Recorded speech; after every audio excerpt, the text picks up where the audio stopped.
Hello, everyone, and welcome to today's race. This is the Bathurst 6 hour host by LEGGERA, the LEGGERA iRacing Bathurst 6 hour. And today it's a 6 hour race around Mount Panorama. We've got five car classes: the 718 GD4, the Audi RS TCR, Ford Mustang, the Volkswagen Jetta, and the Mazda MX-5. Joining me is Lachlan, and yeah, should be a good race today. Track and a lot of grip out there.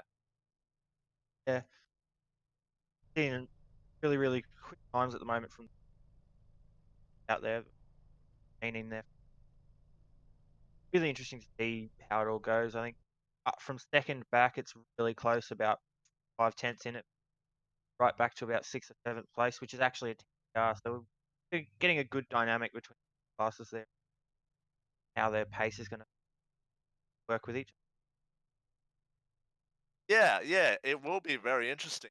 Because cars today are on up. So while it does seem like the port does have the one lap speed, it'll be really interesting to see how they'll actually um fan out into the actual pit stops and economy. So that's one of the really big unknowns. And yeah, it will be really interesting to see. Because the Porsche is still a very new car to iRacing, so we still don't fully know how it'll compare to the TCR. Also as well, there could be a bit of interest Volkswagen Jetta and the Mazda MX-5 because they're pretty close on time too. So that'll be another one to keep an eye on the two back market classes. So yeah, it will be fairly interesting, and because it's our race around Bathurst, this is also an endurance race at the same time. So yeah, there are a lot of unknowns heading into the race today. Yeah, well, all we can hope for really at the end of the day is a really good, solid race to watch. I mean, I'm excited about it. I don't know about you, Josh, but it's going to be a good one to watch. Plenty of good names, plenty of big names out there, local sim. We've even got some internationals in the race as well. A couple of blokes from Yes, all the way over in Scandinavia. yeah. So special shout out to the that Connect Racing Nordic in the 323 Porsche. They've got up at an ungodly hour to race on the race today. So special shout out to those guys. And yeah, like this is a fairly competitive field. And yeah, it's really impossible to pinpoint actually got to win this race in 6 hours time. So yeah, we're in, I feel like we're in absolute cracker of a race today. And yeah, for the first 4 hours, it's about survival and just maintain good economy. And then for the final 2 hours, that's when that's really when game time really needed to come in. So yeah, Bathurst is it's not an easy track at the best of time. So yeah, 6 hours in effectively production class car production class cars. It will be gonna be a bit of a challenge for these guys today. Yeah, and Bathurst is she could be a real cruel miss best of times. Like you could be in last and she'll fight, and you could be in first and fight. So it's a tough one. It's a long one, and as you say, yeah, big challenge for all of them. Yes, yes, it will. Yeah, just it's gonna be like all these guys have got a lot to really look out for. Not only do they have to watch out for four other um class classes of cars, they also have to watch out for you know variable condition, tire wear. They also have to keep an eye on their brake bias to make sure that they don't um, lock up and head straight into Griffin's Bend. There's a lot of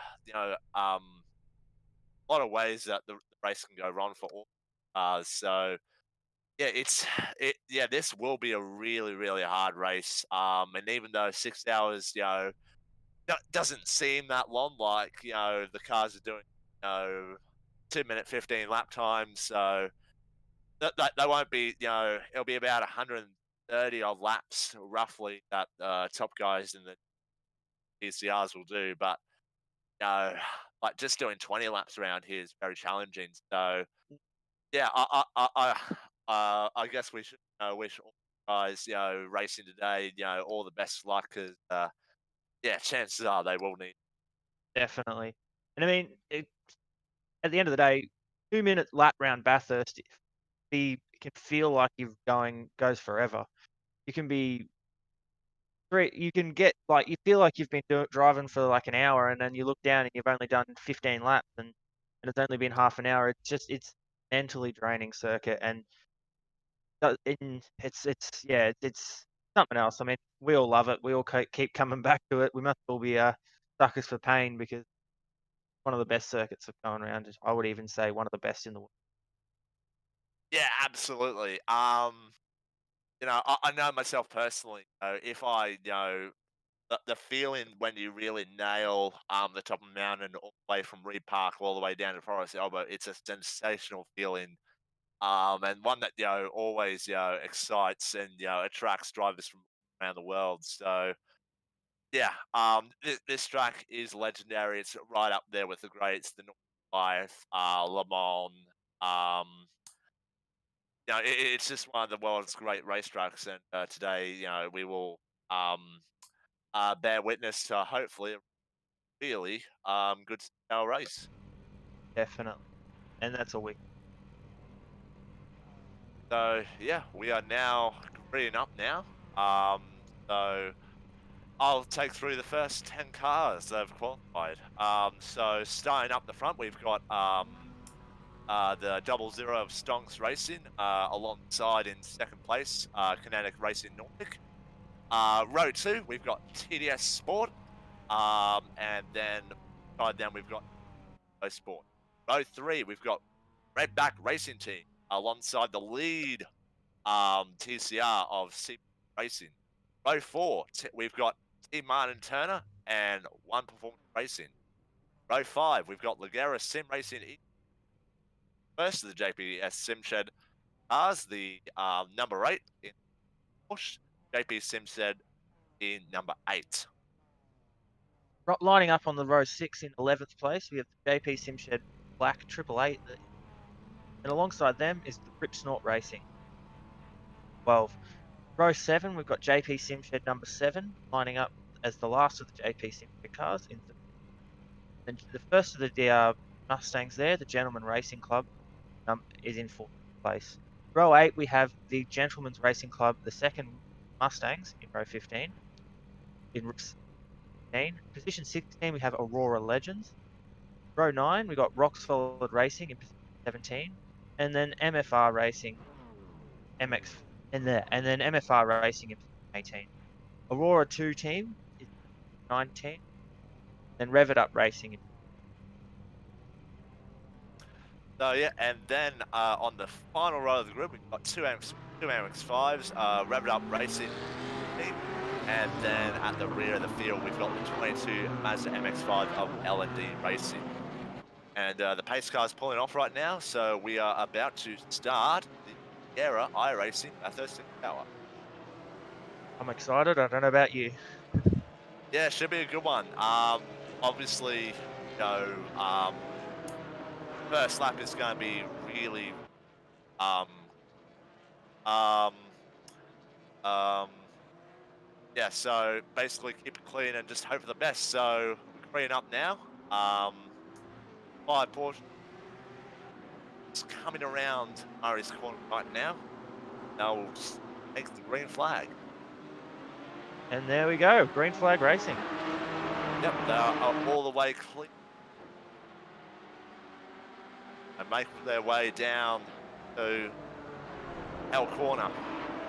Really good start from Lewis Boogier in the pole position, double zero Porsche, and seem to be making their way cleanly through L corner. last of the Mazdas just there as we speak.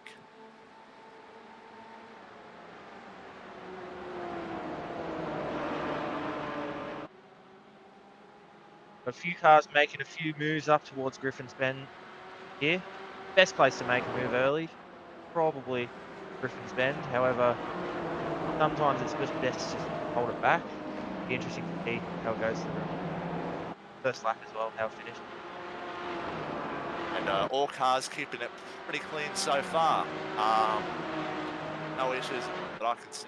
So everyone, got a fairly solid head on by the looks. We've got two cars almost going side by side.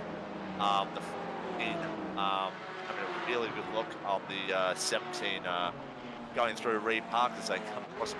So there are a few cars that are pretty racy. Also look out for the JPS at number 8 and the Ripstort Racing.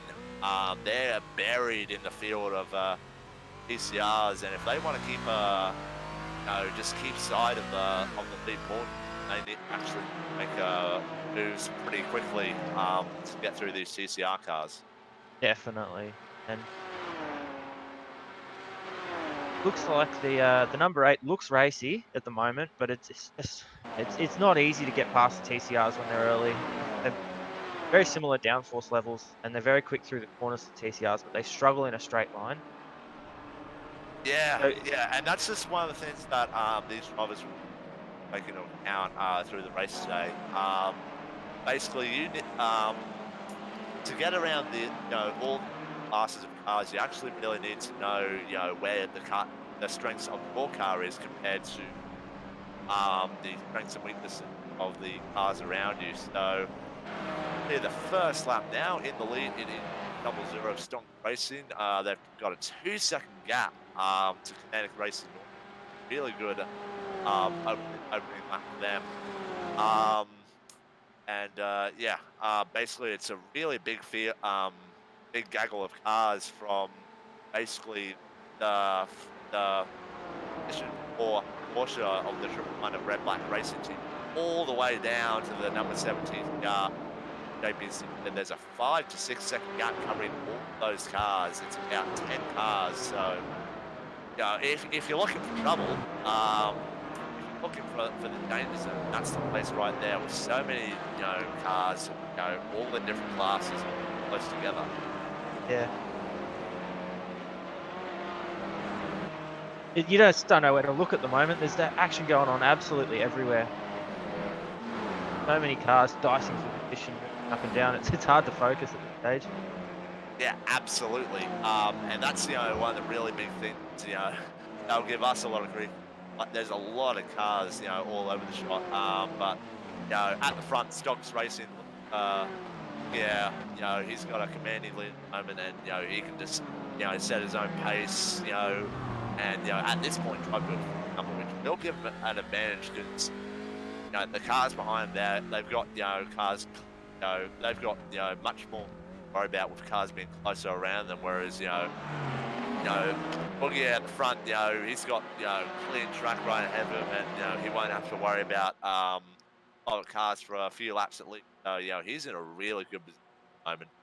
And we've Um, got Alex caught here side by side with number 14 of Lachlan Manif going down the Conrod Straight here. Should be interesting to see who yields into oh, chase. we got the 20 Porsche off the track. Is he going to be able to pull it up? Oh, that is some. Oh, Oh, and he goes off into the fence, and as soon as he went into the grass, there was no chance of him up. So yeah, he's going to have to go back and take the first of the resets. The drivers today have got 6 resets for this race today.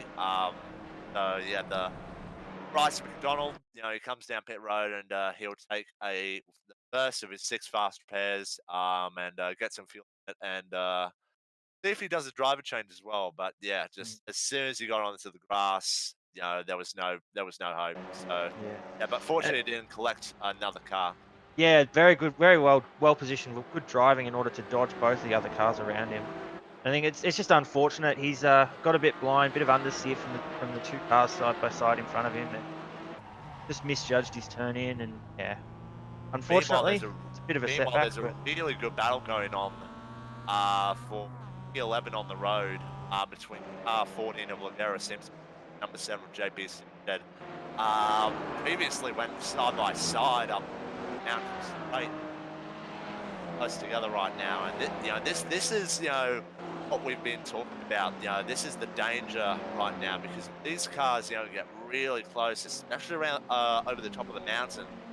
It's very easy for one car to go into the back of another, and that's 2 to 3 minutes of your race gone right there. So these two, while it's good that they're battling very hard for our entertainment. Oh, we've and got the the 14 in 14, the wall. We've got the 14 in the just hit the wall into the dipper. So he keeps straight right now. Let me just see what is.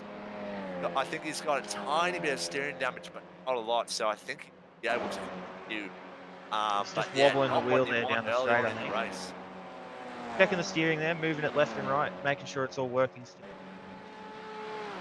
Yeah, no, No, as you say, not a good start. no, not at all. And yeah, we still got this. There's a line of three cars headed by the triple one push with the 43 and 17 TCR behind them. And yeah, it's a very interesting situation right now because a few seconds up the road is the lead TCR of CBT Racing in number 94. And we've got second and third place behind this. So it brings up a very interesting situation where if you're the number 43, if you're Dylan Shepherd right now, you're in a really big puzzle because, like, do you risk, trying to get around this push and start racing to catch up back up to the 94, or do you just sit there and just basically let the car, let the 17 behind, let see if he can have a crack and save your fuel. The other thing is, does he want to let the 17 through? That is very true. So yeah, it's still very early days, but yeah, what happens over the next few hours, will be determined by the actions that these drivers take right here, right now. So Definitely. yeah, very interesting situation that Dylan's in, but he seems to be just holding station behind the triple one, and not really risking too much. But yeah, and also right now we've got the 323 of Kinetic Racing Nordic actually closing the gap to Stonks Racing. Um, it's now the gap's now down to 1.4 seconds, and And he's just he's visually closer the to the last lap. double zero. Gabriel set the fastest lap of the race actually with 2 minute 15.21. Yeah. He's actually flying at the moment. So good to see how he goes. And if he can get onto the back of the Stonks racing car, whether he makes a move, whether he holds station and just sees how the car's going to feel and go along as we catching up to our first back markers of the race as well with the Stonks racing car catching one of the MX5s. Yep, and basically, very smart for Josh Haynes in the Rock Solid Racing Mazda. Just pulls across and just lets the double zero through. And I assume he will do the same thing on pit straight for the 323. No, he just holds station and goes around. So yeah, we're only on lap 5 for the lead cars right now, and already they're coming across MX5s, and it's going to become a more right now. Like there is a bit of a gap to the next MX5 of the of Julian Dauncey in the number 22 L&D racing car, who's just on his own right now. So Got a good it'll be more and more frequent that these guys are going to be catching up, and also keep an eye on the two Mustangs because we've only got two Mustangs yes. in this race today. Um, oh, we've Uh, got a crash. We've got the triple one coming in lane right now. Don't know what happened there. Um, oh, he's just he lost it into got steering damage from somewhere on the mountain. Let me just rewind. Oh, it was I think it was the three. Yeah, it was a 43. Yeah, the Porsche, lost it heading into Forest Elbow and just went straight into the wall. Uh, that's all it takes, really. So unfortunate for him, but don't know if he's lost too much damage. He's still on pit road right now. But yeah, we'll just take a fast repair and get on back out there. Possibly a little bit of contact from the car behind there going into the elbow that's caused him to have that mistake, but hopefully for his sake, it's drop a fast repair on that Yeah, one and get back out there for the rest of the yeah, race. yeah. But yeah, it looks like possibly the entry into Forest Elbow with that little rise before the big downhill into the left-hander. It might be unselling some of the cars right now, so that might be one of the real big trouble spots in the race today. So just have to keep an eye on that. But yeah, at the moment, yeah, going back to the Atlantic Racing Norton, getting really close right now. The gap, it's gone from 1.4 seconds to 6 tenths of a second. So will be interesting to see how the double zero of Lewis Pierre reacts to this. Whether he's let the cars, whether he's let Gabriel and the car behind go, or whether he's actually going to fight it. So yeah, it'll be interesting to see what his reaction is to this, and also as well they are coming up to another Mazda as well, so that could really play a factor into things. And yeah, also as well, something else to keep an eye on is the number 20 Porsche, who is still on the lead lap after his calamity in going into the race, and he is making his way through the Volkswagen Jettas and the MX-5s at the moment. So yeah, and also at the moment, the two Mustangs going side by side down into Murray's Corner. Oh, So sorry, Josh. I think you had a moment for the kinetic racing car there. have a look at that. Yeah, big moment actually. Big trouble at the top of the mountain. Yeah, as I said, coming around the outside, the Mazda going into repark, he's put it in the Oh, fence, and yeah, yeah, that's a really unfortunate for them. They were, Gabriel was really gaining time, and it's just one of the things about multi-class racing at Bathurst. Across the top of the mountain, it is one groove, and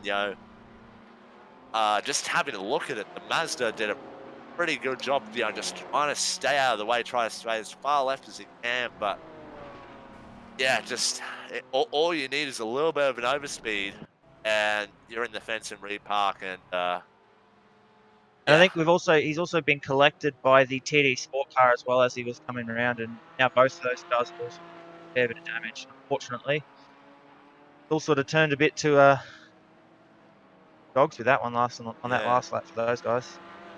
Well, we said at the start of the race that the first few hours of this race, especially, going to be all about survival, and that's really unfortunate there. Yeah, just the just a sitting duck there, really, for the TCR that collected him at McPhillamy, because yeah, like it was slow. Didn't really have a lot of control, and yeah, just very unfortunate because yeah. But yeah, going back to what we said at the start of the race, we knew this race was going to be all about survival, and at this stage of the race, it's not actually that good of an idea to go 100%. You want to leave a little bit of on the table there, just to make sure you actually survive these first few hours. As we see the number 18 Paul coming into pit lane with some damage. I don't really know what happened He there. collected the back of Gabriel as he was coming round across the top of McPhillam's car. Oh, that's it. Yeah. Yeah. So yeah, more unfortunate calamities for them. So both the 323 and the 18 right now. Um, Luckily for the 18, he was able to drive it back and minimise the time spent getting back to the pit lane for his fast repair. Unfortunately, the 323 had to um, get a tow back to the pit lane there. Have to spend a little bit longer in the pits and waiting to get back to the pit lane, and then he'll be able to take his fast repair.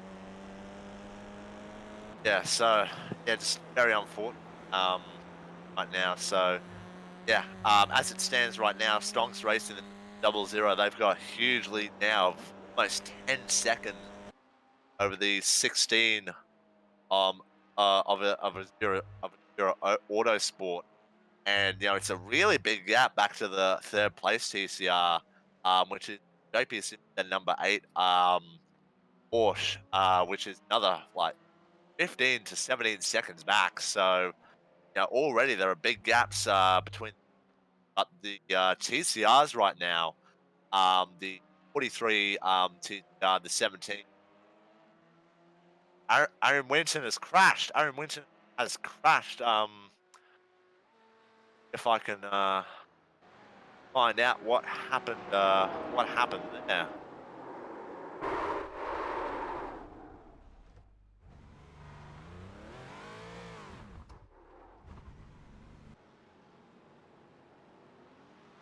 Might have gotten away without actually keep collecting it. Yeah, I can't personally see anything. Right now, I can see still circulating. So He hasn't. yeah, It so looks like he hasn't touched the wall there. He's gotten away with it a bit lucky, but he has lost a bit already. okay, yeah.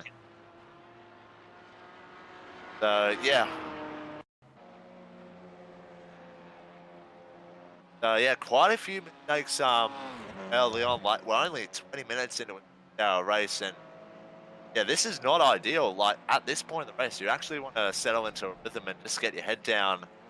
Um, so yeah, this is a bit of a messy start to the race, in all honesty. So one of the real big things about endurance racing, especially on sim like iRacing, is nose clean. There's a real chance you can get a top 5 in class, and that seems to be the way that this race is heading right now.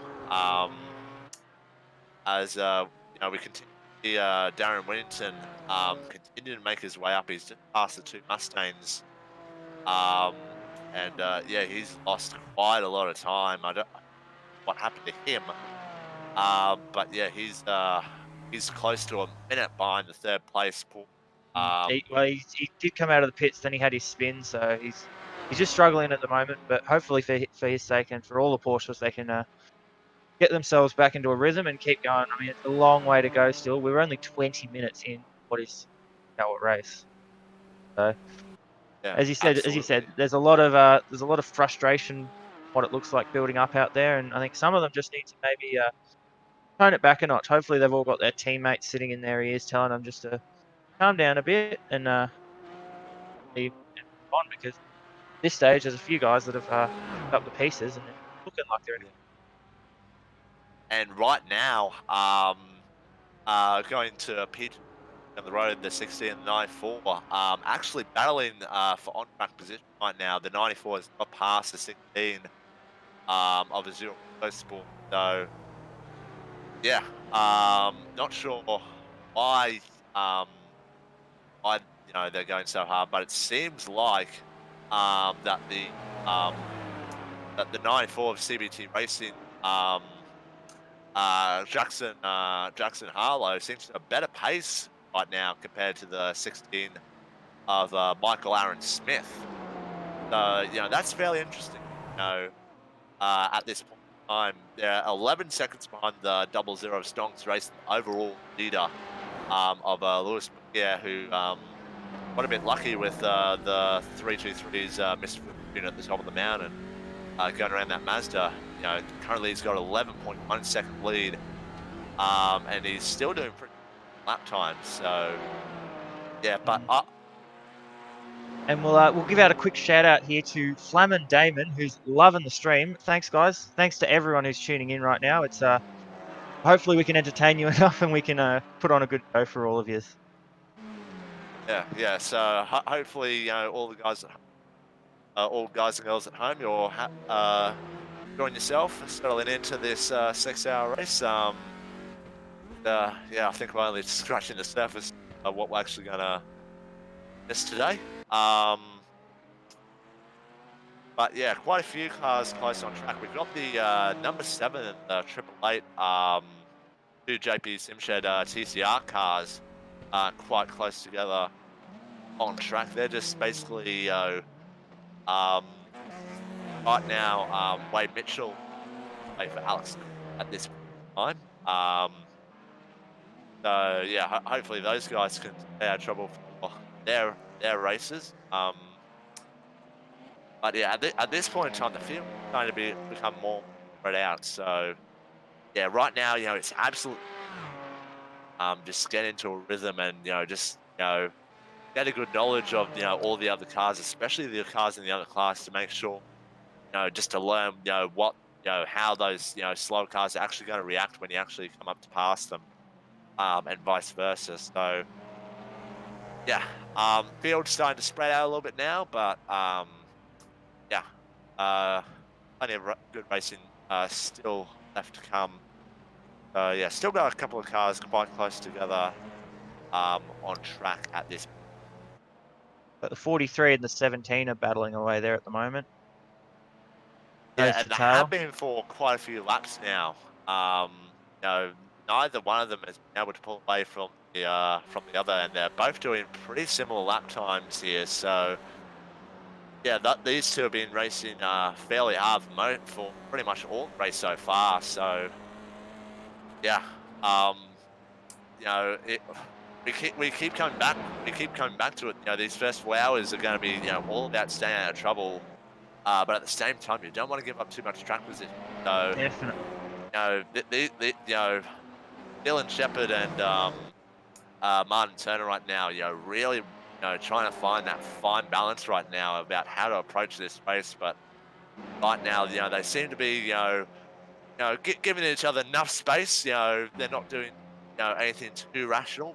Right now, it's all about setting yourself up for that right moment at the end of the race. The race isn't going to be won, 20 minutes, 25 minutes into the race. It's going to be won, at the 5 hour 30 to 6 hour mark. So yeah, good. Definitely.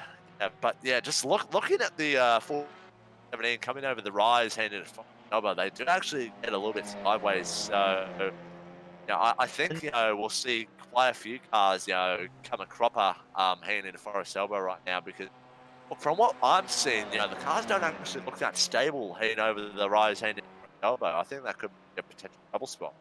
yeah, because they're a front wheel drivers, we talk. I mean, most people at home will have heard of the term lift off oversteer because of the way the TCRs being front wheel drive and coming into that corner, you're at full throttle trying to get it as much speed as possible. As you come off the throttle and you turn the wheel at the same time, the back of the car just comes really light and combined with going over the rise, really wants to start moving and squirming around on you.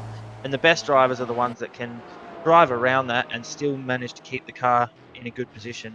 And unfortunately, sometimes people after 6 hours fatigue sets in and you make a few mistakes.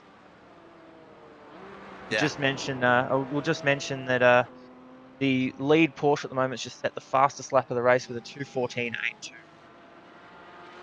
yeah. So fantastic speed from Westbrook. Yeah, yeah, very consistent lap times, and right now he just seems to be getting faster and faster, which would be a little bit worrying for all the other cars on track, especially 16 and the number 8 Porsche second and third place right now because at the moment he's got a 4-second gap back to the 94 of CBT Racing, and as the number 16 Porsche second place in the GT4 class, only a couple of tenths behind him. Yeah, And they're then all there's over a each other at the moment. Yeah. yeah, yeah, and they would be slowing each other down. So yeah, things are really looking up for Lewis at the moment. They have to be absolutely static with the they're in right now. They are coming up to one of the Mustangs right now of Peter Madison, lead Gentlemen's Racing Club with Boogie going for a very aggressive move down the inside in the chase. And yeah, thankfully Peter Madison, does a really good job, just doesn't bite and just lets him go. Um, but yeah, right now, a really bad news for the team because, even though 94 of Jackson Harlow had enough overspeed to make that overtake stick and make the argument that he's now holding him up and costing him a bit of time. It, Interesting to see what the lap times these two guys do last lap. So on They've been that setting lap. almost identical laps for the Yeah, last few laps, I think. And what it could be happening is that because the TCR being front wheel drive, the front wheels have to turn the car and they also have to accelerate the car. So what happens is you find that a front wheel drive car will burn off its front tires. So and because you do that, you then lose both turning and you lose your acceleration. So you lose basically it's a double hit when the tires start to wear out. Whereas with the Porsche being a rear wheel drive car, it's got both all four tires have got their own job. Means the tires tend to last a bit longer, and that could be what's happening with Audi here. It's burnt its tires off now, and the Porsche is now all over the back of it. yeah. Like right now, they're going up to Reed Park right now, and Mike Aaron Smith all over the back. Well, was all over the back of Jackson Harlow, but he has backed off a little bit right now. That might just be a bit of self-preservation right there. But I assume game, once they get through Forest Elbow and get back onto Conrad Street, he's going to close up right again, and he possibly might go for a move heading into the chase because there's not a lot he can do right now because top of the mountain, it's TCR notorious for being a territory, one-lane group right now. and the top of the mountain is TCR territory 'cause it has a lot more aerodynamic grip across Yeah. there. Whereas the So Porsche is very slippery and very good in a straight line. So yeah. Yeah, and you could see, coming out of Forest Elba, this Michael Aaron Smith playing a slightly better exit. And yeah, he's just gonna start reeling that TCR in as they head closer and closer to the chase. But the question is, will he make a move? Or he's having a look. No, he decides to stay behind the TCR. But yeah, they're still losing time hand over fist lead 84, and they're both coming into pit lane. So they're both coming into lane right now. oh, in behind the And Mustang as well. the leader's coming in, so they're Oh, all coming in. a little bit of contact then in the pit lane, but Yeah, the Mustang very slow. They're still banging doors, heading down pit road. ooh, I I don't don't know really if know that's what that's allowed. about, but yeah, They start to ghost now coming in boxes. But yeah, yeah, I don't know what that's all about. I wonder if anything said about that post race. yeah, that will be really interesting because the number 173 hasn't had any issues that I'm aware of through the first inning. Kept it pretty pretty clean, done pretty good laps, and they are doing a driver change in the 170 Mustang. Um, and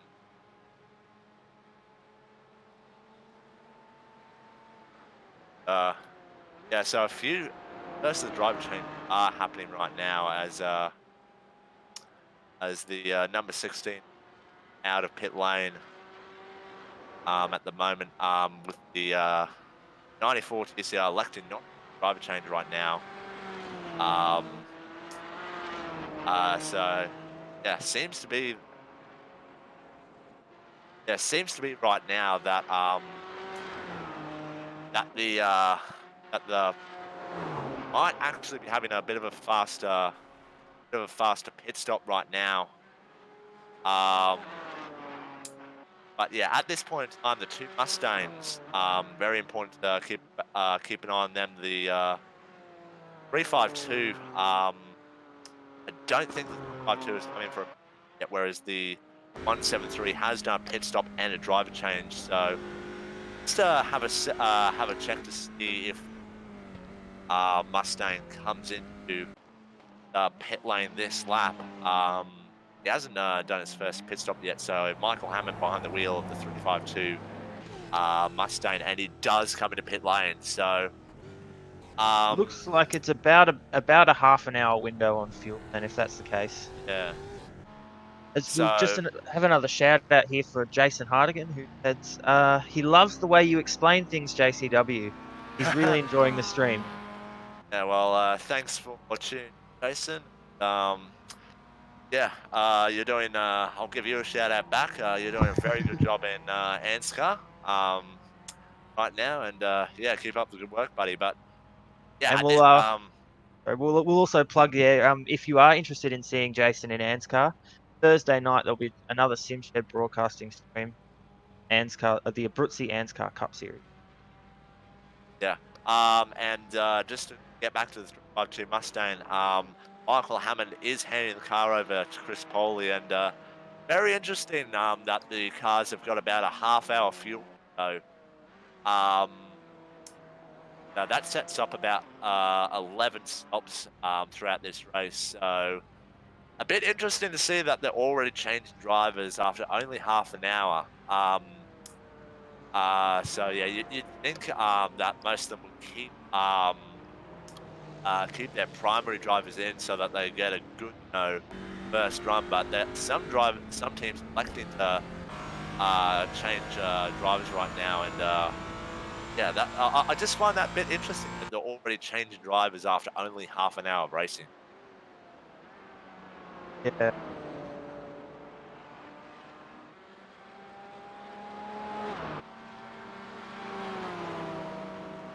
Yeah, at this point in time, also very interesting to note that the number 8 JP Simshed Porsche hasn't actually pitted yet. So, oh, he has pitted. he has pitted and he's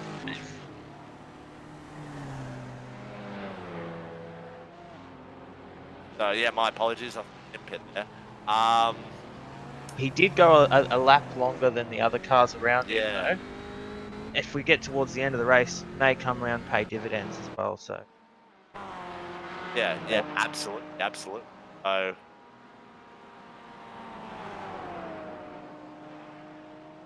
yeah, at this point, the number 8 Porsche is going to be in place. Just my timings not actually updating itself at this point in time. But at this point, it's still Lucas, yeah, in the lead. The 00 of Stonks Racing electing to keep Lewis in there, and I mean, why wouldn't you? Really, really good job at the moment. Just setting the pace and setting really good pace. He's just done a 2:16.2 for his first line lap post pit stop. So that's a tiny bit slower than what and it's um and I think we might actually, yeah, we've got a crash here. Darren Williamson, big crash actually. The triple one just knows the 18 in Forest Elbow. To be fair to the triple one, it is a blind entry into Forest Elbow, but yeah, let me have a look. Oh, three cars all over each other. Oh, big, the big crash. 173. The 173 Mustang is involved in that. The 18 and I think the number 17 TCR behind managed to avoid all that somehow, but yeah, Oh, another late contact as well there. Don't know if yeah, with the triple one, so yeah, yeah, really not ideal. yeah, Yeah, so I can't yeah. imagine That that the Mustang's looking a bit 173 will rough be there. The happy about 173. that. But yeah, like we've spoken already on this forecast, Lachlan, that the top of the mountain down to Forest Elbow, it is very much a one group racetrack. Mm, And you've got two cars trying to go side by side, down through the S's where Chaz Moss had that huge crash in practice a few years ago, and yeah, like that section of road is just not that wide. So the 173 has managed to get back into pit lane. And unfortunately, Garrett Daly, who was behind the wheel at that instant, had only just got in the car. So that's that's a rough. really, really rough entered first opening lap for this race for him. But And yeah, just you know, it you could, looks like all cars actually got going again and rolled it back to the yeah, pits. So that's good. I mean, it limits the time they have pairing the cars as well. yeah, So yeah, absolutely. So yeah, that's definitely not what anyone wants to see. But yeah, like we're still 37 minutes into a 6-hour race. And yeah, like it'll be interesting to see what race control deems, from that incident. Because yeah, like I'm just gonna say here, be a bit diplomatic. There is case for both drivers, Yeah. possibly doing things a bit differently to avoid that incident. But I regardless, that is up to race control. That's not up to me. We'll just have to wait and see what they determine from that incident. But just looking at the driver changes from that first set of pits, it does look like it's about a 50 split between teams that have changed drivers and teams that haven't. The teams that have the number 10 Mazda of Rock Solid Racing, the number 14 TCR of LEGGERA Sim Racing, the number 16 of Azura Autosport, the number 173 that who we out with that incident heading into Forest Elbow for the Gentlemen's Racing Club. They've changed drivers as well as the sister car of the 352. Um, and possibly a also game as plan well, there. what was that? Sorry, Lachlan? Possibly a game plan if the team cars have changed. Definitely Yeah, something to keep an eye on. yeah, very possible. There are only two Mustangs in this race, so it is a inter-team battle to see who will actually win in the Mustang class. And JB uh, and possible reports even more trouble on the circuit. Yeah, Ooh, the number yep. 21 Jetta Ooh, that's coming a across, hit. just getting loose. Yes, yeah, just got a bit wide and Ooh, right off straight into the fence. yeah, that's And a yeah, he's heavy having to hit wait there. to wave all those cars by, and yeah, he's gonna trundle down back into the pits. And he was running in second place in the Jetta class. Oh, and his engine is just blown coming out of Forest Elbow, so he's gonna have to pull Tow it over back. and possibly get a tow. Um, yeah, this is gonna be fantastic news. Lead Jetta, which is actually just past him. Richard Andrews, a legend, has now got a 1 lap lead over the 21 Jetta, and yeah, also the Jetta class is only a two-car class, so Yeah, yeah, things unfortunately, are the looking. third Jetta couldn't quite make it to the there. Yeah, so yeah, three Jettas entered for the race, and 11 Jetta of Aura IT Racing elected not to take in the race today, but the '05 of Richard Andrews behind the wheel right now, and Michael Manley, who started the race in the '05, a fantastic position right now. They've got 1 lap over, I think, their sister car, 21 Jetta. So they're in a fantastic spot right now. All they need to do stay out of trouble, and they're in a probable win at this point with the 21 Jetta blowing their engine. But right now they just have to survive because it's very easy for them to um, hit a wall, hit a fence, and then they're down for 30 minutes to an hour of repairs. So Yeah, well, still not over it luckily a yet in lot of that them have got class. fast repairs though as well, so Yeah. remaining. But at the same time, the '05 does have a whole lap on the 21 Jetta, so Definitely. Yeah. yeah, The very 21 big he has advantage for made them. it back to the pits and is just about getting back out on track again at this stage, but yes. Yeah, still a lot of time to make up. Yeah, Yeah. just all they need to do is get their head down and hope that they can get some kind of result from this. Um, but yeah, just updating the lead of the race. Stonks Racing of Lewis Mugia in the lead got a 34-second lead over CBT Racing. They're absolutely running away with this, and just done another 2:16.5 as his last laps, which does make me wonder, if they actually took eyes in that last stop, whether it was top, or if he's been a bit on the conservative side and just preserving his lead because at this point in the race, we're not even at the 1 hour mark yet. But at this point, there's no real point, driving away and trying to get a lap on the whole field at this race, because all you're doing is just increasing the risk to throw all that up. Oh, the 21 Oh has just spun in no. front of him. That was really lucky there that Lewis was able to drive around it, but that's more damage. But that's more damage and drama. Well, the Adam McCloy not having a having a terrible time, and he has towed that back to lane, and that's going to mean another fast repair that they're going to have to take, because the front wheels on that thing are all over the shop, the geometry all over the place. Yeah, That's they're really going to have to take unfortunate there. another fast repair, and that's going to give even more time to their sister car, the '05 Aurora Legends car. That and they don't have a scratch on their car. It is crystal clean. And Richard Andrews, he'll be able to see the 21 pit lane right now, and yeah, he's just going to be in cruise control right now. He has that last lap for him was 39.5, and that was almost 5 to 6 seconds slower than the fast lap that the '05 has done so far today with at 33.6 done by Michael Manley on lap 3 of the race. So they're just in control right now, and they are And absolutely taking this down to the bank. and at this stage, you don't really need to push it. I mean, if you're going out to try and push the fastest lap when you're in the class lead, then more often than not, you're going to end up ruining your own race. And they're they're in a position now where they're basically, unless they go and make a mistake, they're in the position to race very early. And I'm not Yeah, going to say that they will win it, but at this yeah, stage, they're in a very commanding position.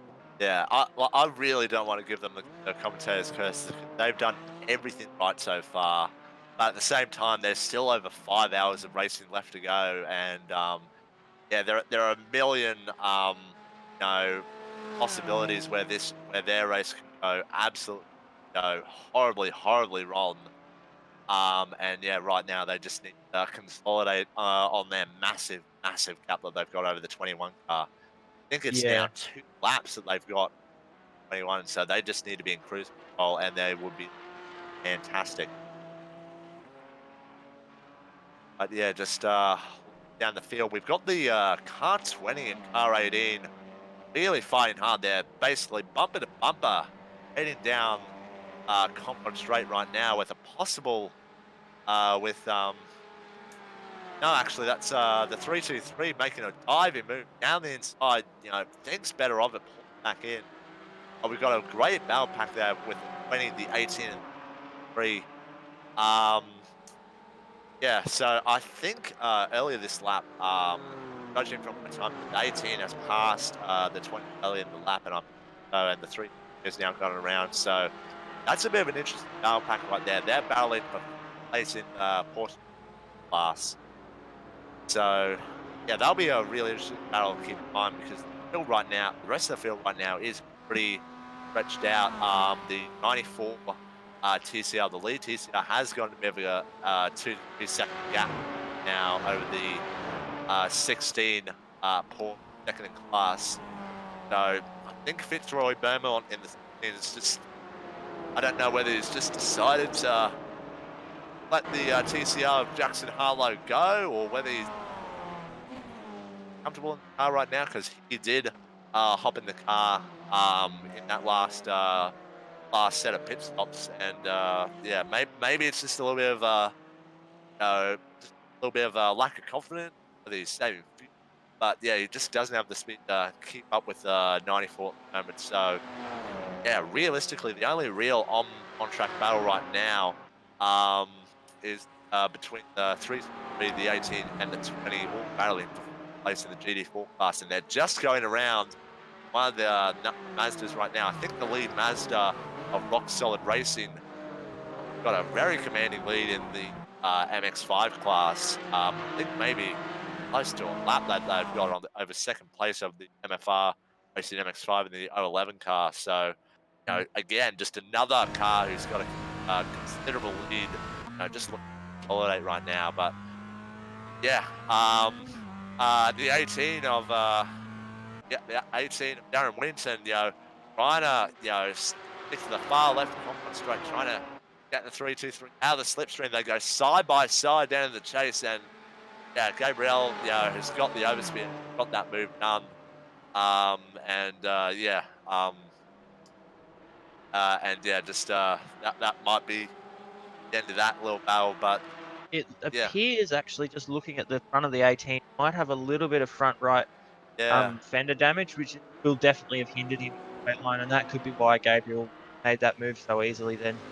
yeah, because the 323, even though they were involved with that incident with the MX-5 at Repark earlier in the race, they have taken one of their fast repairs, and Gabriel has stayed in the car. And he's doing pretty good lap times. He's done the last 4 laps. He's done 269, 268, 265, and 263. And he's just getting faster and faster. And compared to the speed, the leader, Lucas, yeah, right now, he's a bit all over the place. 216.5, 271, and then he's rebounded with a 215.1. There is a considerable gap Ooh, though of almost 90 seconds between got a cars. we've had a moment here for the number 111 as well, the Redback Another moment racing for the car. 111. Yeah, Yeah, really not a good race for Redback Racing to have a look at that. it Oh, appears he's as done though what he's gone he wide at the did what chase and the yeah, 20 Porsche did earlier in the race, where he just got on the grass and yeah, at that point there's no hope. Really pulling up, just jumps over the gravel and straight into the tire wall. And that's going to be another fast repair for the one Porsche. Not a really good start to the race for them. Just having a really hard time. and then And yeah, just well, we set we've saying it all race long that all you need is just one lapse of concentration, and you're in the fence and in the pit lane. And that's just the brutal nature of endurance racing. You only make you can do 99% of the race perfectly, and then you just have that lapse in concentration, and you find yourself in the fence and in the pit lane, and your all the hard work is out the window. So yeah, I mean, that's part of the reason why we love endurance racing. It's exactly. so brutal.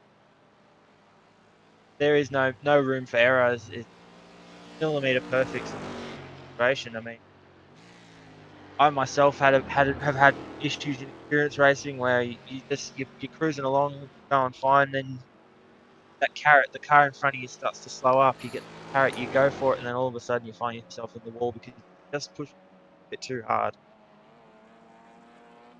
Yeah, absolutely, absolutely. Um,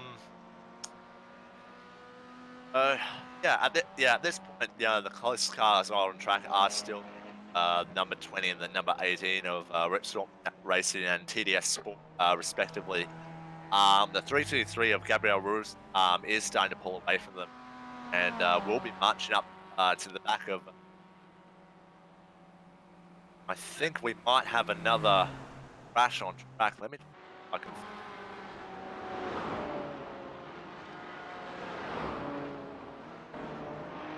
It's the 111 Porsche again, and he's had a moment into the cutting there. Yeah, so another He's got moment for the up one on the Porsche. Just marbles. yeah, get into the marbles. They touch the wall, head into the cutting, and that's just spinning. So yeah, a really hard time for the trip right now.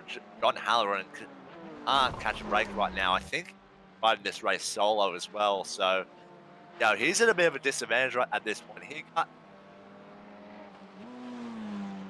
oh, and he's having another issue down the S's. Yeah, so he Ooh, right. Yeah, at this point in time, yeah, he just noses it in.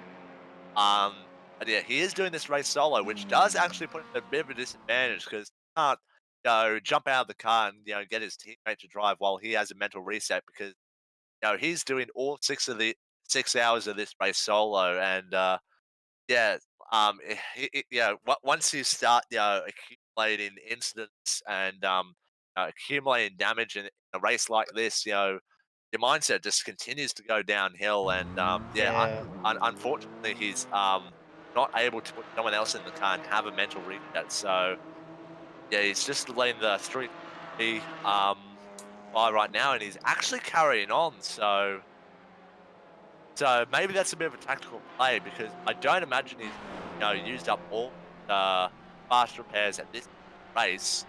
But maybe he's thinking that the damage isn't actually too terminal, and he's thinking that he can wear the damage right now. He doesn't appear to have any steering damage. The steering wheel is fairly straight in his car.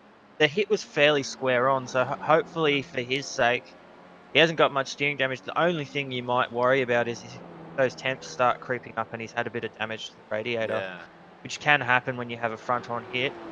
yeah, Just damages the radiator enough that you can't quite get the oil and water temps down, and then sudden the engine goes pop and you're stuck on the side of the road. yeah, absolutely.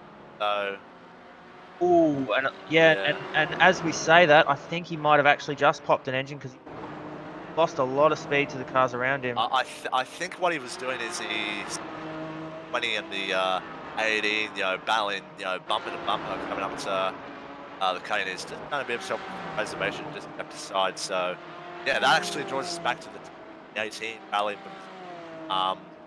Triple One has actually got him back up to speed right now, so it appears he's going fine at the moment. But yeah, this battle between Bryce McDowell and Darren Winnington is starting to heat up a little bit here. They've Appear to caught be an the only MX-5 cars actually. battling for position on the track at this time. So yeah, this could get. Oh, they've got a slow Mazda.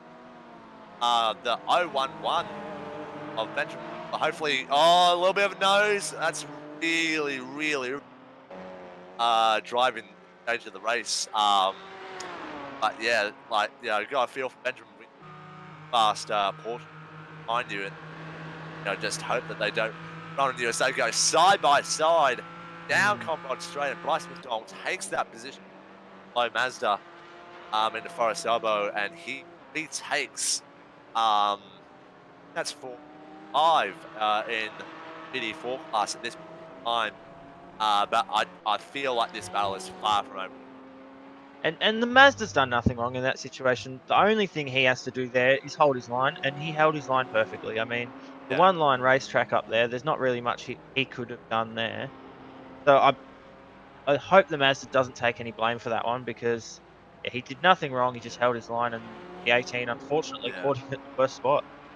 yeah, yeah, and that's just one of the big things about Bathurst is like, in multi-class racing is like there's a very real possibility throughout the race that you can catch, one of the slow cars at the worst parts of the track, like, the cutting, Reed McPhillamy Park, Skyline, all the of the mountain section. If you catch a car, a slow car through that section, and there's a fairly good chance that all you can do is just sit behind and wait to pass him coming out Forest Elbow and down Conrod. But Bryce McDowell Definitely. right now is pulling out a bit of a gap um, on Darren Winnington. He's putting in pretty consistent lap times. The last 4 laps is time, which is the fastest lap of the race for the 20 car. Did 2:17.9, 2:17.5, and a 2:17.8 on that last lap, whereas Darren Winnington a bit more all over the place at 2:18.2, a 2:17 flat, a 2:18.3, and a 2:19 on that last lap. Keep in mind he did have the Mazda at the coming down the mountain. So yeah, but he seems to be sticking with them. So yeah, this is shaping up to be a pretty good battle actually. Yeah, it'd be one to watch as the hours tick over because as they've shown, even through a pit stop, they've still been right on each other's bumpers. So clearly they've both nailed their pit entry and exits, and good to see how the situation Yeah. develops. And If just to update. in 5 hours' time they're still on each other's bumper. Yeah, absolutely. That'll be real interesting to see. And that's one of the real interesting things about, that's one of the real great things about endurance racing is, it doesn't matter if it's a 6-hour race, a 12-hour race, or a 24-hour race. There's a fairly good chance that at least one car is battling for another at the end of the race. Even with, calamities, with, the driver's computer or, pit calamities or glitches, doesn't matter, all the stuff going on. At the end of the day, there's almost at least one car battling for another at the end of a 6-hour, 12-hour, 24-hour race, and that's one of the great things about endurance. But we've But got yeah, the just 323 and the 17 having a battle as well. The 323 might have yeah, passed then. yeah. So the 323 has just gotten past the 17 of Martin Turner, who is actually another driver who win this race solo as well. So good job for Martin Turner to keep that in place right now in the 3 March. up the track. Got a moment for one of the MX-5s here.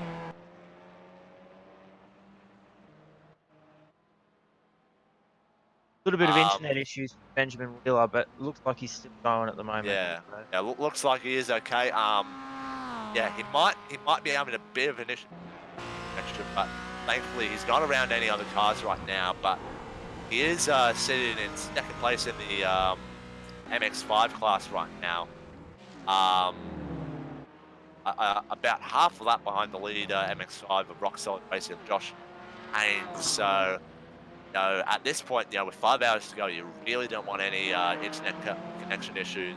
He is still in a position right now, but he does, thankfully, he does have his teammate in Mark Newton just sitting in the pit lane, spotting for him.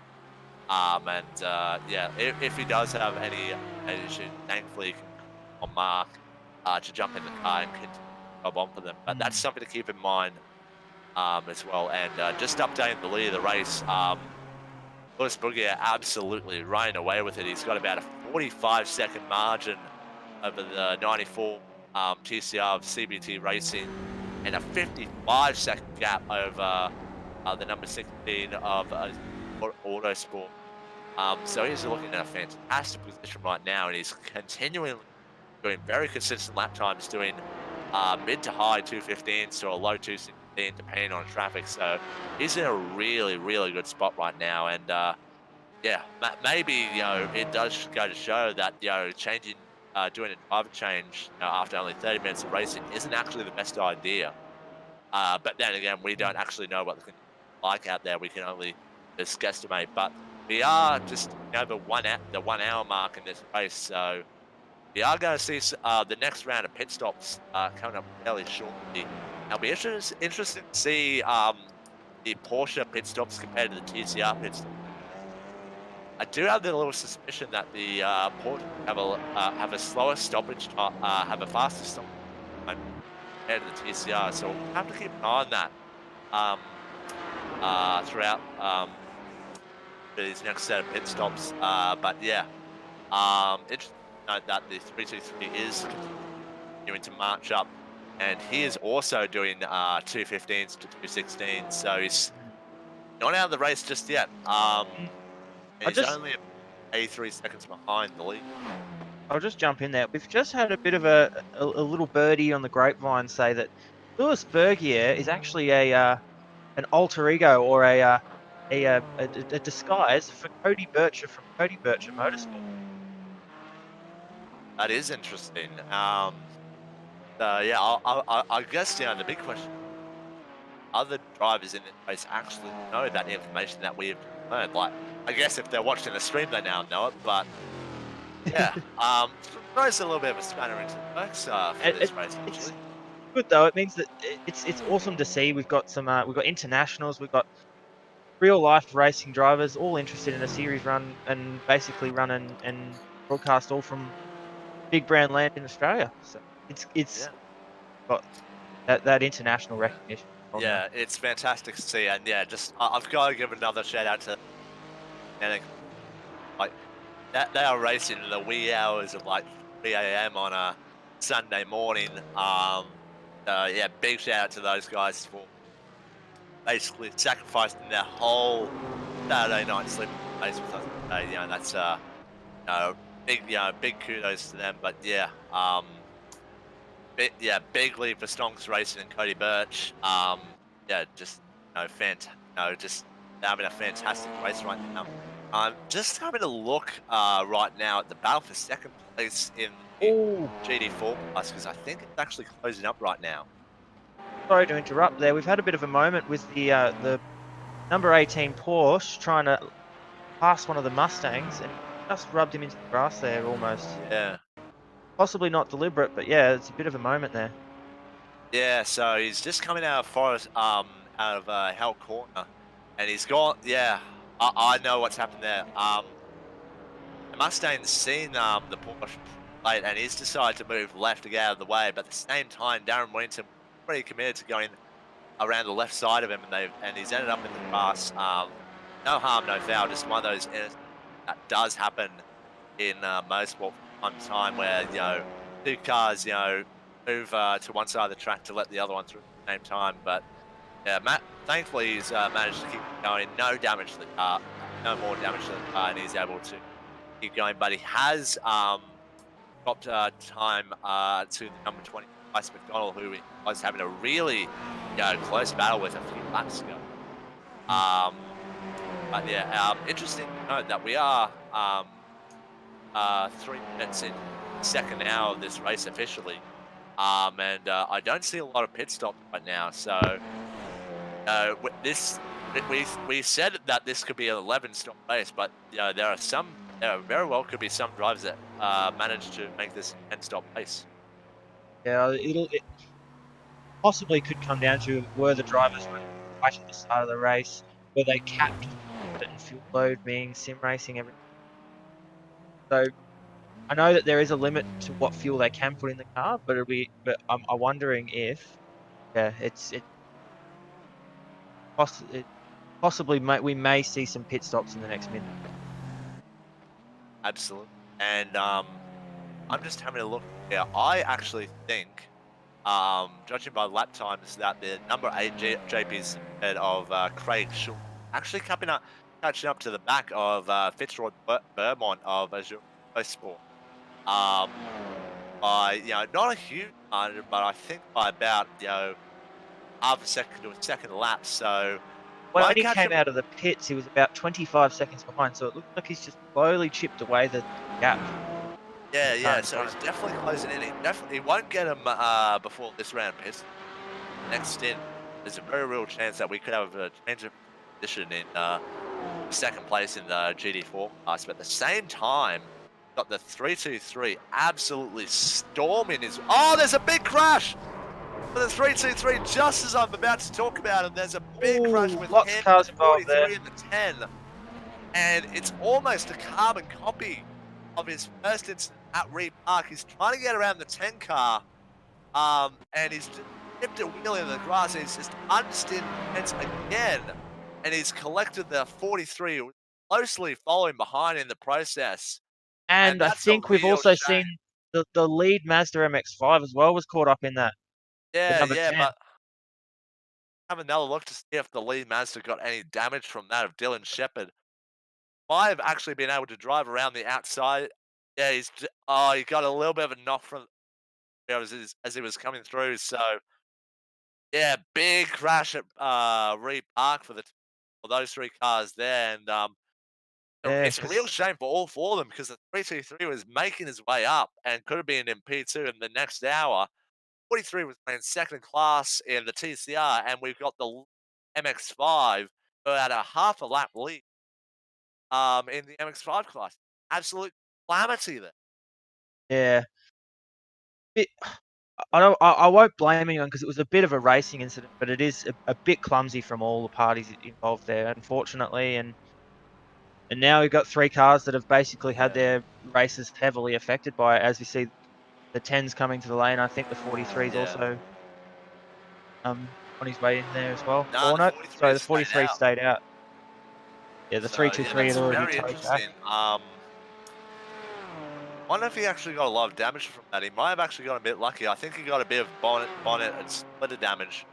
Won't really, which hamper his turn even a bit more than usual for a TCR. So that's really not going to help the tire. Where yeah, there is damage on his bonnet.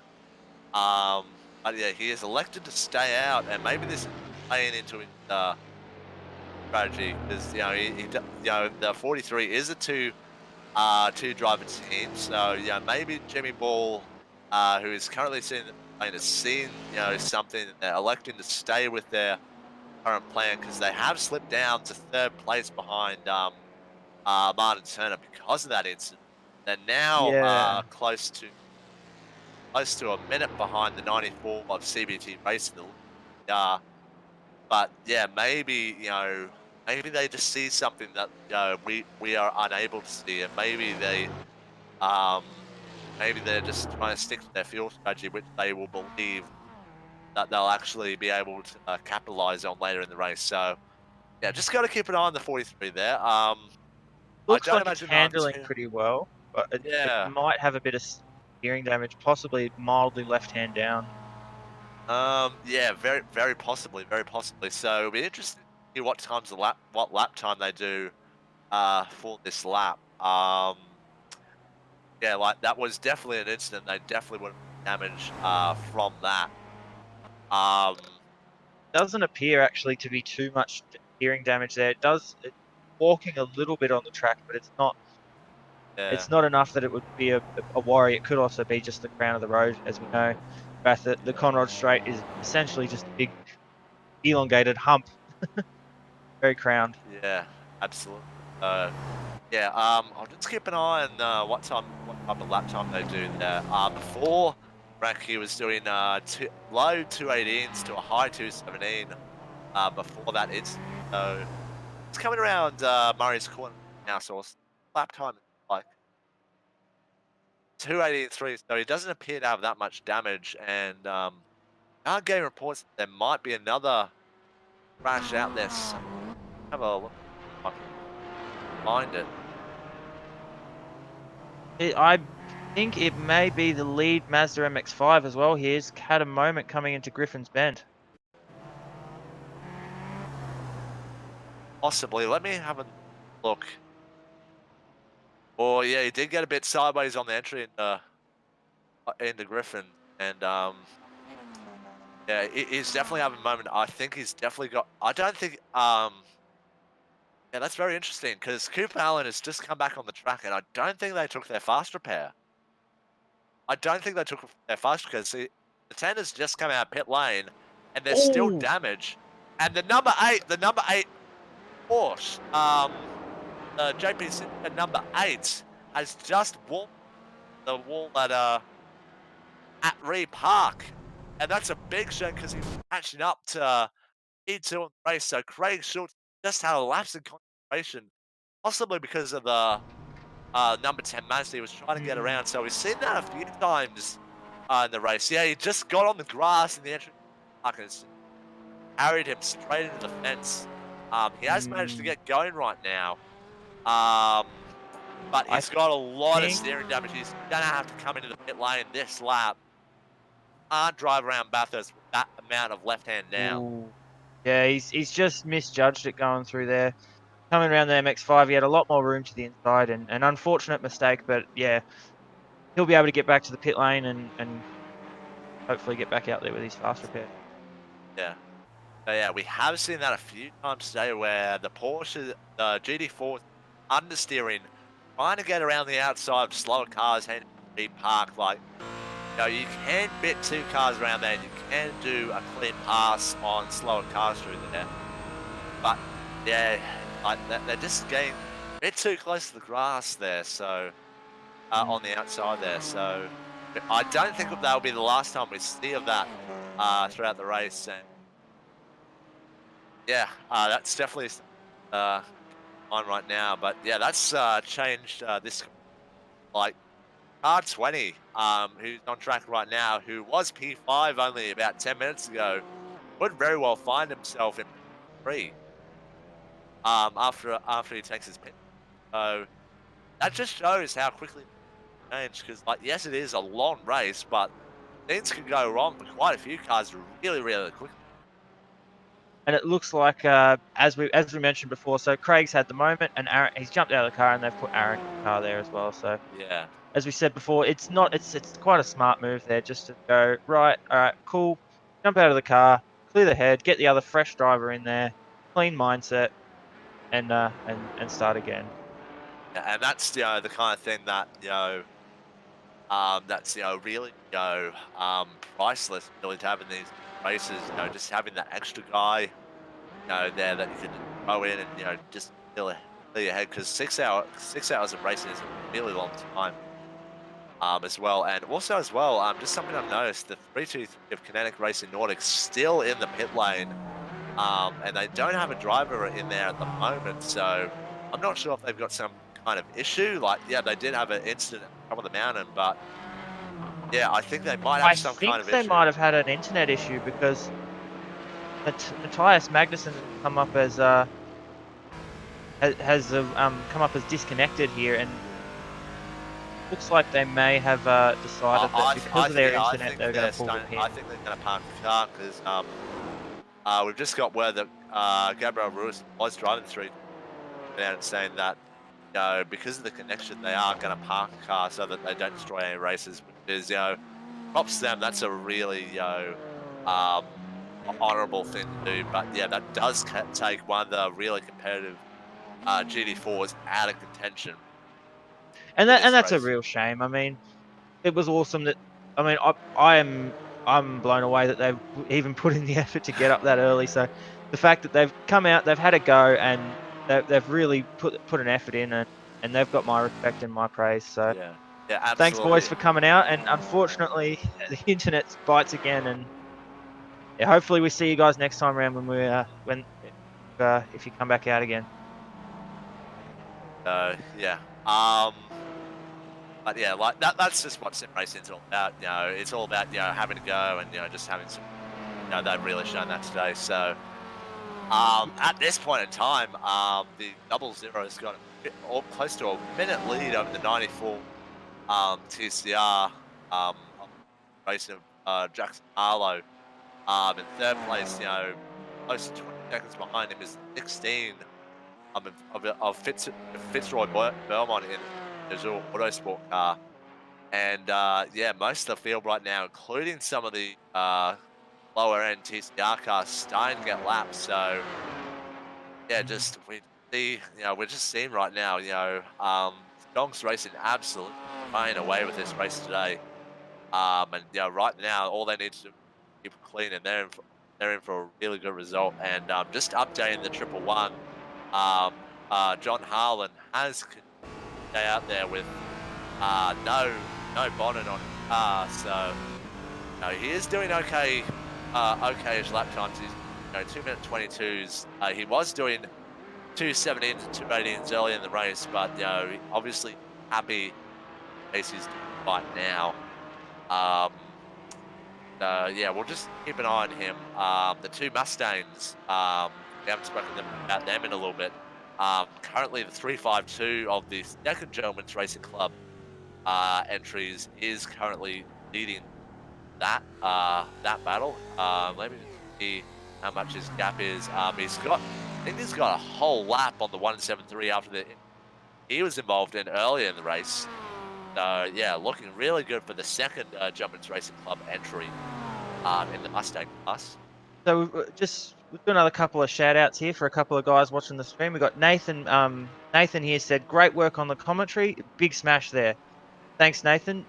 Awesome to have you out there." And then we've also got Peter here who's also said, "Work, guys. Doing a really good job." So thanks, guys, for all the support. And well, I mean, if you guys weren't watching, we wouldn't have a job. So a massive thank you to you guys to come out and watch the stream and enjoy some good racing. Yeah, yeah. Hopefully everyone at home is having a really good time. Yeah, I'm definitely having a really good time. Oh, we got big moment for Benjamin gaining the grass at Murray's Corner. Imagine to catch it somehow. But yeah, that was a really big moment for the lead MX5. So yeah, as we were talking about the other Porsche, VG3, in the MX5 class, it does appear that there's a change with Benjamin Miller now in the lead of the MX5 class. And just yeah, so I don't think there've been for those two cars as of late. But yeah, currently the MX5 class is MFR Racing MX5 of Benjamin Wheeler 011 MX5. And also as well, going back to the Jetta class, right now we've got still Aurora Legend having a commanding lap lead in the O5 car. Richard Andrews driving perfectly right now, driving pretty conservatively. He is driving a bit slower right now compared to his fast lap time that his teammate did early in the race. But when you've got 2 lap lead, that's 4 minutes in real time. You don't really need to push that hard. So he's just cruising along out there, racking up laps. He's currently on lap 28 right now, and that's all he needs to do right now. He's not racing anyone else. He's still ahead of the MX5s at the moment here. a lap down compared to the Mustangs, but that was to be expected heading into this race. So yeah, all he needs to do is what he's doing right now, and that's just cruising along, racking up those laps, and yeah, making sure the car's clean when he hands it back to his teammate Michael Manley later on in the race. Definitely. Yeah, not a lot right now in terms of on track battles. The closest cars right now that I can see are the 40 and the 18. There's about a 3 to 4 second gap between them. They're fighting for they're fighting for sixth place overall, but um, yeah, um, Dylan Shepard does have a few Aaron winning at this point in the race. At this point, I think we kind of missed the 1 hour update because as soon as the hour hit, it all sort of started going on. But if you wanted to, Josh, we could probably do a bit of a 1 hour rundown of the grid at this stage if you'd like. Yeah, absolutely, absolutely. So at this point, with 1 hour and 20 minutes of the race completed already, we've got the 00 of Stonks Racing leading the way right now by over a minute. Just doing a fantastic job doing everything he needs to do. Then we've got in second place and first place in the TPR class, Jackson Harlow of C Racing. Doing everything he needs to do right now because he also got close to a minute on the next TPR car, so he's doing a fantastic job, and he's been in there since the start of the race. He is in a three-car team with Toby Williams and Dylan DeBono, so it'll be interesting to see if those two guys, have the same level of confidence and speed that Jackson is going at the moment. Then second place in GD4 class, we've got Fitzroy Beaumont in the Autosport entry. He's about 80 seconds behind the lead Stonks Racing car. Then in P4 on the road, second in the TR class, we've got Martin Turner doing the whole race solo. He's about a minute behind CBT Racing, as I just mentioned. And yeah, he's putting in pretty good lap times. The last 3 laps have all been in the 2-minute 18s. So a really, really fantastic job. Then behind him in fifth place on the road and third place in the TR class, we've got one performance racing of Dylan Shepard. And in sixth place, we have got um, Darren Winnington. And Oh, we sorry, sorry to interrupt you there, Josh. We've had a bit of a moment here. One of the drivers here, just Rob finding it here. Carmichael's in the gravel. Rob Carmichael has gone deep, deep into the gravel. He was trying to overtake the 05, the lead Jetta, and once again he gets off into the grass, but unlike the guys that have gone, managed to catch it, and he's managed to just turn the thing around and carry on. So he hasn't got any damage from that, thankfully. Couple of moments then actually, because we've also had Julian Daunt go off as well at Murray's Corner. So a couple of simultaneous sort of incidents there that have happened together. Yeah. So yeah. Uh, it can be quiet for 10 minutes, and then all it All takes is go 1 minute off. for it all to go off. Yes. So yeah, just certainly not ideal from Michael. I don't think we'll be entirely happy about that, but at the same time, No it's damage there, so it's very very easy to go into just tunnel have a tunnel mine, one track mine, and all of a sudden you have a TCR breathing down your neck, and there's not a lot you can actually do.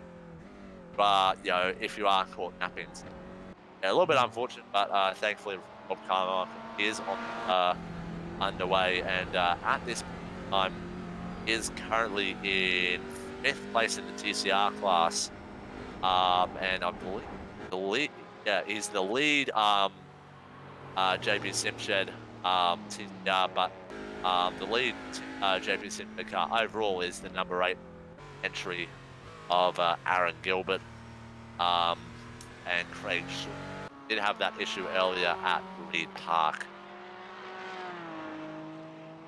So Ooh, I was up to P6, Lachlan Darren Winton City Sport. So if you just want to continue down there from them next off, onwards. we got Lachlan Manif there, who's picked up a few spots there. He's now in 7th overall, currently sitting 4th in class in the TCR class. And as we just mentioned, the two JP Simshed cars, we've got the number 8 there, who's just picked up off the Triple Eight overall, is sitting in 4th in class with Aaron Gilbert behind the wheel. Yep. And then we've got Bob Carmichael, as as we just talked about as well, sitting there 9th overall. So he's not out of it yet. He's still fifth in class. The next car up the road is not that far, not as far away as you might think. It's only about 40 seconds. So with about 4.5 hours still to go, it's definitely not race over for Rob yet. We got in 10th place overall, got Rip Snort Racing in the number 20, who's just fallen back a little bit, possibly a mistake there because he was fighting up there with the 18, unless he's come in for. And it looks like yes, he has come in for a stop recently, around about 10, 3 laps ago. So there you go. That's our top 10 overall at this stage.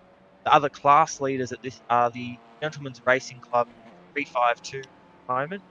Being 13th overall is class leading for the Mustangs. The O5, the Aurora Legends car, still leading by about 5 laps over the Aurora 2 stage. So again, he's cruising. He's not he's not working hard. He's just kicking the laps over and having fun around the mountain.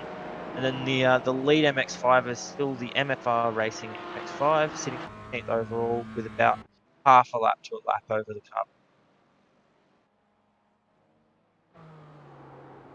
Yeah, I do think we are going through another pit cycle. So yeah, yeah, still very interesting. Know how these pit strategies are playing out. I think at this point we've got Martin, possibly one of the Jettas, on pit road right now, just coming out of pit lane right now after his stop. That is that's the Aurora 2 team who are 5 laps down, and having a bit of tough time, I think, there. But yeah, like looks like the actual window is about 35 to 40. So it's definitely not an even number, and when it's not an even number, it can be easy to lose track of the pit strategies, which does make it pretty interesting for us and for one at home, to see how this race will play out. But yeah, things seem to have settled down a little bit now. Not really that much to speak of on terms of on track battles. And it looks like we just had a bit of correspondence from the 089 car, the teammate of the current driver in the car, Egan. He's come over and said that unfortunately they had an internet dropout from second in class, and now they're sitting at the back of the class positions, but they're still on the same lap as us. And we are a big moment for '05 of Richard Andrews Jetta at the chase. Yeah, again, he's had another issue with another GD4, but this time he's dropped it into the dirt, and because of that, he's turned into, I think, the 16th Porsche. Just because he just lost control, and then he's just spun it backwards. Appear to be that much damage on his car. And let me have a look at this. It was Fitzroy Clement of Azure Motorsport. Um, Thankfully for him, not that much damage that I can tell. He did tour the grass. Let me just check his on damage. He seems to be pretty straight at this point in time, but yeah, a bit unfortunate for lead Jetta there. Hand in the chase. Thankfully Richard has got it back underway. And thankfully he does have considerable lead at this time in the race. Hmm.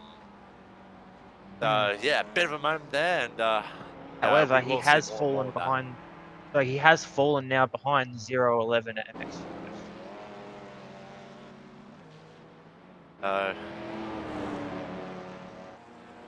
Uh, yeah. Um, Just and say a big hello to Edward Foster, who's just jumped in and said hello in the socials. G'day, Ed. How are you? Enjoying the stream, buddy? I hope you are.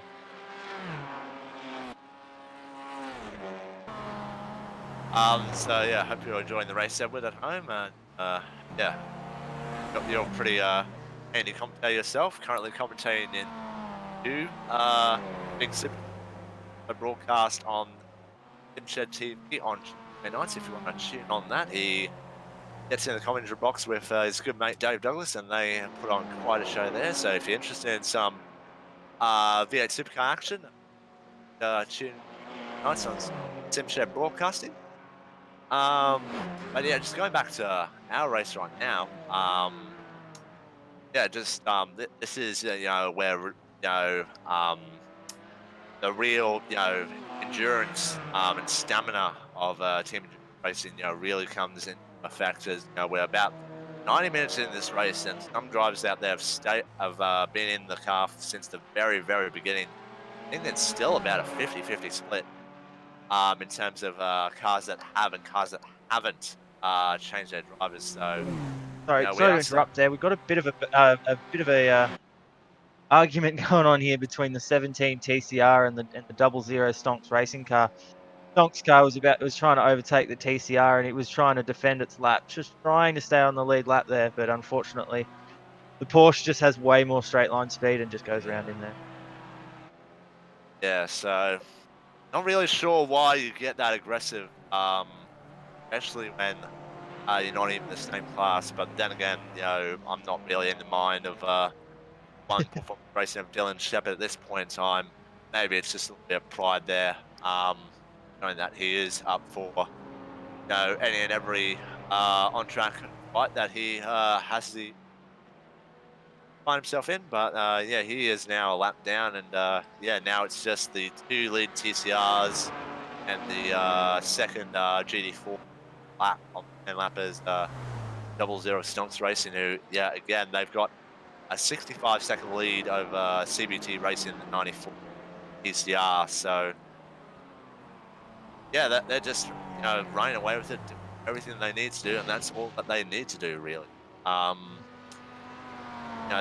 There's not really much you can do, really. Much they can do, really. They're just doing everything perfectly right now. And yes, just recognised something else. Edward Foster's come over and said there's a lot of bent up cars. Yes, had a lot of Yeah. uh, call it impatience from a few drivers Yeah. earlier in the stints. And unfortunately, they're all sort of sitting out there with a little bit of damage from the start of the race that they're just trying to get through to the next pit window. Because if they get through to the next pit window, they can use up their fast repairs and get going again. But eh, none of them look as clean as the leaders at the moment, who are just Yeah. driving away with it.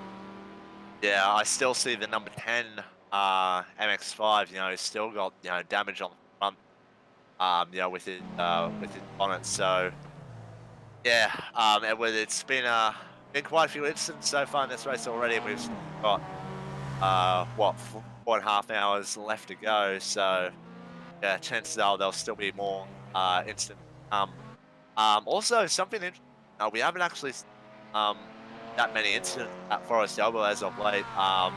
What we alluded to earlier was possibly the cars getting a little bit unsettled because of the eyes just before the downhill section of Forest Elbow. So maybe because of the cars, circulating out there, maybe it's up the track, made that a little bit more grippy, and now it's much more manageable. But at the end of the day, we are only theorizing. But still, I imagine it shaky, sketchy the track at this time. Definitely. And as we sort of move on and progress throughout the race as well, the cars will produce a lot of marbles, a lot of dirt on the get flicked off the track onto the racing line, and it'll become quite treacherous out there and quite a lot more difficult for drivers. So that corner, it will eventually sort of become a one-line corner where if they don't nail the line, they are going to end up in the wall, and that'll be something to watch as we move on through the race as well. Absolutely, absolutely. Um, so yeah. Uh, Hopefully I don't pull the phase curse, but race is plot along pretty nicely for most cars out there. We do have a battle position track, but not in the same class. The '05 of the Legends of Andrews has caught up back of the '11 MX5 of Benjamin Witt. Still appears to have some internet connection at this point in time. So still, he seems to be plodding along okay at the moment, but all it takes is 1 minute internet dropout, and that's the whole race gone. I've been there, and it's very, very unpleasant, especially when they put in the hard work and they're currently leading the MX5 class. Yeah, exactly. And it's interesting it'll be another good thing to see here is where the cars make up their speed.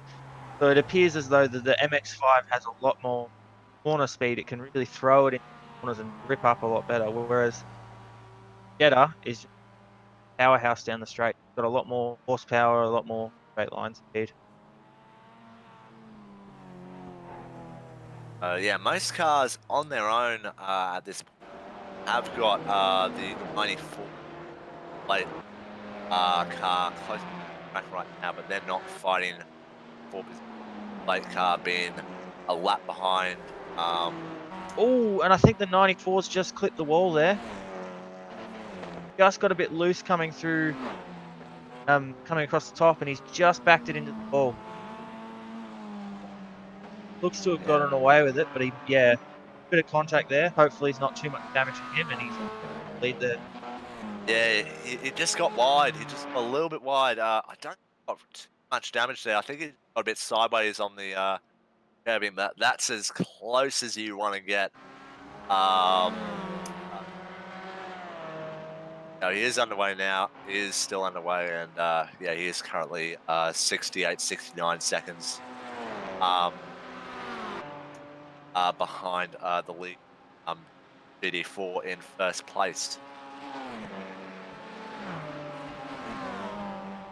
Hopefully, yeah, for his sake, I he think we hasn't got. might have had a moment. Yeah, the '11 has had a moment at Murray's Corner. I think he just locked up the rears on exit, has gone a bit wide, and thankfully he's managed to keep it out of the tyre wall. But yeah, just a little bit of a moment for Benjamin Wheeler there. So the '05 has gone back around him, and and Richard Andrews has got it back into 10th place overall in Volkswagen Jetta, and still maintaining a 5-lap lead over the sister car of the 21 Volkswagen Jetta, who's currently 5 laps behind. So yeah, still a big margin between Jettas at the race. Yeah, and even though the '05 does have a fair bit of quite a bit of damage to that left hand side, the left hand front, he's still out there, still got a lot of gap over the next car, and at this stage, his best bet is just to go until he runs out of fuel, take that fast repair, and then keep going again. Absolutely.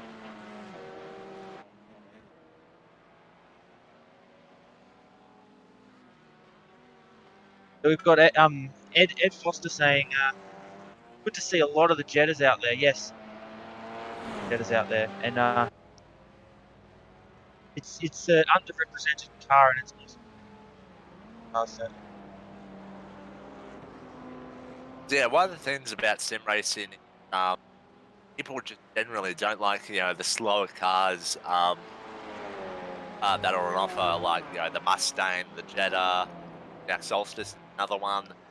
And that's pure, the actual sense of speed, just at the moment just isn't there. You don't get the wind in your face when you're in him. So yeah, it is definitely good to see quite a few Jettas, and we've got quite a few MX5s, still circulating out there. We still got 4 MX5s out there, which is fantastic to see. So yeah, but unfortunately, that's just one of the things about sim racing in this day and age, where they still haven't really mastered that sense of speed and air being flicked into your face at this time. So mm. yeah, it's just one of the downsides of sim racing. But hopefully, the Dolphins iRacing R&D department can work a fix into that at some would be fantastic. But Um, sorry to interrupt. I just had a notification. Big shout out, massive shout out to Yuan for following us on Twitch. Thanks, mate. Hopefully, you can um turn on some notifications and drop into some more future streams as well. Oh, And we've and got another incident at Murray's Corner with Julian Dauncey, who's currently running in place in the MX5 class. Yeah, just got under brakes. He got onto the grass and it's spun the car around. Thankfully, no damage, and he managed to get away again. But yeah, that's just one of the things mm, about Map Panorama that's not actually talked about that often.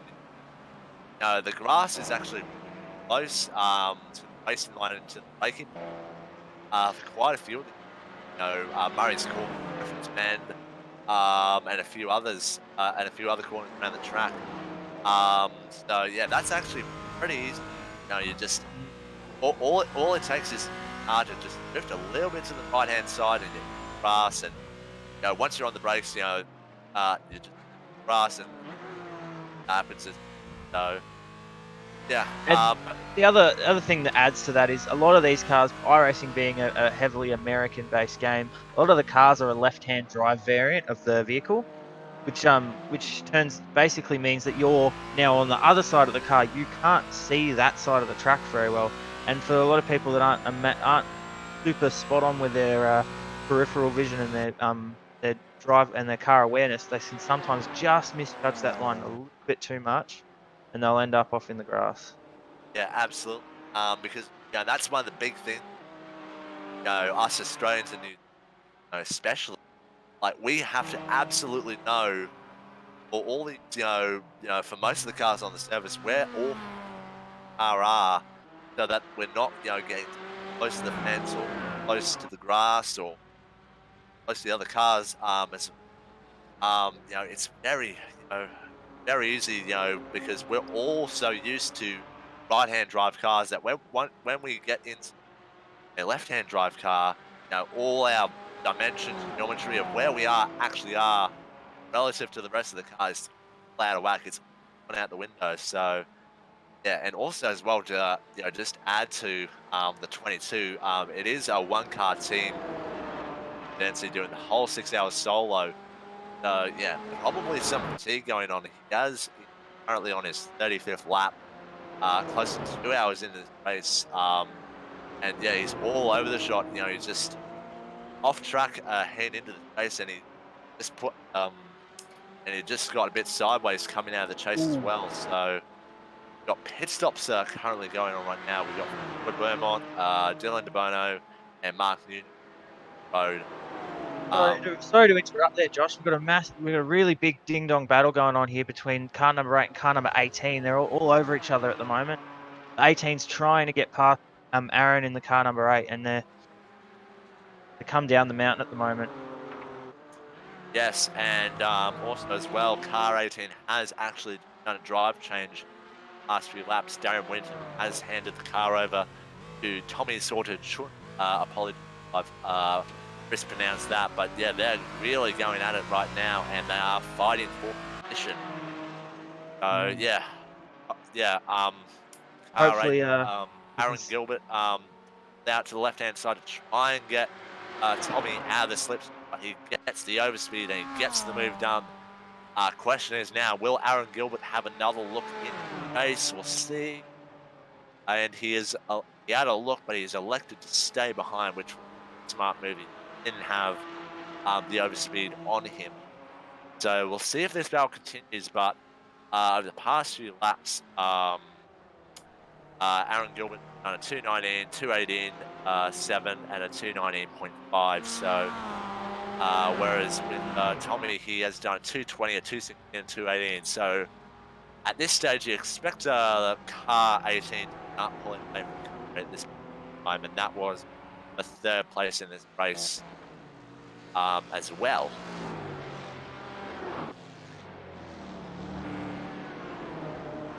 So we also to update the 00 car, we got a drive change there with coming off incredible laps in. He has handed the car over to Zach Bates. So driver change. had another follower on Twitch. Or I'll try. So we've got Flamin Damon AYE has jumped on the Twitch follow. Thank man. Hopefully you can tune into our next Twitch streams that are coming up on Tuesday and Thursday night for the Pink Super and the Brooksy Ann's Cup as well. Got more dramas on track. Oh, and we've got a moment. Oh, we got Itson on the trace as well at the same time. Cars going everywhere at this point. Yeah, sorry to interrupt, but yeah, we got the 21 basically sideswiped Michael Aaron Smith race because he got into the fast. They seem to have. There's more on the track. Let me just. We heard a bit of a moment at the top of the mountain as well for the CBT racing car with Dylan DeBono. He's just made a little mistake coming through the tipper, caught the inside wall, and it spat him into the outside wall as well. So all Yeah, going off at the moment there, yeah, JCW. he just turned in a bit too early. I wonder if he's got hearing damage from that. Might be going a bit slowly here. And he is coming into pit lane. As you said before, we are right at that pit window as well, so it could possibly be that it might I not hurt think also too as well, much. Dylan DeMono's actually only just gotten into the car. That was his outlap. Oh So, no! really rough outlap for Dylan DeBono, who only just got the car the previous lap from Jackson Harlow. Did a really good job there. So what this means now is the 16 of his sport with Michael Aaron Smith, who did have that moment 21 Aurora 2 team car in the chase, is now currently in second place right now. So yeah, and it's very interesting to note that this wasn't the case at all a few laps ago, but in first, second, sixth are all cars, and the third place I actually think it CR. might actually be the top 5 that are GT4 cars at this stage because the Yeah, 94 is still in the lane. And just to add, a 94 CBT racing car, they've elected to another drive change. They've taken Dylan DeBono out after only just one lap, and they put Kobe Williams in there. So, yeah, and that's one of the other things as well. When you're jumping into a car after it's been running for a couple hours and it's your first lap, you're kind of thrown in the deep end because you're surrounded by guys who are really used to conditions. They're really used to their braking point, all in the zone. Whereas you're basically out there on your first lap, and you're trying to just get a reading on what the conditions are like, how much grip you've got, and it's a really, really daunting prospect, especially when it's a multi-class race around Mount Panorama. Yeah, I think he had I do believe he had a Porsche coming up behind him as well, which being on, they are mildly quicker as well. They're about maybe a second to a second and a half quicker a lap with right driver's hands, but it,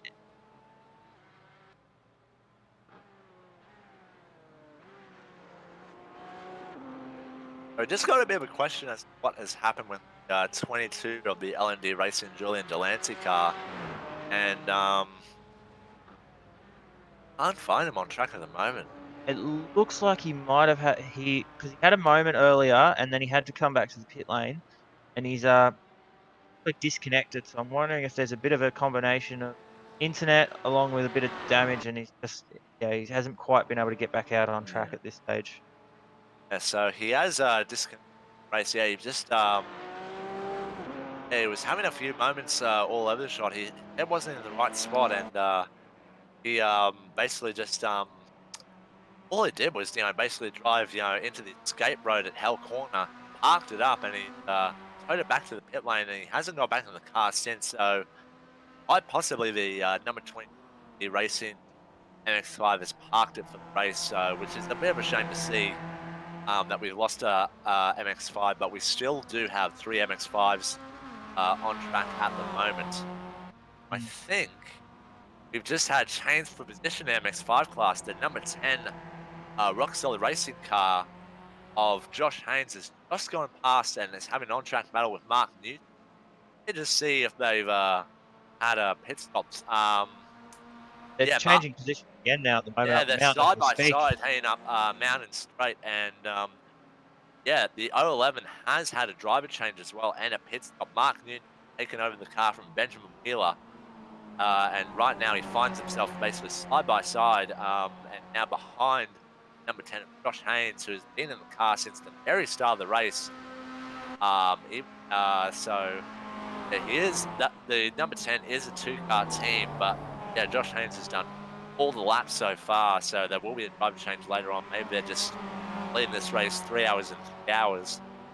Um, Mm. yeah, good to see a bit of a ding-dong battle between the MX-5s. It's always really good to see, the lower class cars have on-track fights. Um, yeah, but like even though we love seeing the GD4 cars race, it is good to see lower class cars, have a good go at racing one another. Josh Haynes, actually, his teammate at the moment is Cooper Allen, who did get in the car earlier, but he got had quite a bit of damage on his outlap and had to go back to the pits. He's jumped out of the car. I think he's having a few internet issues as well because he's disconnected and reconnected a couple times so far. So unfortunate that Um, they're struggling with their internet, but hopefully Cooper can get it up for later in the race. and there's also another on-track battle in between two JP Simshed TCR cars of Ray Oliver and Blake Urquhart. And also Blake Urquhart actually passed Ray Oliver on Mountain Straight while we were going down the MX5s, and big moment for Ray Oliver in the dipper there. That's don't really want to do that. I think, Um, well, that's what we talked about before with that lift off oversteer. He's come off the throttle going through the dipper. The back's just stepped out, got out on the marbles, and yeah, not a good moment for him. Hopefully, he can collect himself and get back going. And he's yeah, only just jumped in the car there, and fresh mind, so cold tires.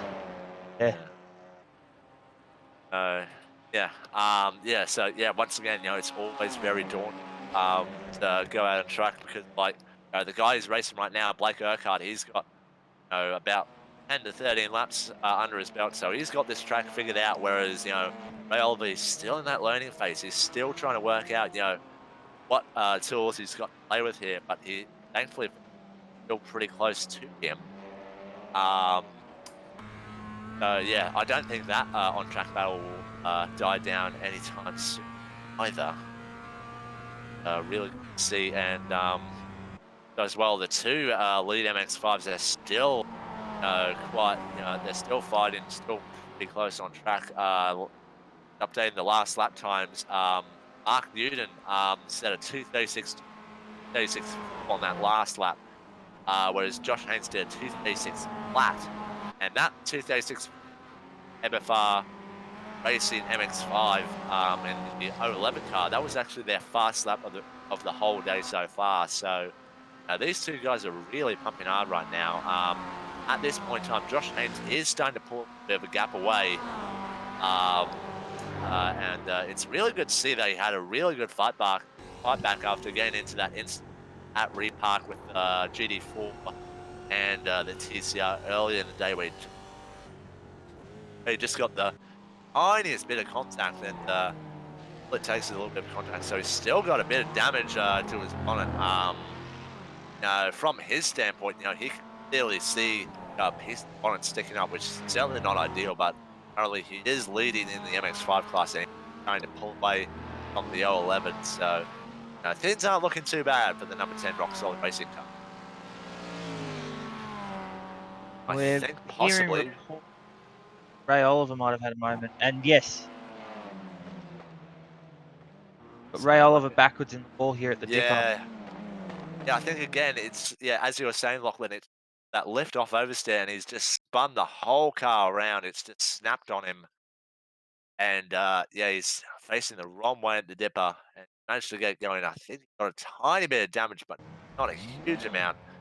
So Mm, obviously he still hasn't really got a handle on the track yet.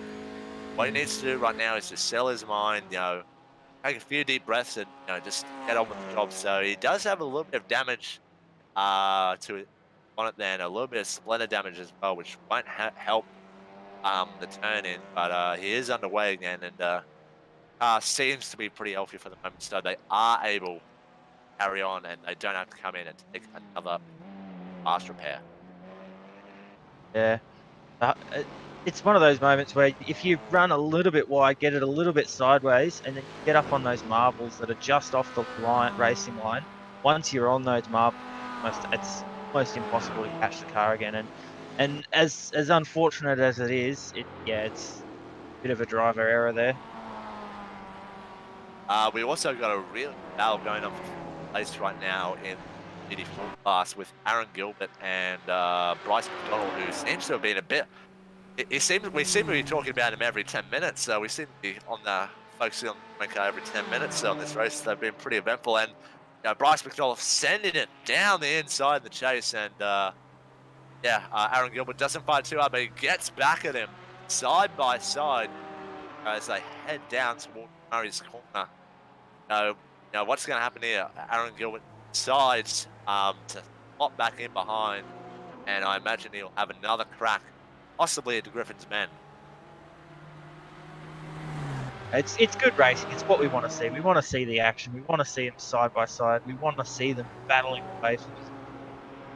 And big shout out to these guys going at it and entertaining all of us.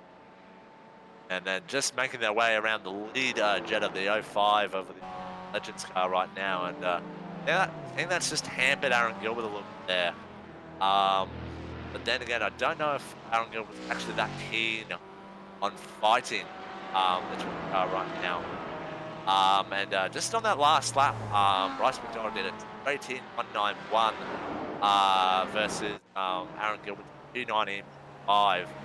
So, maybe Aaron's, seeing the 20 car of Bryce McDonald come in is just don't let him go, not find too hard, and just focus on the race, because Bryce McDonald right now is getting a bit of a gap as he's just going around the outside of one of the MX-5s now, and he's managed to off the fence there.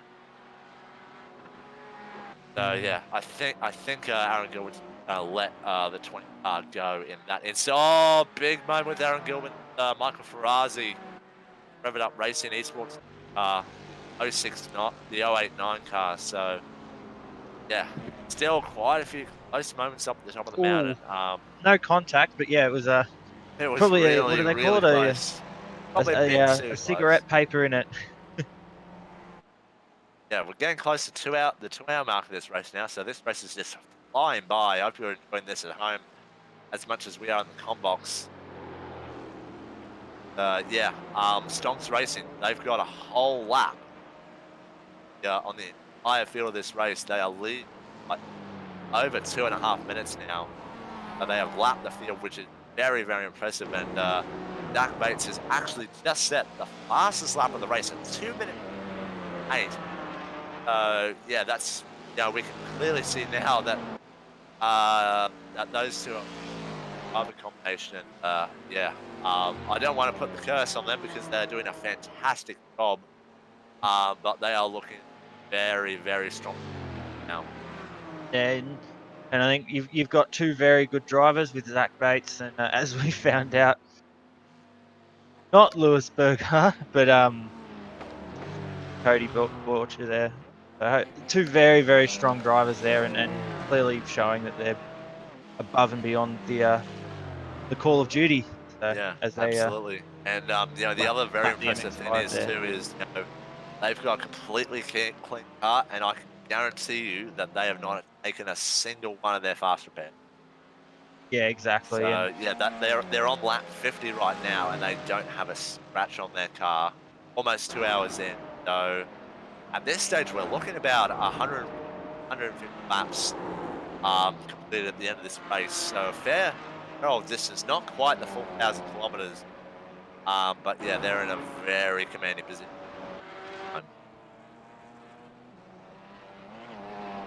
the number 111 still chugging around out there as well. Hark back to him. He's quite a bit of damage on the front of the car, but he's still ticking on. He's still getting the laps Yeah, in. Hopefully they'll come into the pit lane soon and get the front of that car all fixed up. yeah, yeah. They do about 5 to 6 seconds a lap.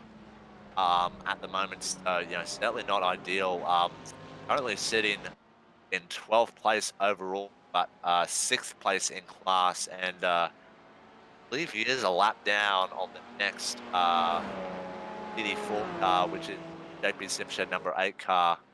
No, not quite, about half a lap behind the 8 car of Aaron Gilbert.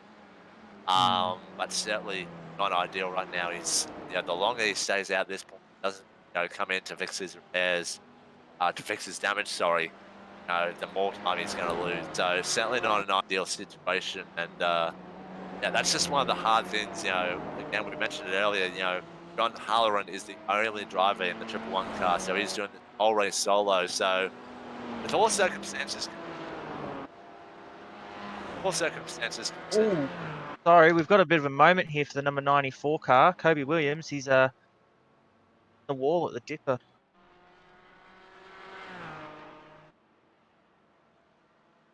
A little bit of an internet issue with Kobe, but yeah, he's had a moment going through the dipper, and we've just caught the aftermath of it with the back of the car coming around and got a yeah, fair bit of damage to the front left of the car. and that's a real shame as well because we've been saying it earlier. The 94th place runner overall in this race, they were leading their class by quite a margin. Now they're currently sitting third place, and yeah, I'm just wondering if they might be set to park the car because Kobe Williams has got quite a few internet issues now. So yeah, it looks like they might be still on track, but it's very hard to see because they've got really poor connection. Yeah, he keeps And I'm just disappearing they're and just flashing yeah, in and out on my screen. So yeah. Well, yeah, hopefully for their sake they can keep going and it improves. But yeah, at this stage, yeah, they're not looking good at the moment. yeah. Bit of damage to the car So and some yeah, so blinky like build technology. yeah, and I Oh, think another car's hit the wall at McPhillamy. Another car's hit the wall. At McPhillamy there. I don't even see who that no, was. the number 14 it looks like of Nathan Hearn.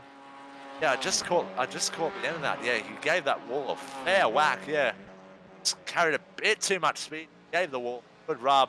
Got sideways in McPark, but somehow saves it. Max, a really good job saving that. And he has managed to keep going. I just wonder if he's got some steering damage from that. Doesn't look like it. He might have a slight little bit of right hand down, but then again, he is coming down Conrod Straight, and if you have walked, you do know that it definitely does have a crown in the middle of the road. It's pretty severe. Um, so yeah, we'll just have to keep an eye on him. He's currently in second place in class right now, behind the 43 of One Performance Racing, currently leading the class. And they're not leading it by much. They're only leading it by about 10, 15 seconds over the 14 over the car. So yeah, the TCR race has really come alive thanks to the 94 CBT racing car. So the race for the lead TCR car, the TCR class is back on. It's really heating up. Definitely, and it's what we want to see. We want to see good hard battling for the win, and want to see these guys fighting right up to the last 5 minutes of the race. We want and I can't wait to see how it all goes, and where we'll be in another 4 hours time. Absolutely, absolutely. And also as well, we haven't spoken about the two Mustangs recently, but the gap between those two have really closed up. It's only about 10 to 15 seconds as well that the 352 has got over the 173 car. Paul Nichols only recently stepped into the 352 car, whereas the 173 has also done a drive change. Peter Madison getting back into the car after his fantastic opening. So yeah, those two Germans Racing Club cars, even though they're only two Mustangs in the Mustang class at the moment, in this race, sorry, they're still doing the same strategy, which is fairly interesting, honest. If there's two cars fighting there from the same team, you would almost expect that at least one of the cars will try and have an alternate strategy and pass the other um, through same strategy and overcuts and undercuts. But it doesn't appear to be that way between Cummins Racing Club cars. They seem to be on the same strategy, and yeah, I mean it is working out for them. Both their cars look pretty clean at the moment. No damage that I can see. Yeah. So the Mustang battle is still, on as well. Even though, I think it was I think it was, even though I don't remember which one it is, but one of the cars had like a half a lap lead, about 20 to 30 minutes ago, but now it's closed right back up to about 10, 15 seconds. Yeah, I think there might have been a moment there.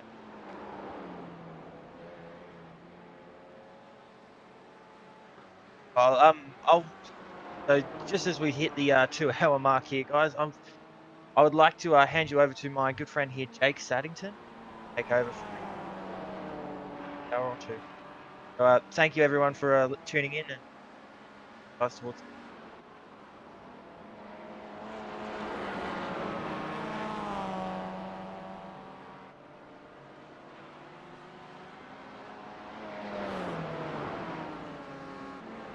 So yeah, at this point, just over 2 hours in the race, Stonks Racing, still with that commanding lead, over a lap, now, just in the Zero Autosport car. And then, it's fairly close with Sport, only not that far behind them, as well as the 20 car Ripstorm Racing. So for set from P2 to P5 in the GT4 class, it is still pretty close to this. We have also recently covered the TCR class and how close that is, thanks to the 94 racing car. The two Mustangs, as we discussed earlier, they're still very close on track. The Aurora Legends 05 car, we haven't spoken that much about them, but they have been actually extending their lead. I believe it is now 8-lap lead over the 21 Aurora 2 team, who are really having a really tough time of things. And in the MX5 class, we've got the number 10 Rock Solid Racing car, um, in that class. And he's got about a 10, 15-second lead, not even to the length of he's got over the 011 car. So if Jake Sun is here, which I believe he is, we'll just say hello to Jake Sun. Jake Santon. Jake Santon, how you going, mate? Yeah, I'm good, JCW. Yeah. Thank you for first broadcast for SimShed Broadcasting. So I'm looking for the challenge. So just wondering, have you been keeping an eye on the race so far? And if you have, what? Yeah, I've watched most of it and quite a few mistakes, and that pace of Zach Bates and Cody Bircher is I've never seen anything like it in online broadcasting. To put a whole lap on the next same class in only a 6-hour race they've done a phenomenal. Yeah, they really have. It's really interesting. Zach Bates, he came out, we were me and Lachlan were kind of wondering whether Zach Bates would have a similar pace, and then only a few laps into the stint, he bangs out the fastest lap of the race at 8. So yeah, they're doing a fantastic job at the moment. And Yeah, and the battle going on the minor placing, in the GD4 class is going pretty well. Is pretty juicy as well. And also the TCR class. So we've still got quite a few on-track battles at the moment. Uh, so yeah, JPS Simshed cars battling pretty hardly for position right now with Ray Oliver just getting side by side into the chase. And yeah, those two flying off. Just as I say that, Blake Urquhart, locks the car up, gets a little bit wide in Howard's corner, and yeah, Ray Oliver just gets by once again. So, the two JPS Simshed TCR cars are really flying hard. They're flying for 9th place overall and 4th place in the TCR class at the moment. So yeah, really good fight between those guys at this. And certainly been one great to watch. Just watched Ray Oliver almost hit the wall going through Griffin's Bend, so pushing hard, trying to keep up with Ray Oliver. Oh no! Like Urquhart just nudged the wall. Just before they entered Reed Park there. Doesn't look like too much damage. He's gonna keep going, but oh no! There's a car spun at at Silman Park. One of the Porsches, I want to say. That is the number 089 Mazda. My apologies, getting that call wrong. Michael Fitzari. Yeah, and I've just seen, yeah, he's missing the entire front end of his car. Yeah, and he had oh, he actually got a little bit of a helping from behind by Ray Oliver there, who really closed up very quickly on him. And yeah, we'll see what the stewards have to say about that one. But yeah, that's really not gone well for Michael Ferrazzi and the Rev It Up Oh, race. and Yeah, they've got quite a lot of damage to the front of the car. They have to come in. That's just way too much damage to soldier on with. So yeah, I'll have to have another look at that from Ray Oliver's perspective. But yeah, that almost just looked a little bit, impatient and clumsy. Just might have another onboard replay of that. Yeah, I think maybe just a little bit too eager from Ray Oliver's standpoint. He very well could have, forced issue to go side by side with him at midfield bin park and possibly made it work. But yeah, that was a bit clumsy from Ray Oliver's part. But have to wait and see what I have to say about that little. But that has really, hampered Michael Ferrazzi and the Rev It Up racing team's day, as he's just gone off the track race again. So yeah, there is no front end on that Mazda. Basically, it's engine bay and 2 tires and the headlamp. So yeah, he comes into pit lane right now. He was running 30 in the MX-5 class, but yeah, because there's only 3 MX-5s on the road at the moment, he will keep P3, but he is going to lose time to the 2 leaders of the Rock Solid Racing MFR Racing MX-5 cars.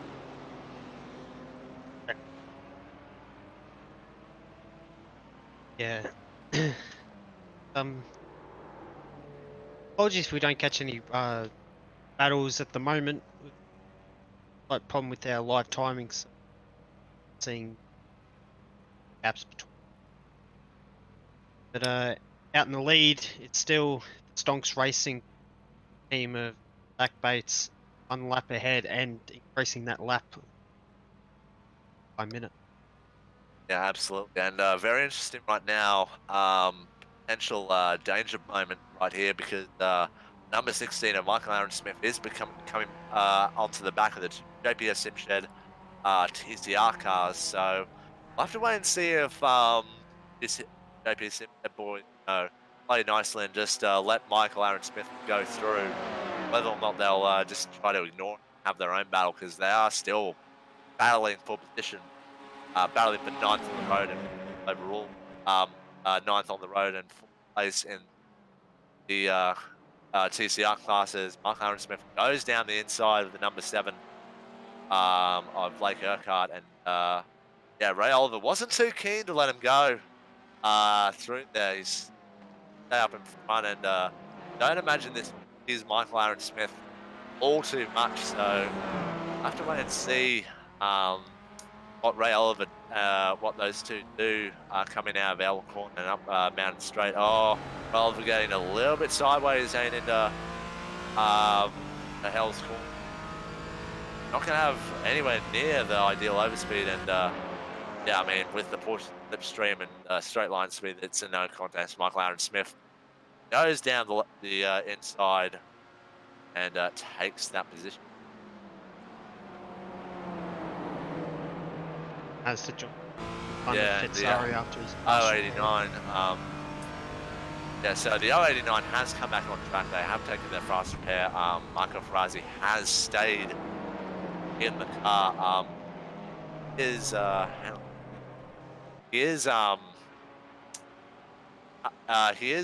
a 2-car team, but he has done the whole way so far with Son and Baker still yet to jump in the 089 MX-5. I imagine they'll be doing that soon because we're 2.25 hours into this race. We're over the 1/3 mark. I imagine Just they seen will. want to tune into the pits to top up on. Yep. And he has elected to stay in the car, so there's no driver change there. Inter-team battle between Ray Oliver and Baker place PCR.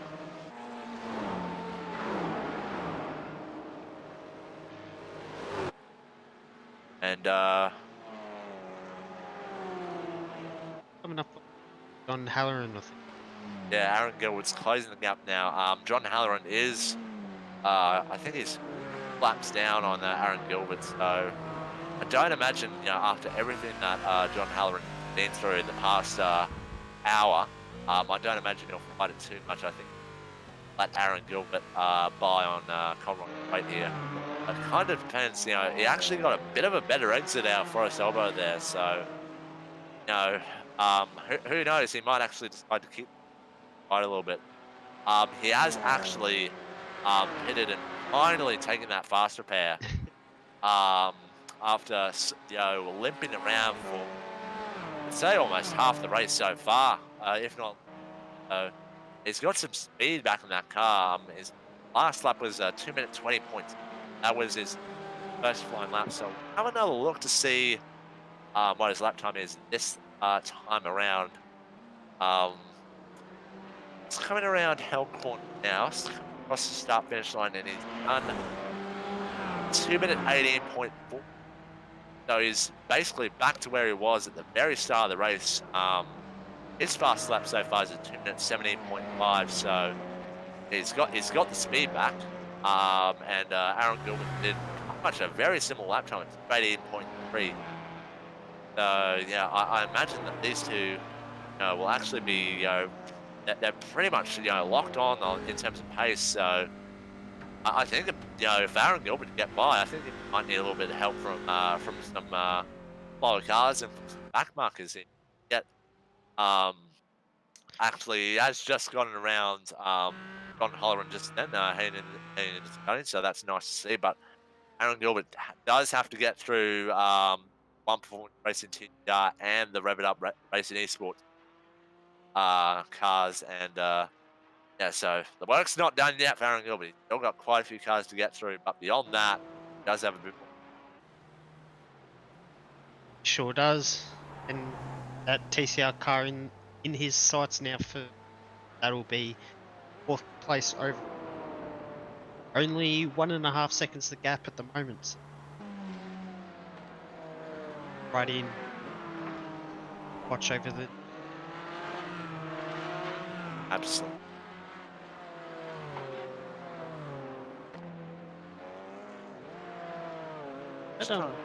Azure Audit car number 2, 2nd place in the 84 class. Just do a very solid job training out lap after lap, keeping a solid pace up there. Aaron Smith started the race, handed over to Beaumont, and Aaron Smith back in the car since. Have not put a foot wrong all day. They haven't quite matched the pace of Zach Bates, who a few laps ago did the fastest lap of the race at 2. Yeah, and I suppose in Aaron Smith's standpoint, like, you've got, a 1 lap gap to at this point, there isn't actually that much point in actually, going, 100% going, almost on qualifying laps, trying to catch up. At this point, you almost kind of need the, basically sit and wait and just stake it out almost. 00 car, just essentially, just to wait, to see if he makes a mistake. Like, it's 2.5, to 3 minute gap that he's got, the 00. So there isn't actually that much point in really going for it. At this point, you just want to consolidate P2, and you just want to essentially wait. 00 to make a mistake, but because of the speed that Zach Bates has shown so far, the consistency, that's probably not going to happen, and going to come across the line and he set his third consecutive lap in the 2-minute 40, the 2-minute 14.5, which is fast up on the race on 57. Yeah, 2-minute 14.7 on the next lap on lap 58, and then he did a 2-minute 14.8 on lap 59. The lap he's on lap 60 right now, so yeah, very fast, very consistent, and yeah, there's not a scratch on that 00 car, so they are doing a fantastic job. And yeah, if you're if you are Zach Bates, you might as well just roll and just drive the rest of the race out, because we are starting to approach the halfway mark of this race. It's really flying by very quickly. Coming around the outside, the 05, who just lets him go, doesn't even bother fighting him for it. Exactly. The 05 car of Richard Andrews currently leading the way in the VW Jetta Club. Got a solid 8-lap lead over the Aurora 2 team, the sister car. The only other Jetta that actually took the grid. So yeah, I mean, he's got quite a bit of damage on his car. Just from run-ins with faster cars. But still got a fantastic, all in shouldering on. Yeah, exactly. And class leaders that win in their respective classes at the end of the race will receive $100 prize from iRAcing Racing. Fantastic initiative by the iRAcing. Offer up prize money. Editors racing. Yeah, and big shout out to them, putting this whole race together past, couple of weeks. They've done a really, really good job, and yeah, well, we'll have to wait and see if they'll join this and make this a regular thing. Gonna be an annual thing. We'll have to wait and see on that, but it's been a fantastic event that's been run so far, and yeah, it's produced some really, really good racing. Exactly right. Just coming back to that battle between we do have off track at the Zach Bates. I think, yeah, So Zach Bates, I think, has had a few in. Yeah, he just ran wide at the exit of the chase by the looks of it. Yeah. Have a look at a I replay of think it that's the now. first mistake I've ever seen that car do all day long. Yeah. So yeah, just got a little bit wide coming through the chase there, but he's still underway, no damage, and no real effect to his lead. But yeah, that's the first mistake I've seen from the 00 car on lap 60. 2 hours and 20 minutes in the race, so very, very impressive that they've managed to keep that GD4 on the track for so long. Just watched a replay of Blake Urquhart at Murray's Bend, run slightly wide and almost hit the wall with the right-hand car. Going to show that on the replay for you. The dripping paint graphics replay. Yeah, just a little bit of that understeer. Did a really good job to save it, but yeah, just obviously didn't slow the car enough, or just underestimated the grip available to him.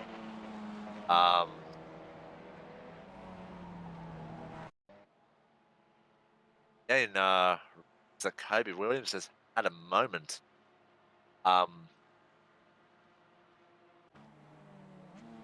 Bit difficult to see because often pop up on our live timings, but Kobe Williams mid connection for us at the moment. So messaging. Yeah, Thought that he might have gone off the track, but well for now. Yeah, he doesn't appear to have any damage on the car. Yeah, actually, I take it back. He does have a little bit of damage on the front of the car. I think the bonnet's just a little bit crinked up. But yeah, he is having a little bit of connection issue at this time. Hopefully he gets that rectified soon enough.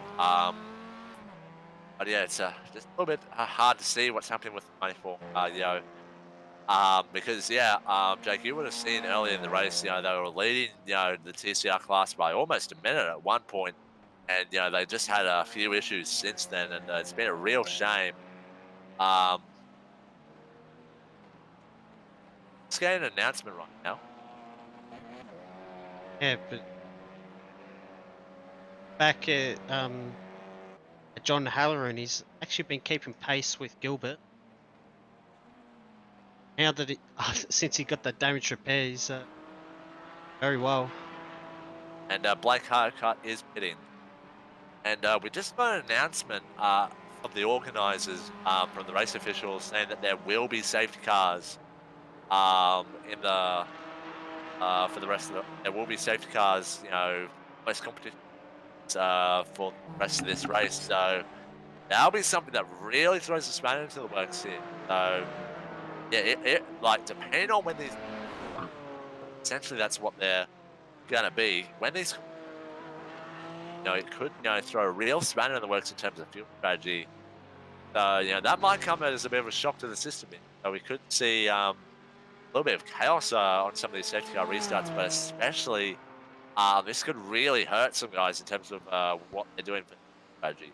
Yeah, and if that safety car comes out shortly, it's going to help the number 7 JP Simshek guys. Just come to the pits now, done a driver swap. Wade Michael in the car.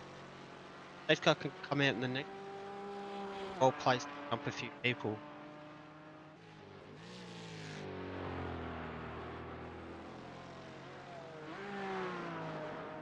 So Yes.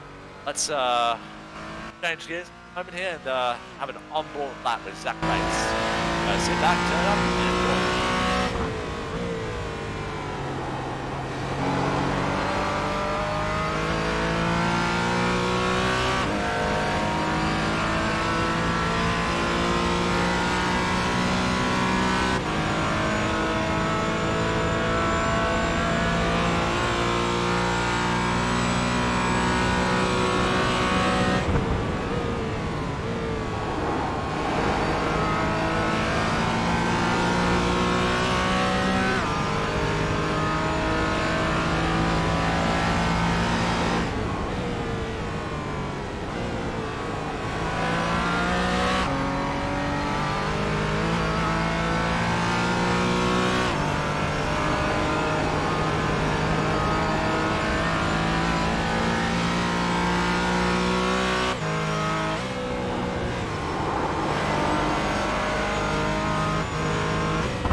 That was Zach Bates on there, 252.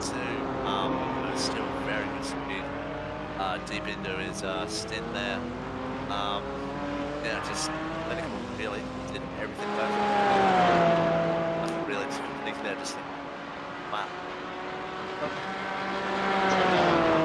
A driver swap for the number 8 JP Simshek car. Gilbert jumped out of the car and shoots.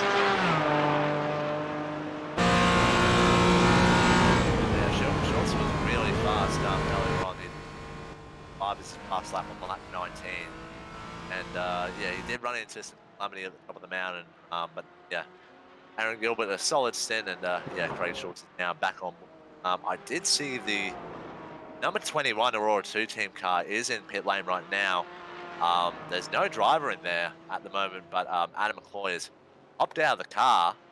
And I just wonder if they're going to park it. He's quite a few laps down.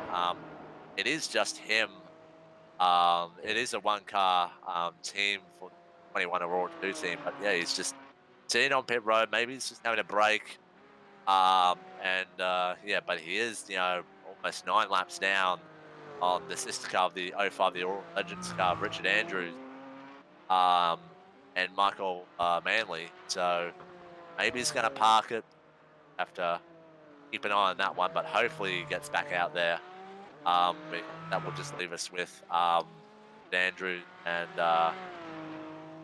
Michael Manley as the sole Volkswagen Jetta. Yeah, those guys will just be known for the final 3 hours. So yeah, hopefully he gets back out there, but we'll keep an eye on that. Yeah, and with Bryce McDonald making a pit stop now, that moved Jimmy Ball into 3rd place. Raced Ball in that PCR class. Rip a job in there, Yeah. partnering with Yeah. Dylan Shepherd. Hey. And we are we just just getting got- word that Kobe Williams has crashed. Let me see if I can find play of that.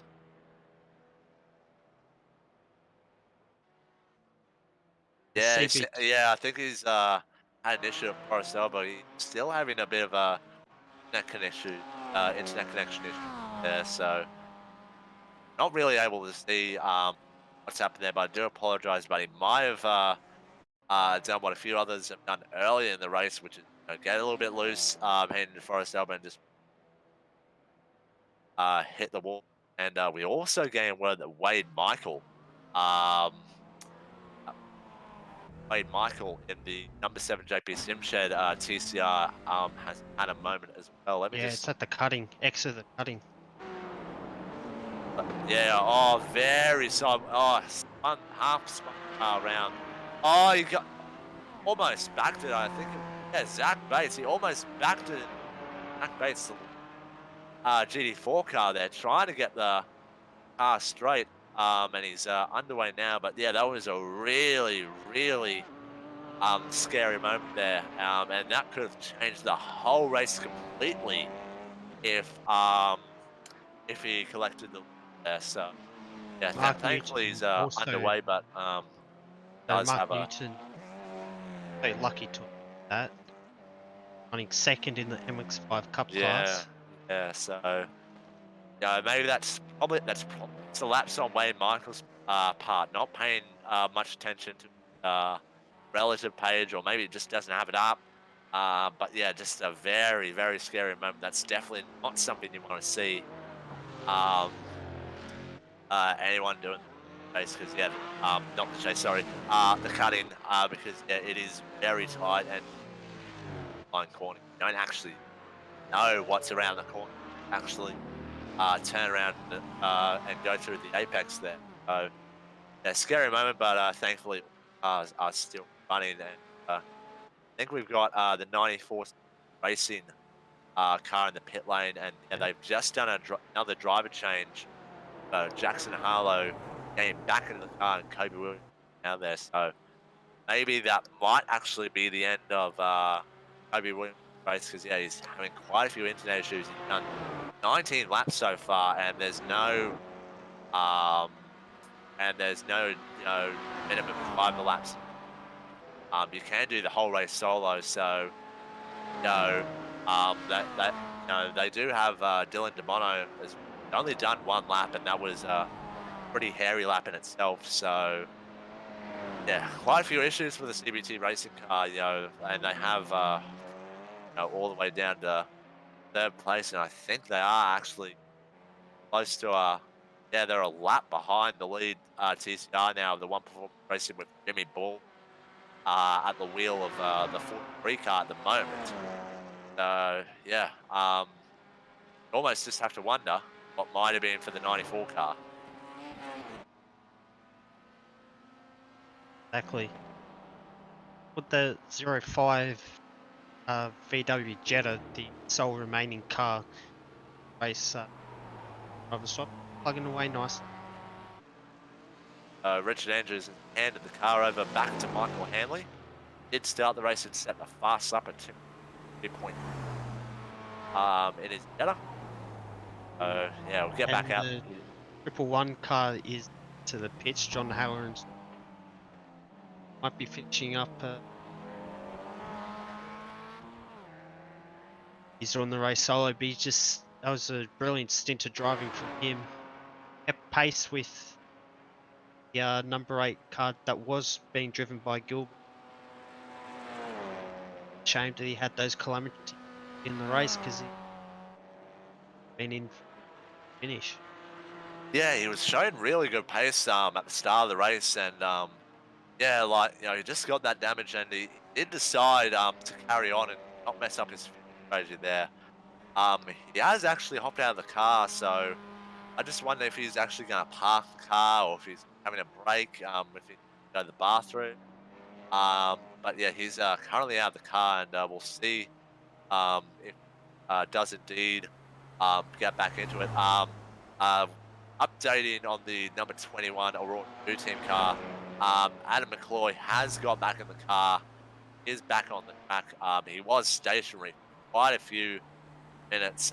His lap time on lap 45 was 11 minutes 58.1. Just goes to show how long he was sitting on pit road for. And I believe he is now 11 laps down on the 05 Aurora Legends car. So yeah, that's just one of the difficulties, doing this race solo. It's a long, hard journey, and it's 6 hours, and most racing, they just need a break at some point, just to have a stretch and have a walk around and just get that blood flowing again. Even though this is physical work, you are still down. So back on the track right now, and yeah, hopefully. And we are getting word that Bryce McDonald has crashed in the dipper. Was following the lead GD4 Stonks racing car of Zach Bates, and he just lost it. I think he might have let me go into cockpit camera. Yeah, he just lost it in the turn in. He lost it in the turn in the chat. Yeah, I think he downshifted too harshly, and the Porsche is just not like that at all, and just half spun him, and he has clouted the right side and left side wall trying to get around again. So he has got a little bit more aerodynamic damage, but he is underway again. But yeah, he does have a bit more damage, which is a shame because he was doing really well, and I believe that he is the lead car with only one driver. So he's doing a really, really good job. So he has just come down pit lane. So he probably might be coming in that damage. He's got any steering damage, I think.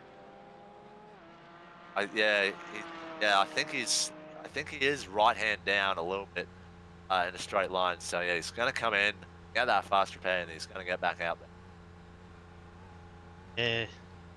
Yeah, unfortunately, tried to follow the speed of Bates and quite keep that car in check. But news on the number 16 car, Beaumont's just jumped back into the car. They pit stop and go for them. Yeah, they're doing a really good job. And the big reason why they are position number 2, both in the GD class and in the TCR class right now, is that they just have been keeping their noses clean. Obviously, they will fall down because the 18 or actually I think they were in P2. I think the reason why they are in P2, they have been keeping their noses clean. They've just been going along, and if if the 00 actually got involved and collected the number 7 JP Simshed TCR car when it was sideways at the cutting, they could have been in real prime position to take the lead of this race. So it's certainly not over for them yet. They are, if they just keep, within a lap or two of the lead, 00 car, they're still, in theory, in with a chance to win this race. Right. Driver change at the moment. 173 car. Daly's just jumped in the car, replacing Madison. And the 352 has stayed out an extra lap, but because that the two Germans Racing Club Mustangs have been following a very similar strategy, I think it is safe to assume to expect the 352 car coming to the pits on this lap, and possibly driver change as well. They have been doing almost identical strategies so far in this race, but I find it, me and Lachlan, we both found it very interesting that these Mustangs, the only two Mustangs, that do come from the same stable, are copying each other and are having the same. So I assume also you, Sato, you also are a bit surprised by that. Problem for Oliver. He hit the wall at the elbow, and now he's about to get overtaken by Turner for that looks like 8th place. Another calamity for Triple Eight JPC car. That mistake, another place. Yeah, it's just quite a few issues for the two JPC TCR cars right now. Like they almost don't look, fully comfortable right now. Like Ray Oliver and Wade Mitchell don't exactly look, super comfortable in their cars right now. So which is a bit of a worrying sign, because if you're not that comfortable around a track like Mount Panorama, there's a very real chance, of basically nosing the fence somewhere across the top of the mountain and having to get a tow back to pit lane and get a reset to get back out there. Also, another thing we have to keep in mind as we get closer and closer to the start of the second half of this race at the 3 hour mark is that there are some cars and drivers that are going to run out of fast repairs. They start the race with 6 fast repairs. They can take one every hour and make it home. But at the same time, there have been, quite a few drivers who, they've had a fast repair, they've gone back out, and they've had to take another fast repair immediately. The 111 of Redback Racing Team is a prime example of that, of John Halloran, who I think is out of the car at the moment. I think he's having a breather at the moment. 4.5 hours in a single stint at driving, no mean feat. Yeah, Not surprised. Yeah, especially in a low downforce GT4 car around Mount Panorama, like that is, pretty physical work. It's pretty physical work in all these cars. Like, in some of the bigger 24-hour races on iRacing, you're in, GTs, you're in LMP1s, LMP2s, Daytona prototypes, and those cars have got much more downforce, and they are, generally speaking, than say a Mustang for 2.5 hours. So, it's hard work out there for these. Following the Triple Eight car last little bit, and I'm just noticing struggling a lot adjusting to front wheel drive nature. Looking very twitchy and all. Yeah, exactly. And also as well, this is a fixed setup race, let's not forget. So Ray Oliver just going a little bit wide and getting a bit on it. He's in the wall. Ray Oliver really just had a moment there. He got on the exit curb coming out of the chase, and he got sideways and just nosed it into the fence, kind of similar to, I think, Radicic about 10-15 years ago, where he just nosed it into the tyre barrier and is coming to pit lane. But yeah, I mean, let's not forget that the TR was one of the first, more high-powered front-wheel drive cars to come into iRacing, and most of the time on iRacing, most drivers, racing rear-wheel drive, cars. So like, jumping into a TCR car is, definitely a very, very different experience. I remember when I first, started, it was a bit of a, it was just, different even getting the car out pit lane, let alone racing with it. So Yeah, the TCR cars are definitely a very different machine to drive. Yeah, that's a real shame for Ray Oliver there.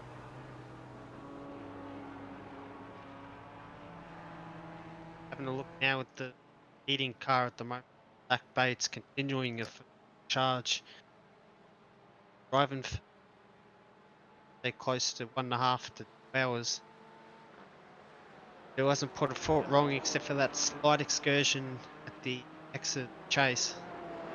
Yeah, and he's actually even bettered the fast lap of the race. He did a 2:14 point on lap 68, and he did 14.4 on the next lap, and a 45 on the lap previous one. He's on now. He's on lap 71, and it's so impressive to be in the car for like an hour and a half, and still be pumping out super solid lap times.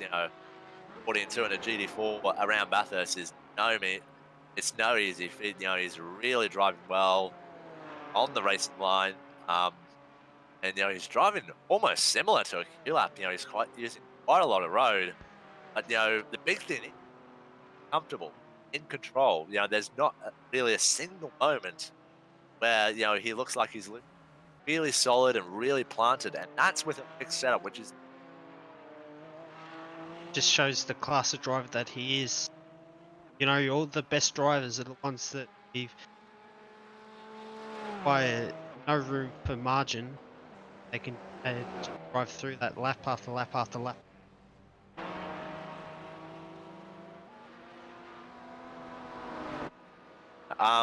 a little bit of a catch up with Paul.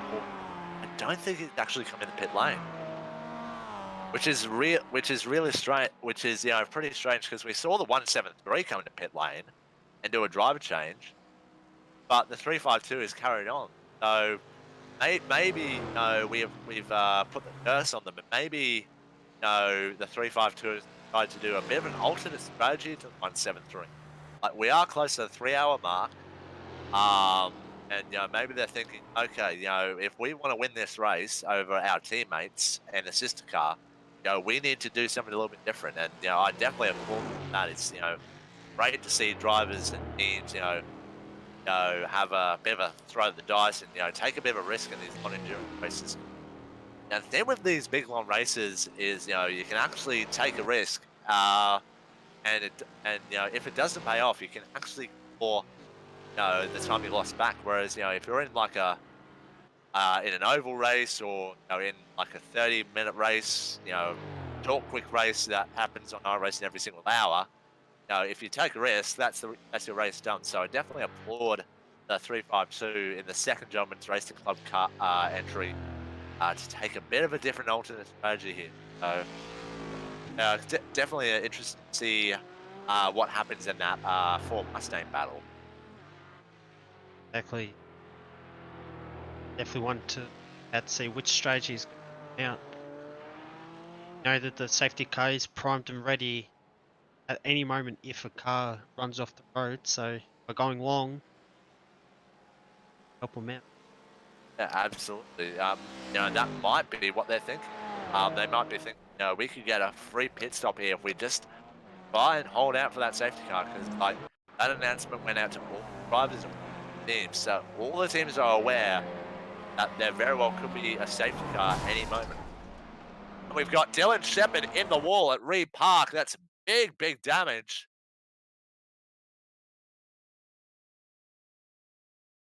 Yeah. Have a little bit of a Oh, back it's to a see what big. happened That's a there. big bingle. That's the Triple Eight car involved as well. And I think the 05 is Oh, involved as well. So let's have a look back at what caused all that. So the Triple Eight of Ray Oliver, he's coming up behind the 05. He goes down the right side. He hits the, and then actually a little bit of net code there for Michael Manley. So he goes sideways. He's across the track at Reed Park, and then it's oh, Dylan Shepard that comes had along. nowhere So to then go. there's two cars on the track, and then it's the number 10 MX5 who was leading quite a lot of this race in the Oh, MX5 class, the number and 10 car Jackson did nothing Arlo. wrong. Number 10 car did nothing wrong. It was on the brake slowing down, and it's the car behind the number 94 car that hasn't seen the in too late and it's hit the back Yeah. of the 10 car into the. But, like, that's 4 or 5 cars all involved in that, and that's a real big shame. Um, yeah, because like, it's hard to put, a real there because there was a lot of netcode in between the '05 and, the Triple Eight car. So, Yeah. just one of the real unfortunate things about, sim racing, when you get that little bit of netcode, and, yeah, iRacing just, know, obviously, just can't, keep real pace. Basically, with, where all the cars are, with, internet and drivers all around the world, unfortunately, that, some of those incidents can actually happen. So that's really, really unfortunate. That's, wrecked quite a few cars' days. Yeah, just had a driver change for the lead car. Cody Bircher jumping back in the car, replacing brilliant stint by Zach Bates. Following Craig Schultz at the moment, he's behind a Julian Harlow in the 94 TCR car. Expect the 94 car to let the number 8 car through a couple of laps. So the number 10 Mazda who was involved is actually leading pit road right now. Currently in second place, I believe, in class, but I've lost close to a lap on the 011 car of MF Racing MX-5, so it's close to a lap. So yeah, real disappointing for them, but they've still got a chance. They can still finish first in the MX-5 class, and the '05, the Legends Jetta was actually involved in that as well, as we did say earlier. Thankfully, he has gone back onto the track, and he still has that sizable 9-10 lap lead over the sister car, the Aurora 2 team in the 21 Jetta.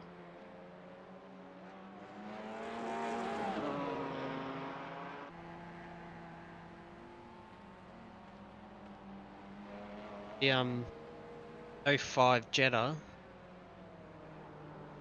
seconds back from the 10 car back now. I wonder if he stayed out of the No, pits. he just came out of pit lane, got Just a came out fast of the pit repair. lanes. Old tyres now.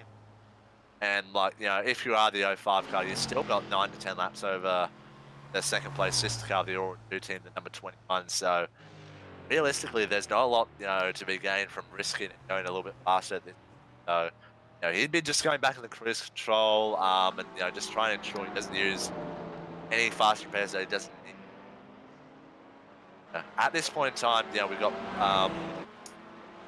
uh, the 00 did do a driver change, so Lewis Brugier, the A-list, as we now know, has just gone back in the car, just gone past the number 20 of Bryce McDonald, who is obviously a lap down at this. So actually, I think he's 2 laps down now. So yeah, just just goes to show how big the gaps are at this. We are just about to cross over the 3-hour mark of the race. There seems to be a very dicey battle going on between Craig Schultz and Jackson Harlow. They're not on the lead lap, and not even the same class, but yeah, Jackson Harlow all over the back of Craig Schultz. Now he's going side by side, and Conrad straight, but he has to tuck back in. Just has the advantage over the Audi in the straight line. I definitely expect him to try and make a move. This could be really dicey. And I guess if I was Craig Schultz, like, you've got a bit of a gap to 18 car, like, close to a quarter of the lap. Maybe it might just be best to just play it safe and just let Jackson Harlow go. Just try and settle down in rhythm and just basically use him as a marker, try and pull the way forward, try and get back to third place in the TD Sport car with Tommy Saunders behind the wheel.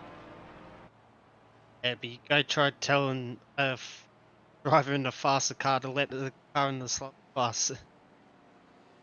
Not Well, many would it's kind make of that touch and call. go, really. Like Porsche has got the advantage in the straight line, but through the corners and across the top of the mountain, the Audi actually does have the advantage. Especially through those through the dipper. So he has got a bit of a gap on him now, but I do fully expect Jackson Harlow to be right back underneath that rear wing of the Porsche. Um,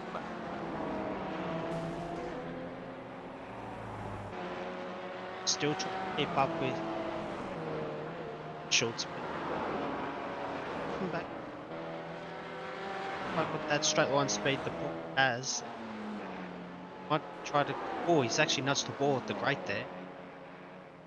Might have just escaped damage there. got a tiny bit of damage on the right front. Still pumping hard. No margin for error. Trying back time, not just to Schultz, cars ahead. Up the road for 24 car is like JP still Yeah, shed car. and that's for position as well. That's for position 9 on the road, and for position 4 last. In fact, that gap is closing down rapidly, down to Yeah. 2.2 seconds for Ray Oliver. Yeah, so Craig Schultz is in a really big pickle right now. Like, I mean, if you're in this, what do you do? Like, you could leave, you could let Jackson Harlow by, but at the same time, you've got the speed on the straights, and you don't want to be lifting off, because there's a team dark car in front of you that's got the same amount of pace as you, just because you've got the straight line advantage. Because like the cars ahead, like the 18 car in third place has got no one in front of him, and it's got a clean track, so. Really tough position that that Craig Schultz finds himself in. It. Exactly right. Even a bit of a downer for Oliver having Schultz give the car behind stream to help Harlow catch back up. So it's some teammates. Schultz is unintentionally hurting his teammate there. But like looking at lap speed, Jackson Harlow did a 2:70.7 on that last lap, Oh, and Ray Oliver just Oliver. ran wide there. Oh, big moment for Ray Oliver. He's Oh, going to have to let Jackson Harlow by here. There's no way that they side by side front wheel drive cars. Not a chance. I was just going to say that Jackson Harlow did a 17.7 on that last lap, and Ray Oliver did a 2-minute 20.7. So I still think Ray Oliver isn't actually that comfortable in the car right now. He is making a few mistakes, and he isn't really showing the same speed that Alex Cord and Rob Carmichael was showing early in the race. Maybe he's just not that comfortable right now. That does free up Craig Schultz, and unfortunately got the lead. Volkswagen Jetta just in front of him, but I imagine that Jetta will just let him by because they've got so much more, nothing to gain at this point. And beyond that, he's got quite a bit of clear track ahead of him. We've got the 20 car of Bryce McDonald lane. He's and the jumped out of the 17 car. as well. Battle of the pit crew is overall mission as well. Yes, it is. Yes, it is. So, um, so, uh, so yeah, the 20 car of Bryce McDonald has jumped out of the car. Maybe he's making a break, and yeah, Martin Turner, who's also another solo driver out there, just coming out of pits right now. He's going to start yet another stint. Doing a fairly good job. He was P3 when he came into the pits, so still in contention, taking the T start in hits. So if he manages to take first place in the T start by driving the whole race himself,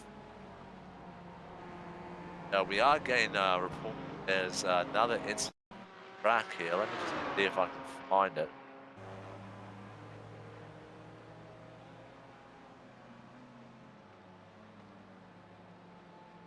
So there might be something up with the Stonks racing car. Yeah, just goes wide again. Exit, just not pulling it up.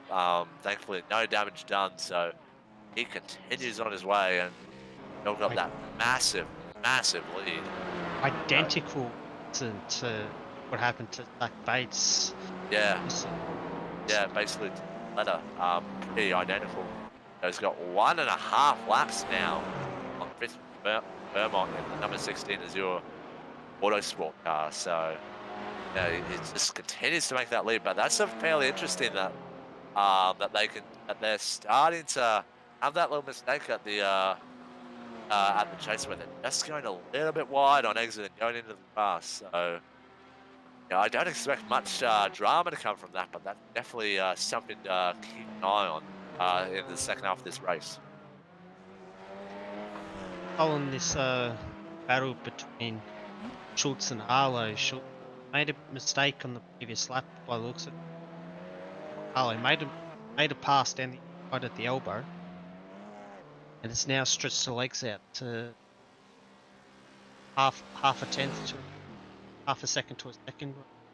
Yeah, but now Craig Schultz in that slipstream, we know that Porsche is fast in a straight line, especially down Conroy Straight down the PCR Audi. So, you know, going to go for a move at the chase, or is he just going to sit behind? He's having a look, but thinks better of it. All this Yeah, time really and wait interesting. for Harlow to make a mistake. Yeah. So again, like these two, you know, they're having very similar lap times, very similar in terms of pace. Oh, Oh he's got no! it on the grass and he's managed to save it somehow. That was a huge moment for Craig. Really good save. Almost half spinning and got into the back of Jackson Harlow there. That could have been both of them with severe damage and having to get a tow back to pit lane there. But yeah, really good save for Craig Schultz. You know, really good that he recognized that he was on the grass and straightened up and somehow didn't even go into the gravel trap there. So, yeah, big moment there. I thought he was. Yeah, for the life of me, I will never know how Schultz lost Harlow there. That was unbelievable car control once he lost it. Yeah, fantastic. And now they're coming up to the 352 Mustang, who still staying out there. He still hasn't pitted. Obviously, playing out for that safety car. He just lets the Jackson Harlow by, and I seem to do the same for Craig Schultz. Coming up the Park where it all went wrong last time, and it just the backs out of it.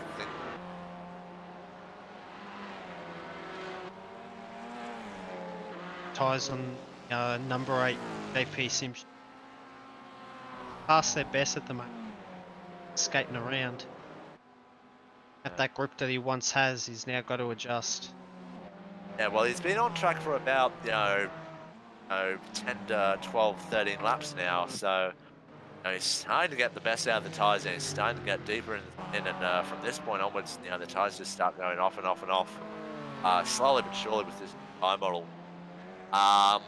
So, yeah, he's not going to have the same amount of grip that he once had, and yeah, he's dropped quite a bit of time to Jackson Harlow in front, and yeah, compared to position 3 on the road in the TD Sport entry, he's got about half a lap because the Sorter Short is currently going up Mountain Straight right now, whereas he's still yet to enter the chase, so he's got about half a lap behind third place in the race, like not fully out of it, and the safety car can definitely bring him back in.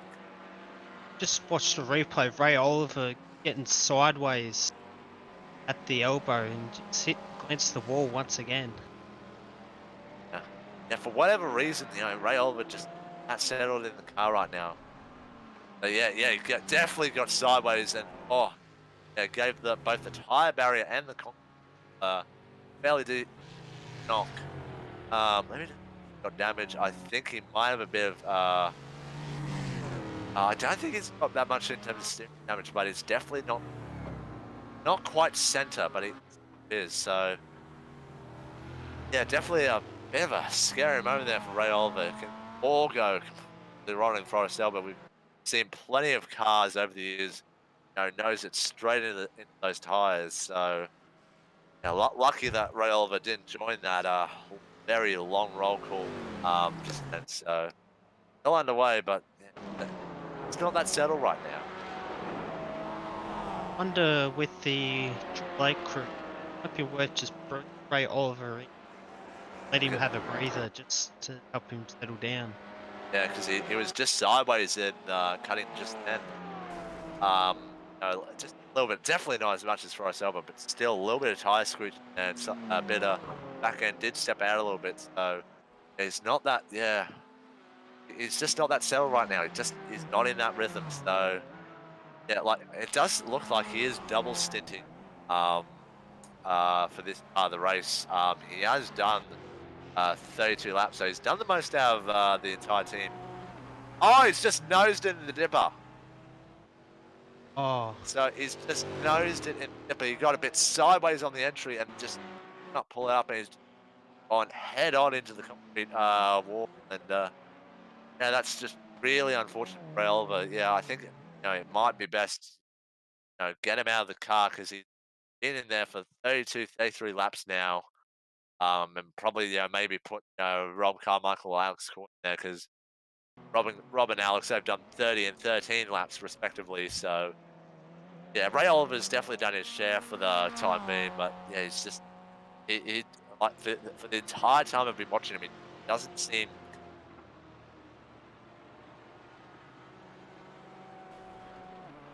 oh, dude. We're getting word that one of the Mustangs has crashed. Yeah, 173 the car. 173 That's car. Jared Daly. Yeah, he's had a moment. Oh, that's a really awkward moment. He got off the racing line to let the number 16 Porsche of Fitzroy Beaumont Oh, and through, it but blew the engine. Beaumont first the He hit the engine. Beaumont forced the issue by going down the right hand side, opposite the racing line. That's caught Jared Daly out, and from there, he just gets a bit sideways and straight into the right hand side, blown an engine, and he's towed it back to pit lane. So the 352 um, has actually just come in pit lane as well. And Who Beaumont's just pushed that. almost had an issue by getting onto the grass with the 16 car Fitzroy Beaumont again. I think Fitzroy Beaumont's a bit sick of seeing those Mustangs out, so he's gone past both of them in the one lap. So a real shame for the 173 Mustang there, but they did rebound, I believe, from an earlier incident. So there's no reason why they can't do that again. But unfortunately, they will go a lap down to their teammates. So yeah, definitely. They were doing really well because the Mustang really isn't that easy to drive around here over a long period of time. Yeah, they've just got caught out at Reed Park, which people often forget that is actually pretty easy to do there, especially if you're approaching it from an awkward angle, which we were.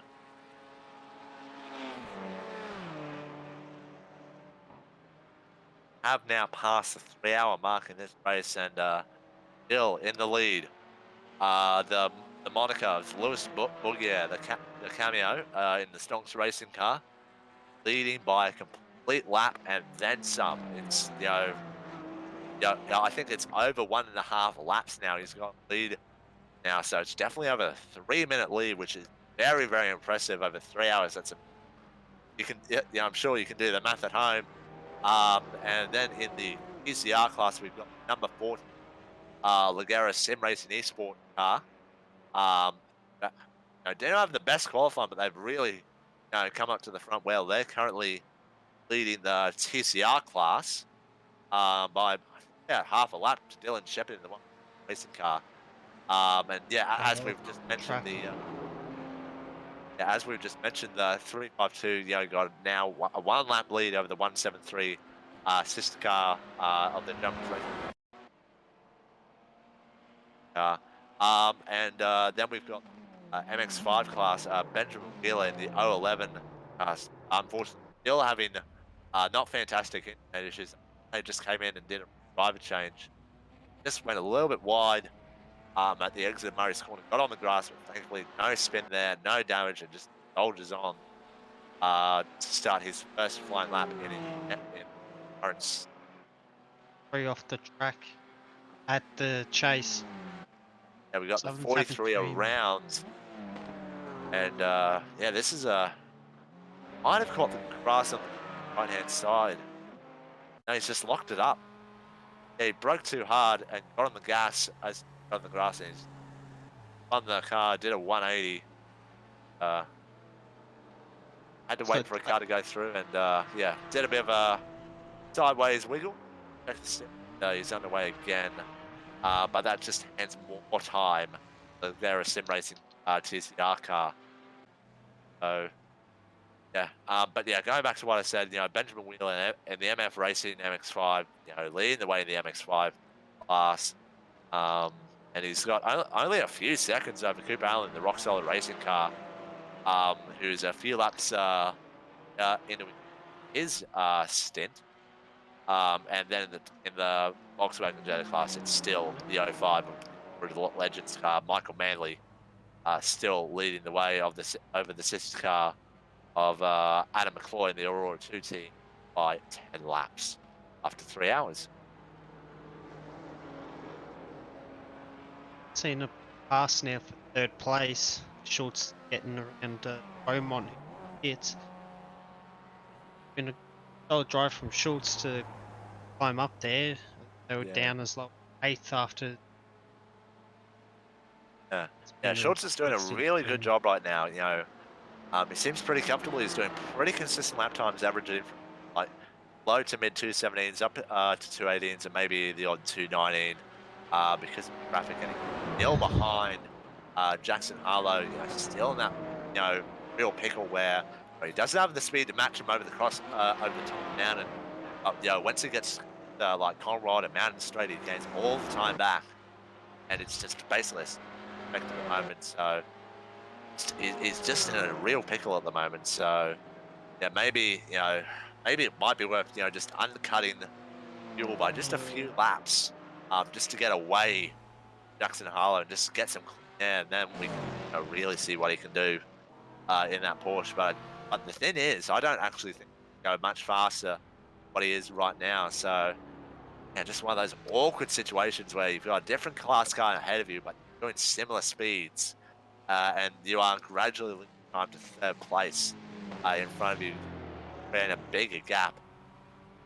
So yeah, just one of those really, really difficult situations where he's doing pretty well, Craig Schultz, but I'll be interested to see if he comes in pit lane pretty soon. And a couple of driver swaps happening now. We might do our own commentary swap in the booth. JCW can go and have a breather, get something to eat, and and Lokia Koijo, you turn back to the stream. What have you made of the race so far? Well, a bit of an hour break for me. Went had lunch, and yeah, it seems like everything's sort of, other than the constant, which is the leaders right now, the Stonks racing car, which is just driving away from everyone. Everything's sort of tipped on its head at the moment, and a lot of people have moved up and down the grid. Cars that have fallen back, and a few cars that have really capitalised as well. Wondering that 16 car of Beaumont dropped away quite a bit. It's been so long. They're down to 8th place now. We're running in. Yeah, I think they're still in the pit lane at the moment, and there is a driver in the car, but like they're actually moving. They may have possibly either run out of fast repairs or some sort of internet issue there. I just went up onto Dax now, so going on there. We are not updated. Maybe after the race, see what's happened to that car. 'Cause that's really, really. Yeah, another thing I noticed as well while I was sitting, yeah, the number 8 car's being held up by a lot by the 94 at the moment. Craig Schultz is being heavily held up and hindered by the 94. Yeah, the two cars have been doing very similar laps for hours. Neither can seem to pull away from one another. Could be Schultz's best chance to get past and on up enough momentum down this straight. So have a look and see how he goes. Slipstream of the TCR car going up the rise here at Conroy Straight, heading down to the chase. So sign. Close, it's hitting almost 260, but he keeps lifting off. If you keep the foot in, get enough momentum to dive it down the inside of this left-hander. You want to make it quick as well because he's leader of the race coming up behind him to put both another lap down. Sensational drive from the 00 car. The thing that I'm in, the 94's a lap down on the 8, so probably shouldn't be holding him up so much, but see how it goes anyway. In these multi-class races, you treat your class as its own separate race and not the other cars. Sometimes not being fought cars behind, especially as Harlow's trying to gain up on Turner, perhaps 10.5 seconds next car in class, so he doesn't want to too much time being stuck behind users' pace being front. Exactly. Very, very good point there, Jake, you make. Surprised how long Schultz has been going. Stint. It's a lot longer than Omon. He's just returned onto the track. He's in 5th place at the moment. Last stop should lap 61. Remembering they got put a little bit off schedule after the Aaron Gilbert ran a bit wide at the top of the mountain, so they're a little bit out of sync with the rest of the cars around.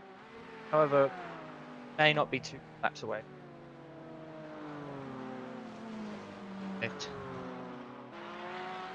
On that 94 very closely. EBT Racing. Arlo behind the wheel. Good to see they've also sorted out their engine they were having early. 94. Now that they're a bit more solid, the car's not pulling around anywhere. Hopefully they can put wheels to the road and move forward. Yeah. Change in the flash when Kobe was back in. They've also got their other driver, Dylan Bono, as well there. Only completed 1 lap at this stage, but may still get back in the car later in the race.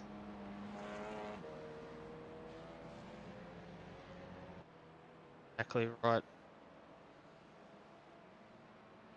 That 5.2 Mustang that pop up in the timing screen.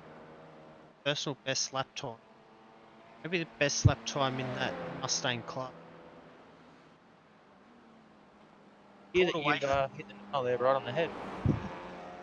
pulled away from that 173 Mustang when that had a few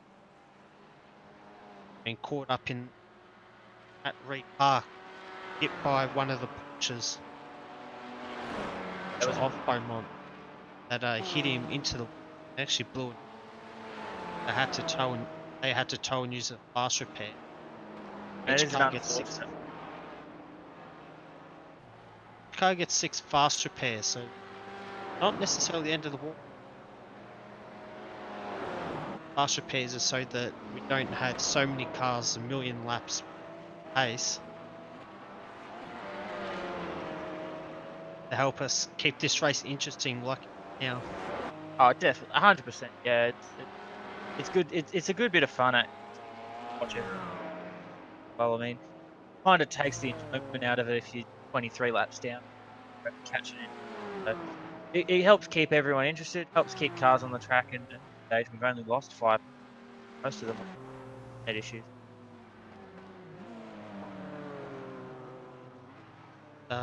Midnight Madness 4x4, thank you for following. Hope you enjoy a lot of our cars multiple times a week. Ants car coming, our see Ants car up on Thursday night. Ants car truck series here in Simshed Brook. Classic races in the stock car.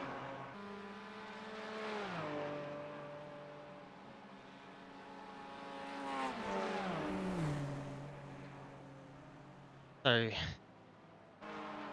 following Craig Schultz here, who hasn't made a move on this 24.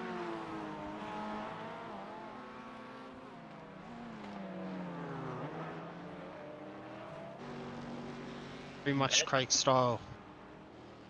Keep it smooth. Oh my goodness me. 94 car just lost a bit of concentration there, ran onto the grass on the pit straight. Survived though. Kept ahead.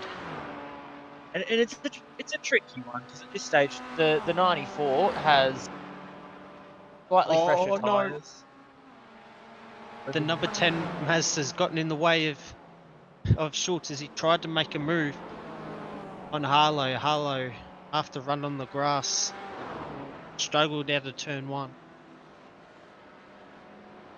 That number 10 car saved Harlow and he'll keep that in front of Schultz for up to come, I would expect.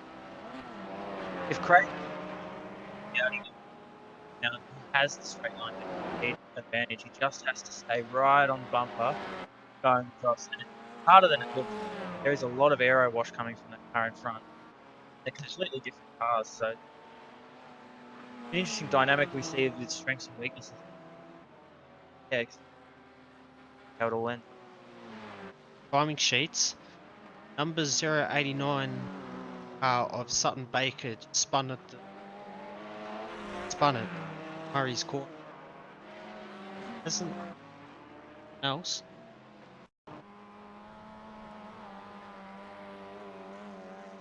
Back under.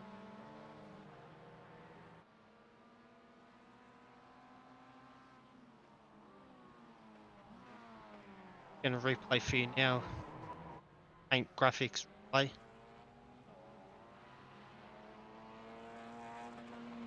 Yeah, just at Murray end.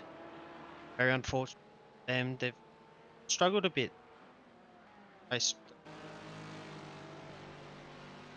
road, but in third in class now. So too badly. 40 seconds behind second. We think we might see a move. Craig is right up behind the 90 going into Hell Corner. So Try set him up here, get it run out of Hell Court. Onto Mountain Straight they go. that was a really good run from the 8 there. He's gaining. Go to the inside here. No. Finally see the move done. Rachel's been looking to make that move for multiple laps now. Moves back over, takes the racing line, and well executed. Straight out of that textbook. Definitely. I think The he'll be Mazda more ahead. happy. Mustang. They up ahead of them. Hopefully he doesn't get involved in this battle between Harlow. It's hard for the Mustang because it's a one-line racetrack, so he can't really move off the line to let him through. But at the same time, it's hard for them because they can't go around him. So just hope that everyone sort of uses a bit of common sense, a bit of patience. No one throws a move that doesn't belong. Happy ending come Conroy. Great. Exactly right. In the holding position right now. Pressure.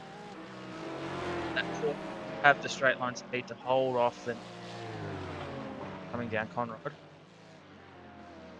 How when you get past a little bit of contact then at the apex there. It was very close. Thought Harlow's gone straight into the back of Schultz then. Escaped anything major. Schultz will try and drive away. Continue with some clean laps until he makes his pit stop, which can't be too far away. Exactly. Maybe 5-10 laps away.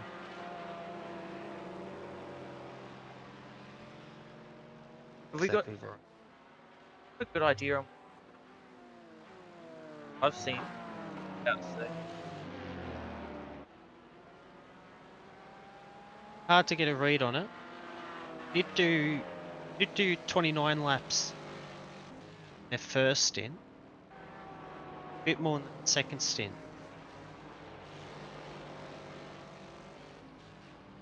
Could be only 7 or 8 laps away.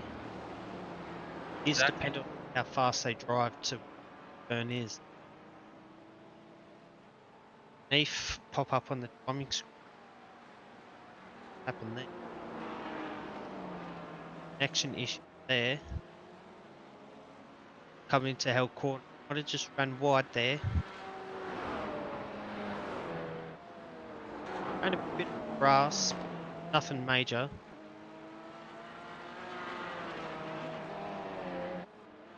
It's hard to get a read on what exactly is happening.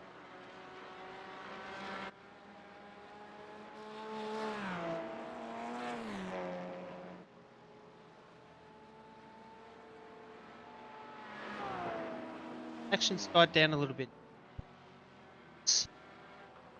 Is actually Birch has been held up a little bit through the dipper by the Mustang. That's the situation of there's not really much the Mustang can do across the top of the mountain when you catch them. Because the Mustang slowly, not anywhere near us. Can't really move out of the way. So they're driving well and they're keeping their nose. The other one moves. Numbers actually out of the trip, but it is lap down on the front.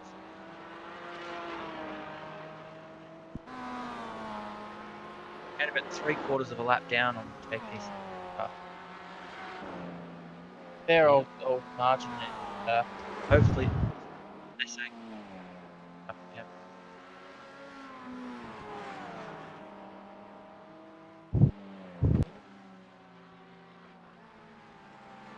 Following Beaumont back up fifth at the moment. Behind Mani. So Mani done a real PCR. Beaumont after that extended pit stop. Had like 3 laps in a row where they needed pits or something. It's gone off. But Beaumont back on track, setting good pace. Looks like he's About 50. yeah, he's fastest car on track on that lap, so he's quite well. Bircher did get held up by that Mustang on that lap, so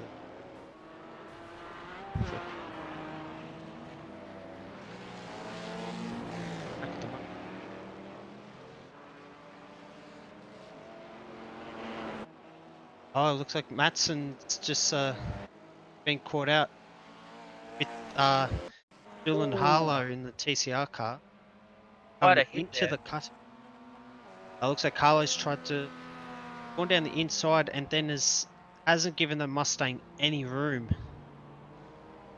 And that's hurt both their cars, and they'll be limping back to the pits for another fast repair. That's unfortunate there for the 173. They'd already had an incident not that long ago, and now they're back in the end. That's what I was up with the yeah.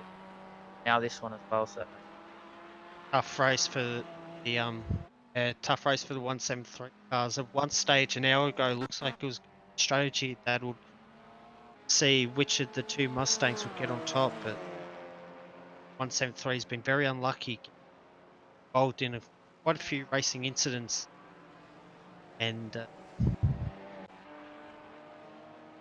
might end their chances of getting a class win. Mustang class, which is offering up a $100 prize. thanks in whole part to LEGGERA Sim Racing, putting up the prizes for a lot of money they've put up, and a big thank you for them to help organise the series, this race and get it running.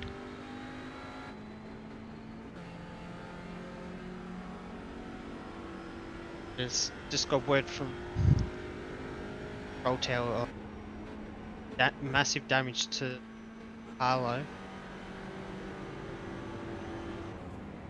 Be quite a bit right hand down at the moment. Yeah. Damage to that front right, so out there on the track though, probably fearing there's still a long time to go, and, and he's more than likely got a fast repair. Yeah, with keep up a reasonable pace. May not hurt to stay out there. Depends on when. Won't be far off from the top. Yeah, and I think he's actually made that damage just there.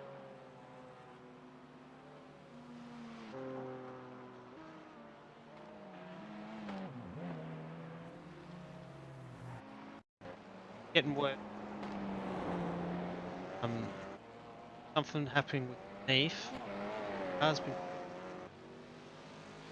Can't see anything happening to him.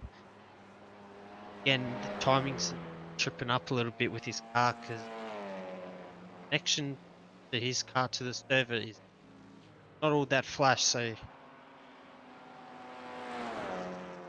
weird things going on with the timings and catching us commentators out at the moment. 7 cars moving. And would have had an issue with that.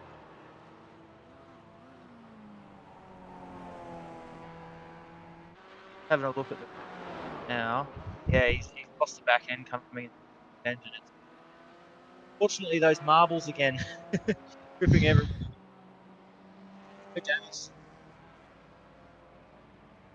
Yeah, the marbles carried over. Marbles carry over from that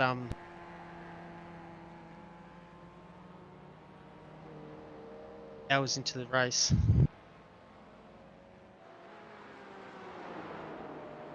Got Jack Harlow again with the 94th.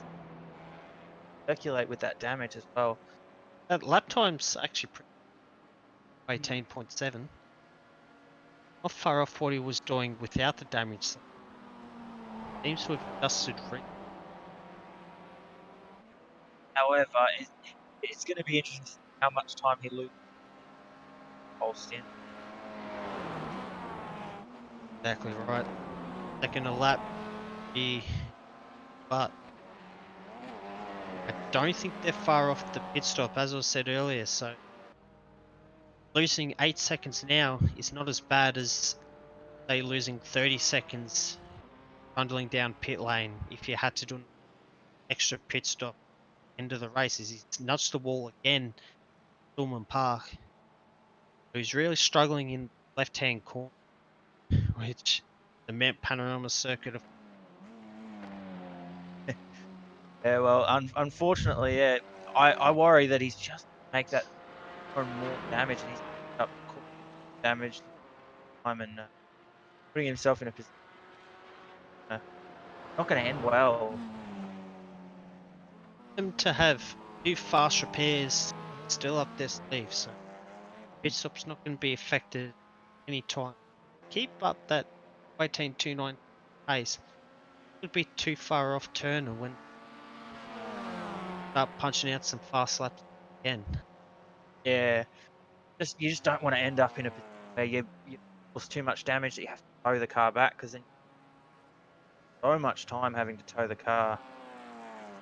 Seen Schultz has been in pit lane and they've got Gilbert back in the what I would guess to be his final race. That was 1 hour or 2. That's put Manif back into 3rd place. It's a brilliant addition for the TCR cars. Not supposed to be as quick as matching it up with a couple of I wouldn't be surprised if he's beneath in the pits as well. His lap 9. He's another one. He's probably about 5, 6, 7 laps away from it. It is good to see him in 3rd, but yet to see the pit stop shake out in this latest cycle. Group viewers are enjoying those onboard pictures that we have.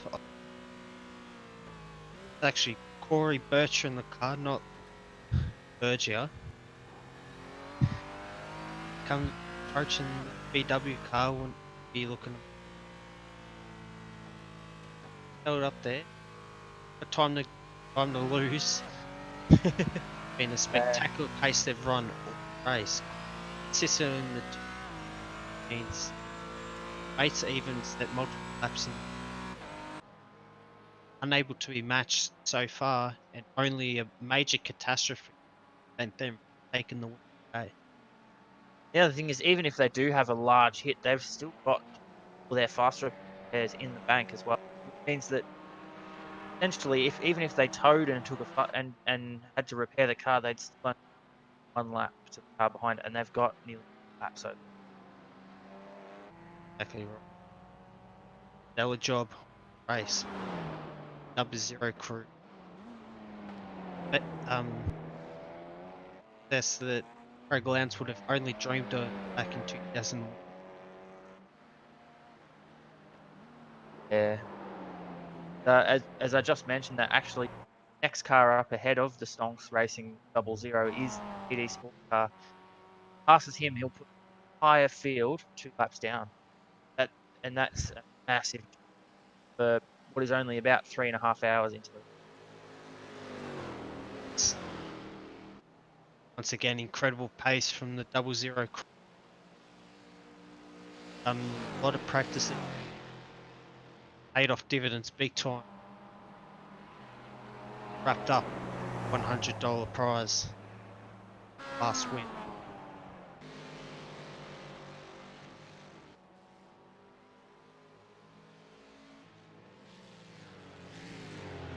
The Mustangs back together again. I think though But one of them is a lap down on the other. it'd be the 173. It's a lap down. 352 car. A lot of calamities for the 173 crew. Peter Matson behind the wheel. Michael Hammond currently in the 52 in the slipstream. Gonna make a move to Griffin Bend this lap by to put teammate 1 lap down. Mate would Pulled alongside and he's broken late, almost hit the 173 Mustang, but they've got through unscathed, and this is Peter Matson 1 lap down last. That's unfortunate. As you can see, he hasn't been to the pits to repair that damage yet, and more than likely he's just trying to hold out to the next pit. And no sooner does that happen as now a battle for podium positions. GT class. Gilbert trying to hold off Beaumont.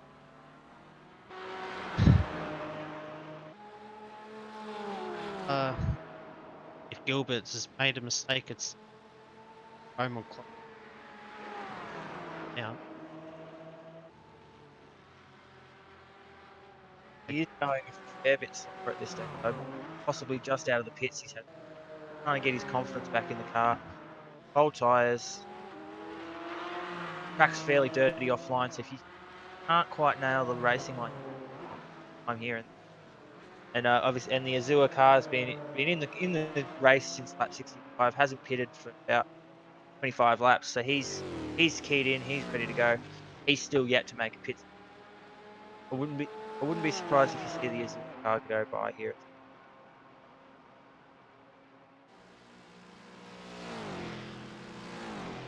Number 16 car's very, very hungry at the moment. At 3rd place, he's having a dive down the inside. Gilbert has seen him coming, held off the turn-in, and has given up that place. Smart driving from Gilbert, didn't need to fight that. And he's Beaumont now into 3rd place. A position that they haven't been in for not extra long pit stop. Still yet to make another. But as we all know, endurance racing is a long time, and being in that position is definitely going to be a mental boost. Made it back to here. Beaumont, much slipstream as possible. Had a big gap to broken very deep there indeed. Ronnie Gilbert. run Ooh, wide. wide.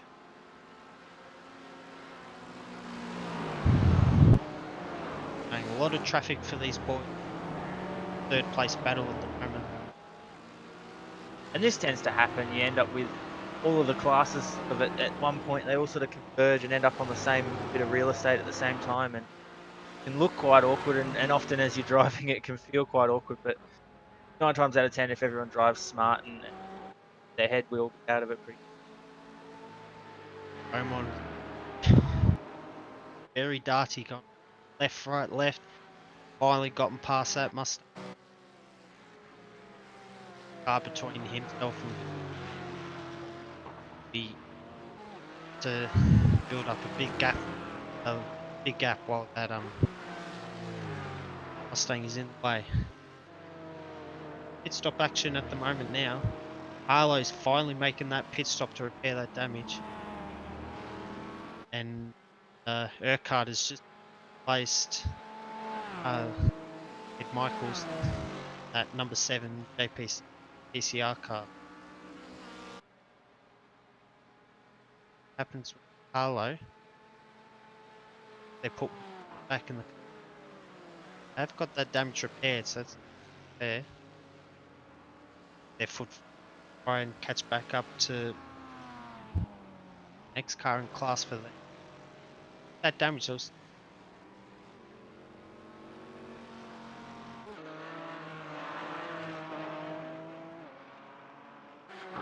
just Good saying. news. Right, Aaron Singh started to settle cars, started pulling that time.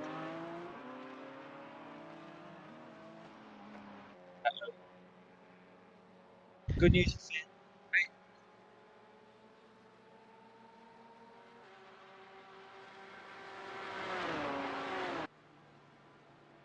oh, and I Good. think we've just had the safety car call. Yep. Yeah, that's exactly right. The caution flags have been thrown. Going to close the field back up. So this is what was announced early in the race, about 2 hours in, that safety cars could get thrown, and that is indeed been the case. I don't think there was an instant trigger it. It's a competition safety car.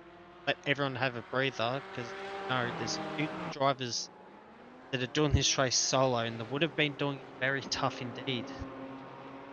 And PD's car managed to stay in front of the Stonks racing car. Means it actually stays a lap ahead of the car behind. Gonna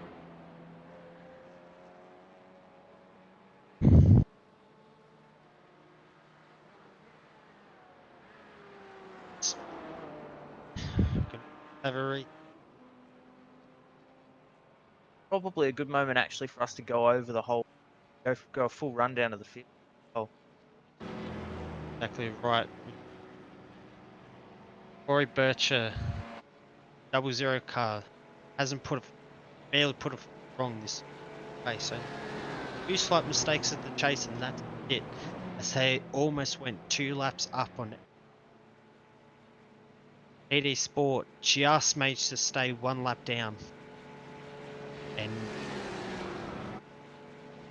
held on to stay in second spot. Lachlan Manif is third in the TCR. Unbelievable them to be able to hold on to that third place.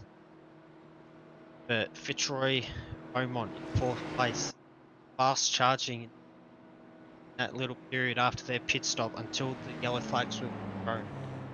Be one to be quite racy when get raced. But in fifth in the number 8 JP Simpshed car.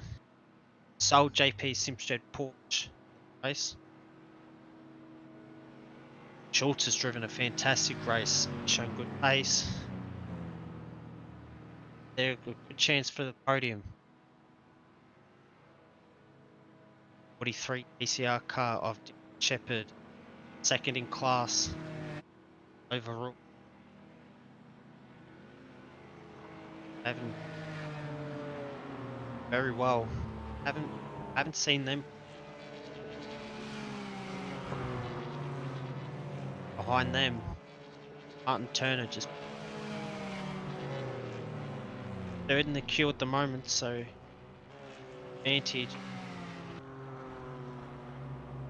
advantages rather with second place lap ahead of them. Number 94 CBT Racing PCR car in 8th place class. They've had a few troubles this race. Had a nice battle with the number 8 APC shed car. But a couple of instances at the race, I think, hurt them. Alex Court in the Triple Eight car.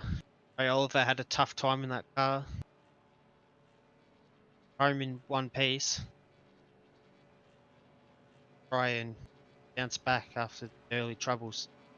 Number 7 PCR car, not far behind. JP Simshed number 7 car. Very close to... He only has Turner in between.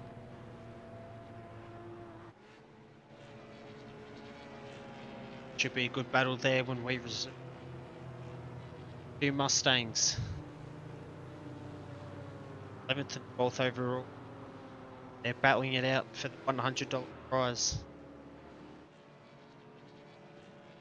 It's Hammond, 1 lap lead over Matson. Cars are coming to the pit lane now. Cooper Allen may release. Number 10, number 11. Very close on track. So they are 1 lap apart. That's for the lead at second. That's the class. Sorry, 89 car. Staying out, so he's going to take 2nd place.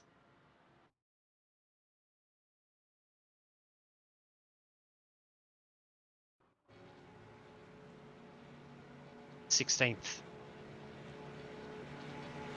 Racing. They must be out. Adam McCoy, 18th place. 2nd place car on the VW Jettas. He is some 11 laps behind Michael Manley, 13th though. Everyone else, number 20, 11, and number 11 out of the race and will not take any further part. Big condolences to the our sole international team. Unfortunately, a couple of incidents. The fact that they're from taking to Australian service meant that they had to show good pace and could have battled the 000 car for the lead.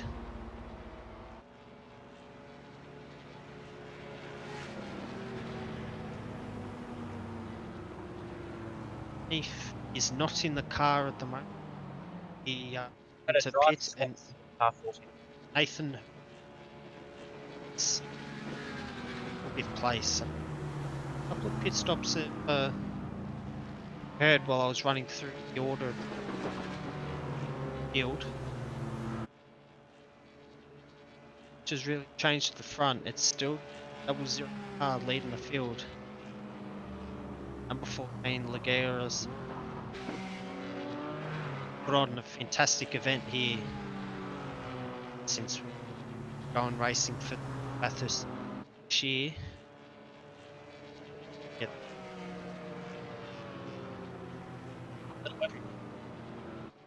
Something interesting here, the number 16 car, Fitzroy Bowman, paid out under and not pitted, and he's due for a pit stop about 5 laps, which I would have thought you'd blink at it, you'd take this one.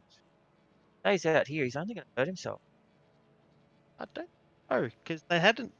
Don't forget they have an early pit stop in their last stint. So something went wrong about 10 laps into Beaumont's stint. About lap 7. Getting on the top up, and we Schultz. Any odd laps out of the tank. I'd expect Beaumont to do the same.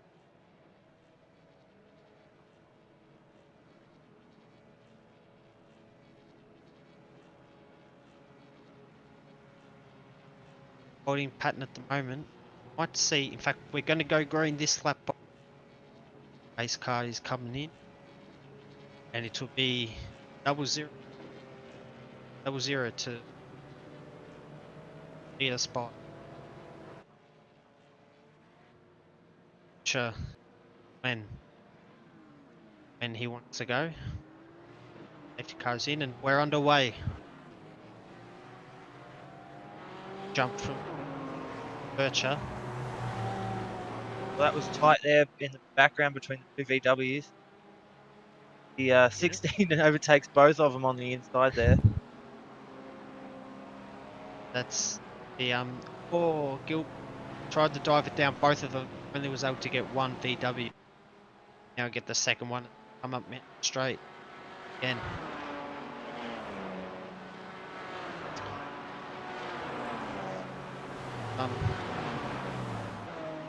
Overtaking being done as cars try to sort themselves into respective classes. Ducking and weaving. Very wide come to bend between Hammond, Carmichael and Manley. So Carmichael into the car for the late team. And that long stint. Right it back to Carmichael. Brian caught back some on there. Got the number 8 and the 94 back again, locked in fierce combat. Can't seem to separate one another. Arlo's still that doing the race solo. Trying to hold on. Dear life as he tries to get through the stint before ending back. Back to Schultz. I would expect our home as they try to go side by side. Lead up to the front. McGill just lets her. Smart driving at the end of the day. Harlow is a lap down. He's clearly got the pace. He wants to get past. Wants to push hard. It's the best position here for Aaron. It's just and smart driving there from Aaron, and now they'll both be able to continue on and hopefully finish the race.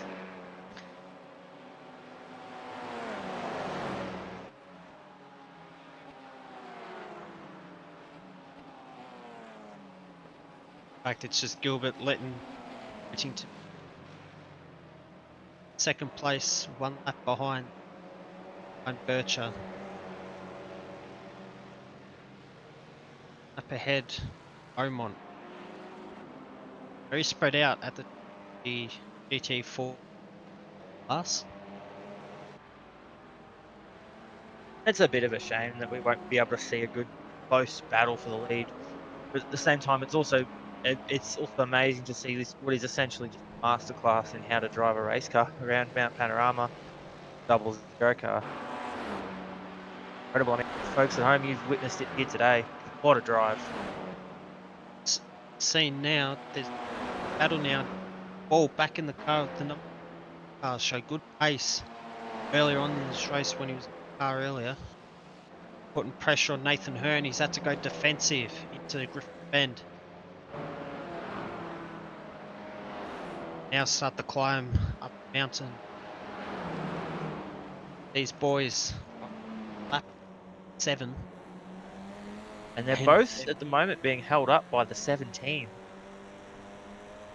Martin Turner, who's I think lapped down on them. So probably won't be too pleased about that they're being bottled in. Yeah, but much they can really do, as you said earlier, on racetrack over the top of the mountain. Definitely. So Turner might go straight here. No, he's ahead of these battling ball. Turner Ball battling for 5th place overall. Lead. ECR Clark. Then goes defensive on Ball. Making sure he keeps that keeps that leading position. Even trying to look for a way to get past Turner. Like Turner might just be letting them now. Clearly, yeah, that's a good move there at the end of the day. Turner doesn't need to get binned because holding them up and stopping them from having a good race. So good move from all involved there, and hopefully we can see a good battle between the 43 and 15.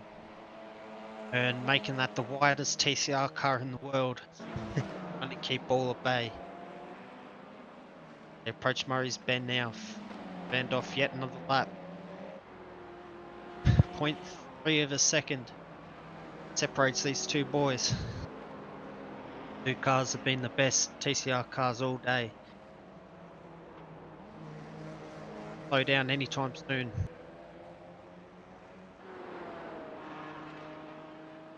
This stage, the next car back is another lap down as well, which is key. So they can go ahead and battle each other because at this stage they're not losing time to the car behind. Exactly right. As Byrne once again goes defensive into Bend, they almost touch. The ball on some good car control keeps that nose away from the rear end. I reckon Ball will start getting a bit impatient here. Knows he's getting held up, but what you can really do when these cars are that equal. Driving the same car and cars have fixed setups. Comes down to driving a Exactly. Guys are treating it like qualifying laps now. No one's told them there's still over 2 hours left in the race. Just get it all, get that $100 prize money. Burns actually put away a little bit of a gap, was a bit more committed going through the S's. The more still being that, may still start catching up down Conrod Straight, rising under the.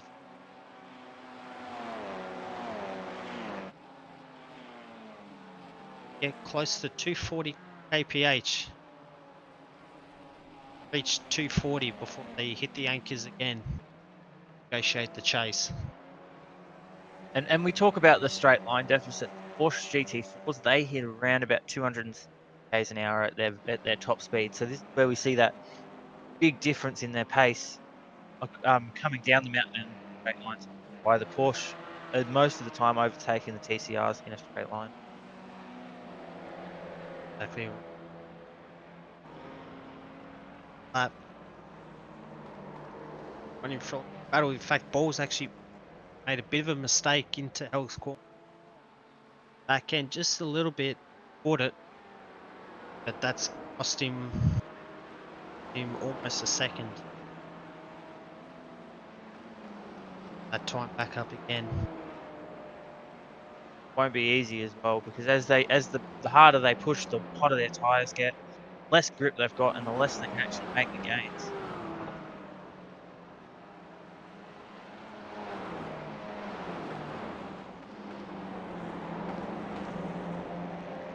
Battle this.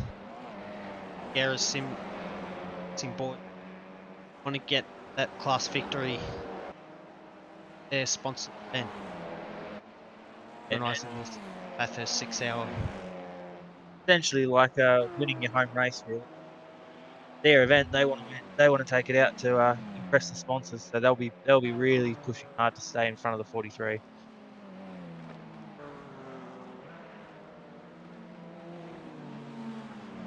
Skipper. Still holding similar gap to after Ball made that mistake at Hell. Ball is confident on the brakes, so we'll see what the gaps are like at the end of the lap after the big stop chase. Turner's starting to drop off these guys. Can't quite keep up that ferocious pace being set by Hearn and Ball. Got a change of position, between the two JP Simshed cars, the 888 and the number 7 here. They're also battling away at the moment. plate's just gotten past the number 7 there. Yeah, cars are just ahead of the battle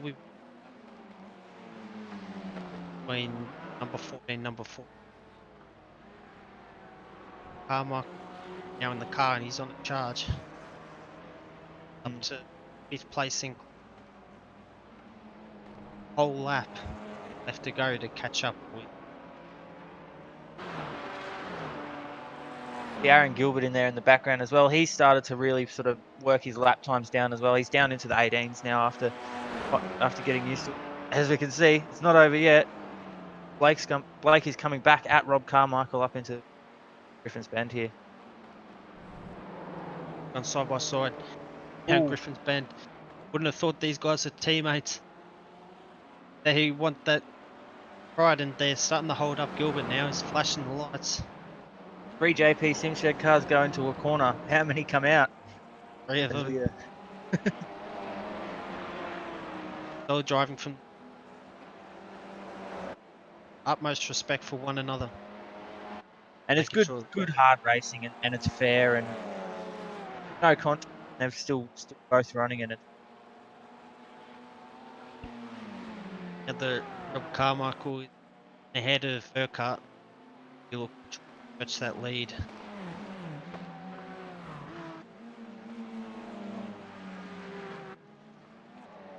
Back at Hearn and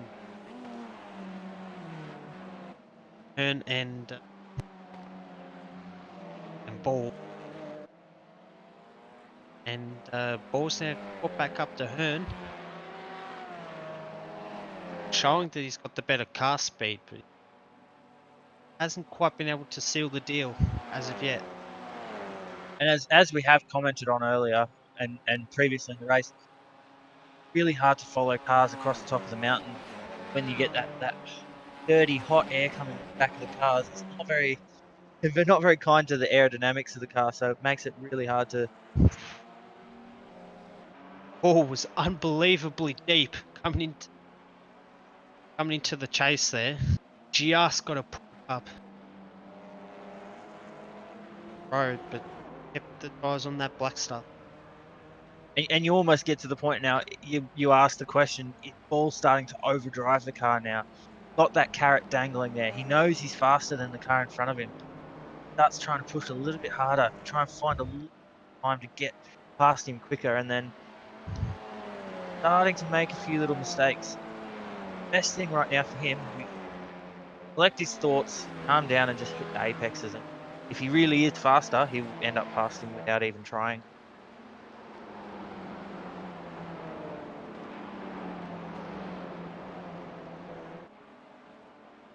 Battled this whole way since we started. It actually looks like at the moment, battle packs that we were talking about so far recently are actually starting to come together, and we might end up with one big, long, 6-car battle here.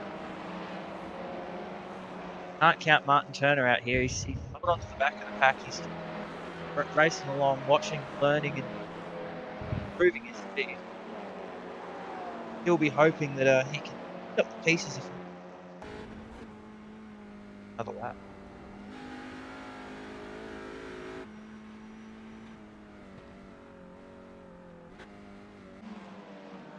Again. Love watching these guys. Well, in fact, they're right behind Gilbert now. Oh.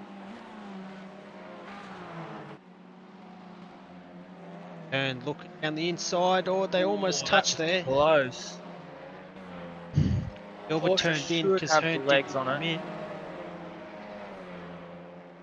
The Porsche pull away. How long it be before Gilbert lets these boys.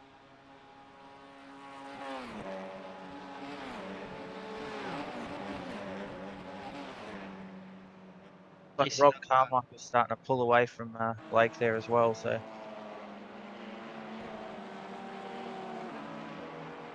Here we go. TCR much better on the Hearn's looking brakes. down inside of Gilbert. Got a much better run out of the chase, and there he goes. Hearn goes through and Ball follows. Driving from those involved. And it's smart. Aaron's in a position now where he doesn't need to fight these guys. They're technically going to take the overall position away, but at the end of the day, he's fourth in class, and the car in front of him needs to make a pit stop, and very soon. So, need to take any risks. Gilbert is just trying to get that car home so Schultz can have a solid blast with 2 hours to go.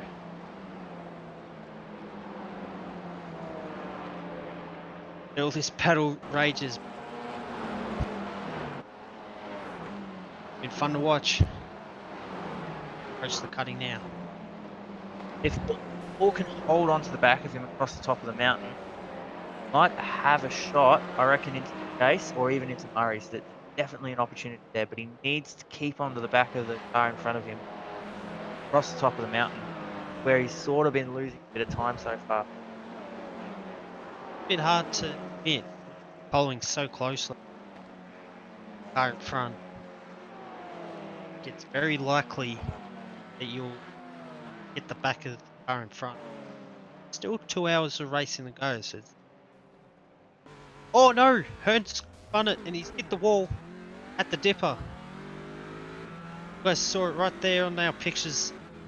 That is very unfortunate for Hearn, and he's hit Turner again. Yeah, so he's just misjudged it, gone into the side wall. Not a good moment for him there. It's so And then a bit of unfortunate. We netcode have between got you him and there, Turner. the paint graphics replay. What happened with Hearn just losing the back end, trying to hustle that car through the S's. So unfortunate for Hearn. It had been a ripper drive for him so far, up until that point. And if anything, it's a bit of a credit actually to Ball putting that pressure on, forcing him to make that mistake. Now Ball, well, he's now sitting in the lead of the race. Leading class, rather. Yeah, lead of the class. Sorry, yeah. Still just under 2 hours to go. Hearn is looking down the inside, drived it down, and they almost hit on the exit. That's allowed Turner a run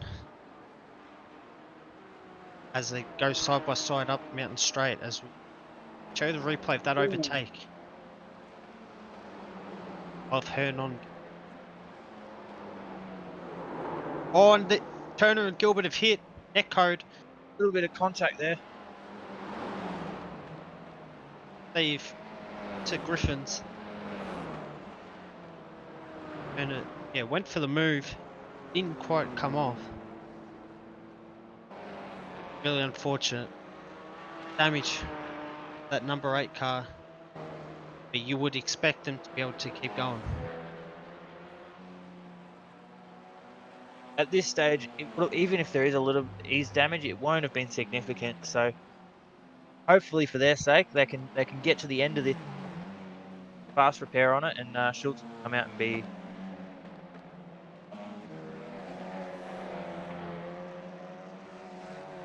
Got onto the back. Her a few laps down. All at the moment.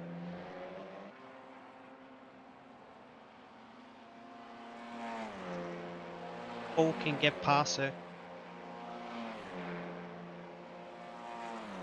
Come down straight, and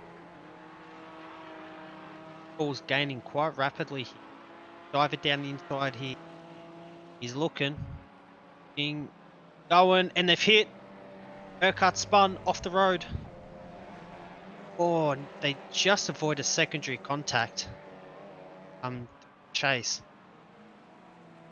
Kind of saw that coming way away. Poor Urquhart didn't see Ball coming. And Bit clumsy there, yeah. Bit clumsy from. I think a little bit more patience would have gone a long way in that one.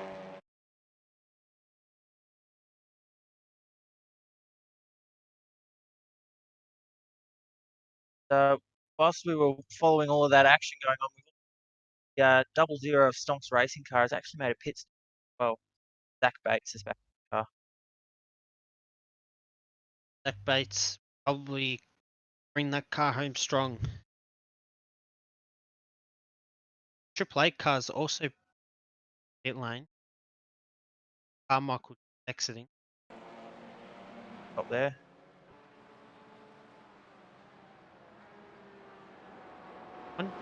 Scheduled though. Unscheduled. Might have glanced to walk something. Stood out to it at the moment.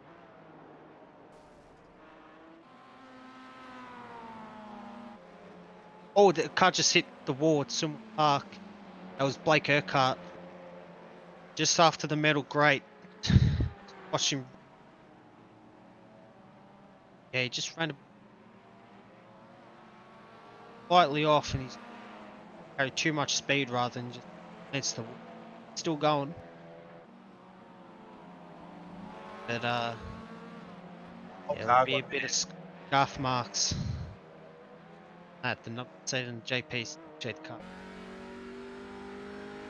Not what you want, not ideal, but at the end, but they're still going, they're still circulating, and hopefully there's not too much damage to them. Getting past that Mazda now is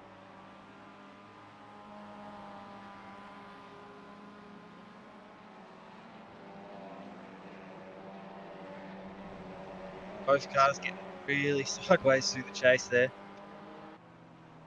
He's an awesome car to watch. They're really lively, really moving around all over.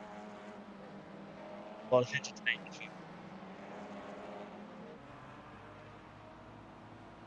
keeping Turner at bay.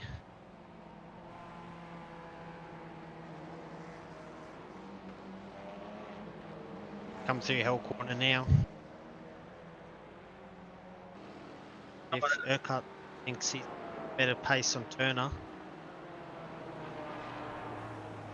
Ooh, and we've had a moment for one of the MX-5s there. Keegan H in Rev It Up Esports cars come a cropper at the first corner there. It's the number 089. Actually got moved wide by Gilbert. He didn't hit, but he didn't Just a bit of adjust a where to misjudge. turn. Lost the back end. Crunched the wall. Quite hard. There'll be a fair bit of damage on that. Yeah, unfortunate, but hopefully they can keep going. Hopefully they've got a fast repair left. Might be in the pits for a little while.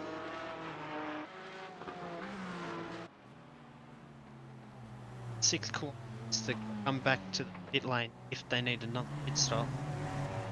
They'll only need to pit if they've got a mechanic tag at this stage, but being in second place in class by over 6 laps, I don't think they'll be too.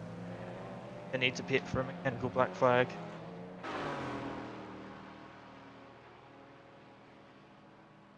Much settled down in the battle, so now 1.5 seconds.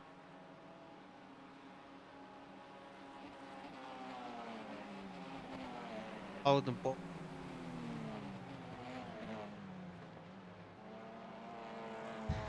Stage, the closest we've got is a bit of a trap negotiation, but getting through there at the moment. Boy, looks like he's just run off the track in the number 2 Volkswagen at the chase. Oh, yep, he's grass at the Oh, moment. might have got help there too. Ooh, Hit the big time, and actually didn't get hit by anyone. Got close, but yeah, he's just launched it up on 2 wheels. Unfortunate, but no one got hit, and we're still going. lucky. Very kindly leave him to back off the track as soon as the base on the way, just so the cars go through first and drop away.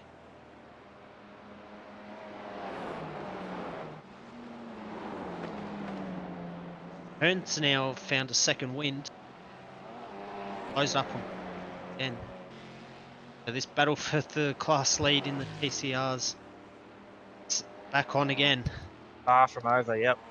I think I think Jimmy Ball got a little bit held up trying to go around some of the Volkswagens a lap or two ago.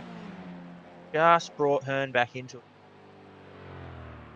They're about to come up to the back of a Mustang soon as well, so more traffic could play into this again.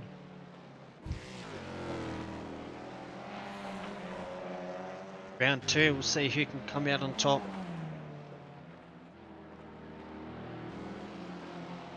Approaching the We've got a couple of folks at home asking about the damage and how it's working.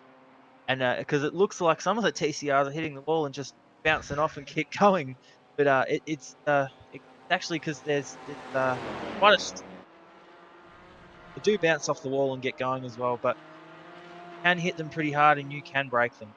As pretty in this race at one point, but as we also have seen, they have bounced off the wall and kept going. There is damage. It's just a very strong chassis there. thing. Got our lead commentator back in the box. JCW, you've had a bit of a breather. Have you enjoyed this battle so far?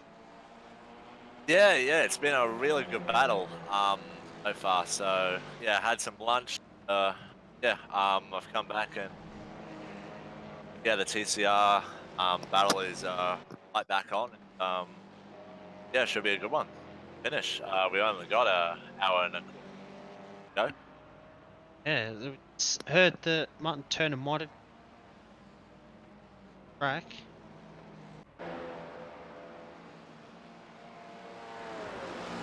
Looked like he dropped out a couple of times from the exit of the chase to Elkhorn.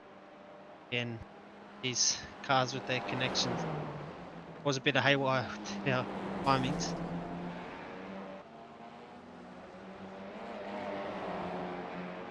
It's an interesting.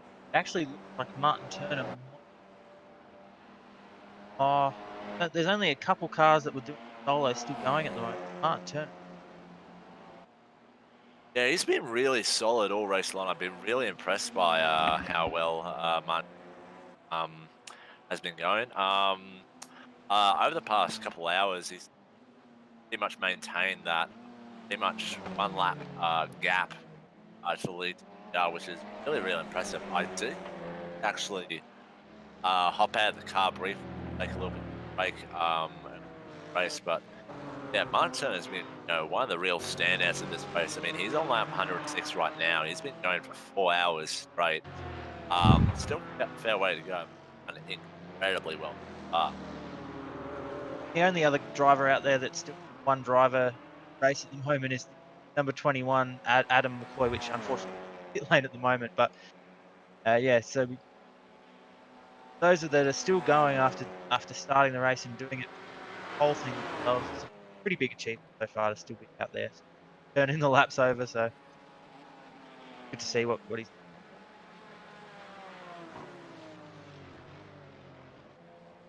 Yeah, I've just actually just battle between, that's I think it was you and me, Lachlan. We talked about earlier in the race how, despite everything going on, there's almost always at least one battle for position going on through the race. I know there's still an hour and a quarter to go and plenty of pit stops, but like to have a battle, as close as the guys are right now is fantastic. Like Nathan Hearn right in the now of Jim Bull in up Mountain Straight, and like he doesn't actually need to make a move right now. He can just follow for the next hour and a bit, and then really start to see if he can make a move in the last 30 minutes.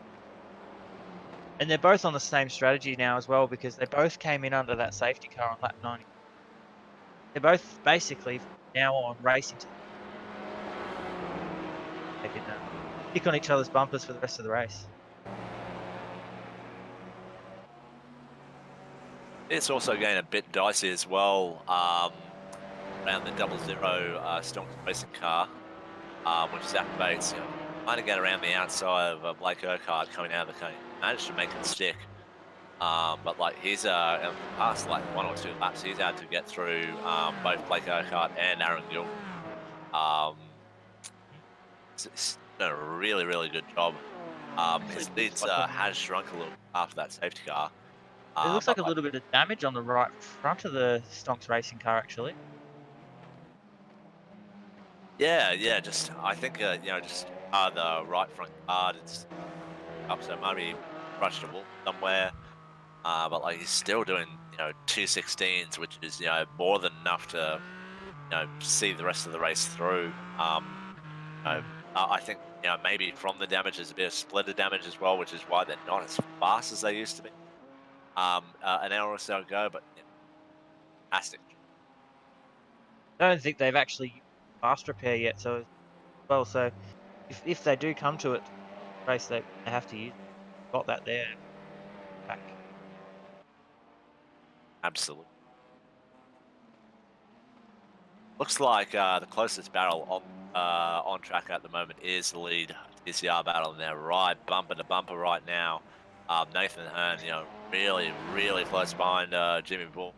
You know, I think even though a trivial barrel for lead, it is by far the most interesting, closest barrel on the track. With Nathan Hearn right underneath their win of Jimmy Bull. Is he going to make a move this time? He's having a little bit of a think about it. Decides to stick in the slipstream, and yeah, I think he's playing the long game. Maybe trying to worry Jake as well, thing on his bumper, make him get past. Yeah, so yeah, I think there's a little bit of mind games going on. I don't really think there's much point, talking too much about lap times. They are running bumper to bumper and doing pretty much identical lap times. Nathan Hearn 2:17.2, 2:17.8, no 2:18.4, 2:18.4, versus Jimmy Bull 2:18.1, 2:18.2, 2:18.7. So, and say that Nathan is a little bit faster at the moment. Like, he's right underneath Jimmy Bull's rear wings. So, not a lot he can do right now other than sit behind or make a pass, and decision's totally up to him. And there are positives in there's pros and negatives of both scenarios. I'm sure he'd be talking through right now. Just trying to decide what's the best plan of attack, what's the best way to try and end this race on top. I think the number 14 might have actually just clipped the inside wall then at the Forest elbow. Look like it's a hell of a lot of damage, but it might be enough just to slow him up a bit there. I think he got millimeter close. He didn't actually touch it, so he's really pumping hard. Like one of the things about being right behind another car coming off the mountain is like your braking markers and turning points are a little bit obscured. So if the car in front goes a little wide, it's a very real possibility really end up in the fence. And one of that is really susceptible to that is actually Forest Elbow. So like if Jimmy Bull, he's gone Ooh, off the he's grass here. off. So Nathan Hearn's going to go around to the left side, and he's going to take the lead of the TR class right now. And as we said before, that's that mind games. It's that letting the car in front make the mistake, get past that way, and not force a position and end up damage. So, but that's pretty much worked out perfectly for Nathan Hearn right now. Now he's got the opportunity to see if he can actually pull away from Jimmy Bull. So, yeah, Jimmy Bull, I imagine he's kicking himself after that. But then again, Nathan Hearn a little bit sideways into the cutting there. Thank you for enjoying that paint graphics replay of that overtake of Hearn on ball. Going off of what Ed Foster said earlier in the chat, that ECR cars up robust. Why you're seeing a lot of scrapings of the ECR cars, yet the pace is not affected.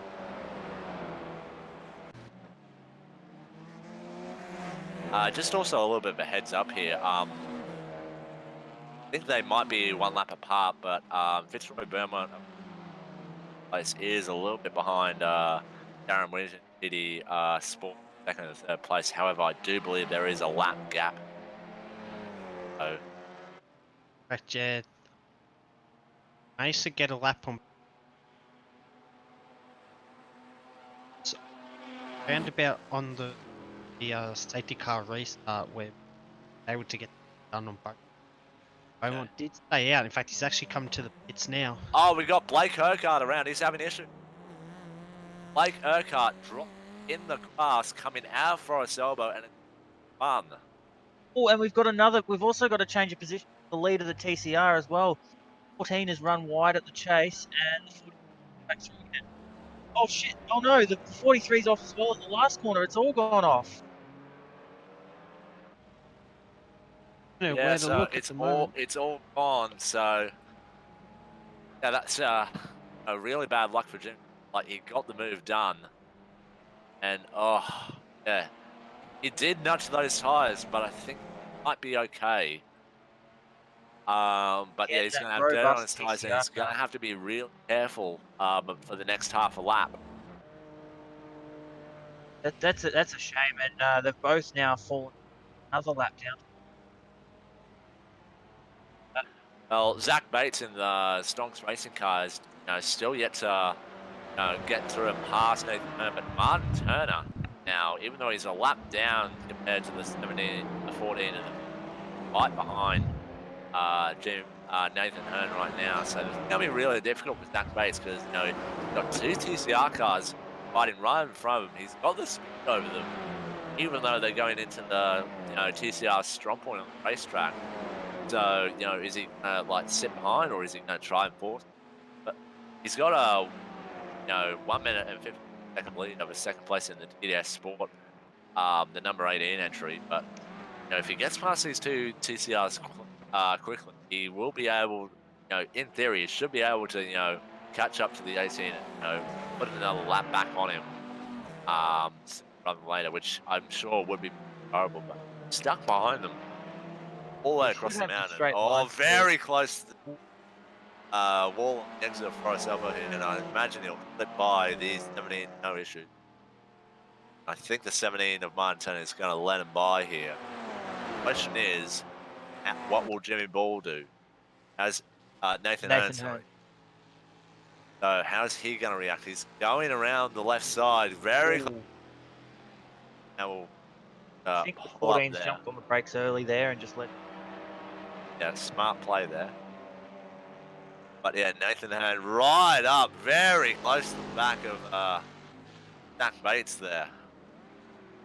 Yeah, this race is starting to get pretty lively. We do have 94 minutes of this race remaining, and Jimmy Ball, with all that calamity, his fight is starting to really reel Martin Turner and more Nathan Hearn in. Nathan Hearn actually just went a little bit wide on the exit of Murray's corner. Looks as though these two are very closely matched on pace, and keep sort of reeling each other back in every time one gets past. So, And I just to reckon this add, could be one to watch. Right. to the drama, they've got the 173 Mustang of Garrett Daly in the first Germans Racing Club entry, just ahead of them as they make their way up the mountain. So there could be more drama yet. Been thinking, get another safety car soon. Find the Whittington now being on the lap will actually close back of the 00 car. Yeah, it will. And the Mustang that entry into Bellamy Park gets through. That is Martin Turner, and yeah, Jared Daly doing a really good job there. But now he's got Jimmy Ball behind them. It's going to be really difficult. Jimmy wants to get by pretty much straight away. He doesn't want to be held up at all. So he's catching the guys in front. Goes to the right-hand side of the entry into Forest Elbow, and he gets that move done. Again, it was a nice clean move. Okay. Number 16 car come to the pits with Aaron Smith. Yes, they've just done a pit stop and just done a drive change, and I believe About a lap ago, actually. yeah, I think Aaron Smith is about close to first flying lap in his. 18 as well has just come to pit. Darren Whittig, TD. Keep So an eye on there- the number 8 JP Sim, Aaron Gilbert. He actually decides to go longer. I doubt he'll number 8 JP Simco car is going to be able to just one stop from here to get home because it awkwardly timed. Like there's 90 minutes left. His last Realistically lap was speaking, 88, Aaron Gilbert.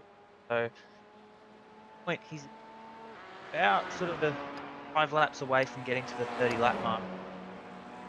Average that get out of this. Carmichael just dropped onto the back end. Urquhart. and they've Carmichael also just broke in and got out. Sword coming out of pit road. That's Saunton Chun coming out of the pits. He's in second place overall. Yeah, he'll want to blast past these JP Sim cars. Actually, lets them go. Lets them go going into Griffin's Bend. Yeah. So doesn't have the confidence. Well, they have just guys just hop, but this is really not ideal for the TD Sport entry. Being in second place and having these two JP Sim cars getting really close together as cutting.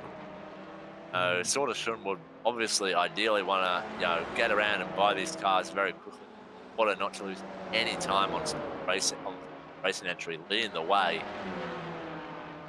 This is really this is pretty much as far as ideal from when as soon as you hop back into a car, there's 90 minutes to go, the race is on, and you've got two basically same team cars fighting over 9 on the road.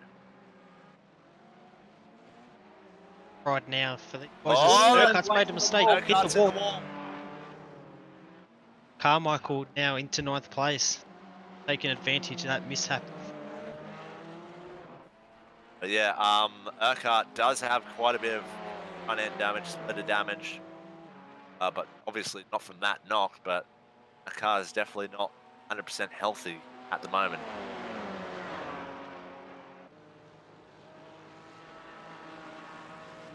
Ross is still behind. Straight, like that car. Having a look down to the left side, but like Urquhart goes really deep in the. I'm actually surprised he actually managed to pull that up.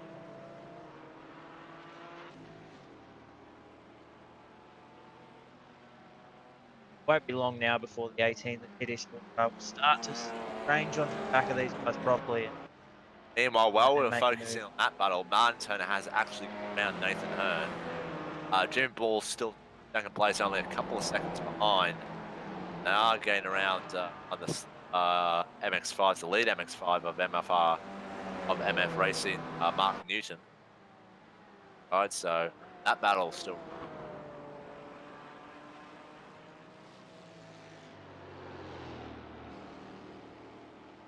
Now sort of showing finally getting around Blake Urquhart on the end of Mountain Street. Now he's behind Rob Carmichael. He's got to play this a bit tactically here because he can benefit, but at the same time, if he lets sort of Shun by do nicely, there's a very real chance that Urquhart can get the place and sort of nearly hitting the wall on the exit of the cutting, which is all really close, pretty dangerous racing. That's pressure on the get away. And that's hey. Because if you're Urquhart really right at most in the grass, and Solchun's made a mistake, that means Urquhart's going to have to check up. Really close stuff. All three drivers. This is great for us, but for those guys, they're not ideal. And Urquhart again, just got a little bit sideways, heading into elbow there. Now he's definitely lost time and momentum. So But to add to the calamity, there's another car up ahead, one of the Mustangs, the 173. So they have to navigate around that now.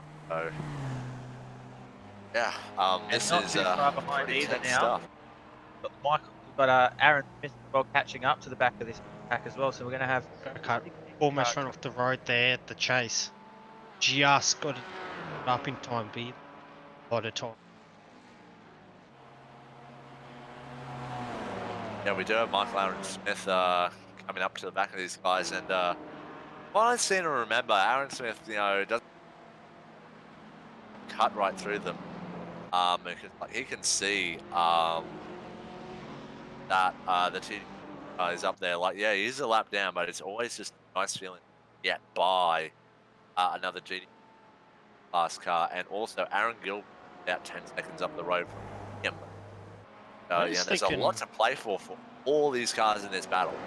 I think it was the number 8 car driven by Gilbert at the moment. Aaron Smith, he almost hit Urquhart there. I'm thinking with Gilbert cars that they might have a shorter pit stop at the end than Aaron Smith. We'll have to wait and see how pit stops will play out. Just These going guys around have the outside of the 173 Mustang now, and now he's got Aaron Smith all over the back of him. Got the wall again as well, Blake, coming out of the cutting. Not having a fun time at the moment in that Audi. Like, they're both really close together as they go up the hill through McPhillam Park onto Skyline. I think Aaron Smith almost had a thought, decided to have a think about a move at Skyline, but think better of it. Oh, Urquhart Oh, had a big moment and somehow caught it. kept Really it good off the diving fence. from Urquhart there. But, the bad news for him is he has now lost sight of Rob Carmichael. And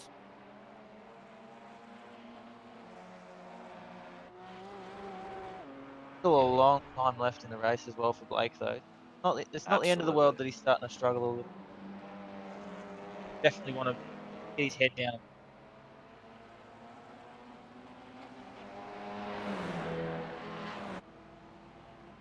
Meanwhile, Manta still leading the lead TCRs. He doesn't really, doesn't really fancy letting these by. Keep one lap behind.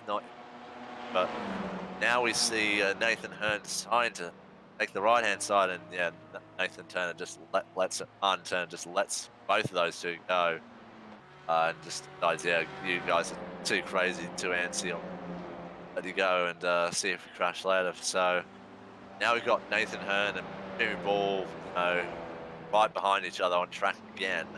Yep, time for be at the Yeah. battle from the So- last 2 hours. Let's see what happened. Jimmy close that gap. I think Jimmy Ball actually has a little bit more speed right now compared to Nathan Hearn. But then again, I think Nathan Hearn has had to deal with traffic a little bit more than what Jimmy Ball has. Yeah, both these cars' speed seems to go in waves. Like a 20-minute period, it's Hearn with the fastest car, and then the next 20, Ball that has the fastest car. So chopping, changing. But they are coming up to the Jetta of Aaron McCloy, the number 21. Lets him by on the right-hand side. On straight. Deciding to get a bit of slip there. Pulls You out got to last get every moment, just advantage trying you to get. can. I thought it every advantage you can get that. Absolutely. No. Really hard for battle right now. Both these guys, pushing pretty damn hard. I think Martin Turner actually a little bit wide there on the entry base, but he managed to keep it on the road.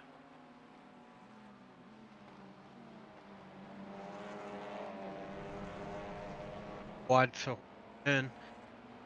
Exit Murray's Bend. Couple of hundredths of a second, not much. Managed Really to keep matters. the Station. gap. Oh, he's wide Wide on again, the big exit time of now. Hell corner. gonna be a big break for Jimmy Ball. He's gonna get all that speed back. He's gonna get all the momentum.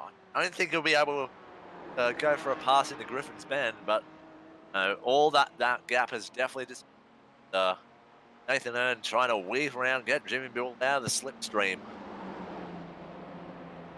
And yeah, this battle is really on there. Both, Nathan Earn really close to the exit wall, Griffin's Bend. And Jimmy Ball, he can sense it. He can smell that Nathan Earn is starting to crack.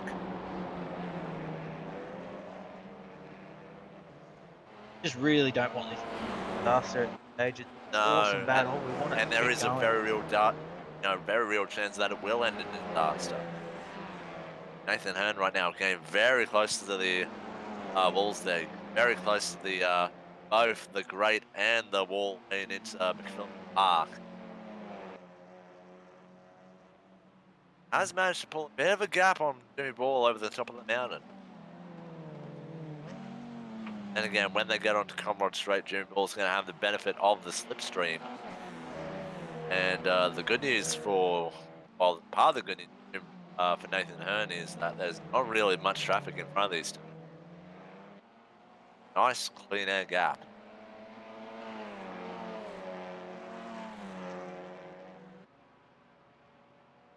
So car 7's Have a just look. a driver change. Wade Michael now in the car, replacing her car. And fix that car up as well. Got rid of all that damage on the front end, and hopefully a fresh mind can have a back at the maybe cashing up the back of that 888 car as well. Renew that inter-team rivalry. So I suspect with car 7 that they'll keep Wade Michael in at the end of the race. Looks like the way that they've done it. Had one driver start, then swap over, then swap over. So if this is their last stop, then I will probably finish the race. And then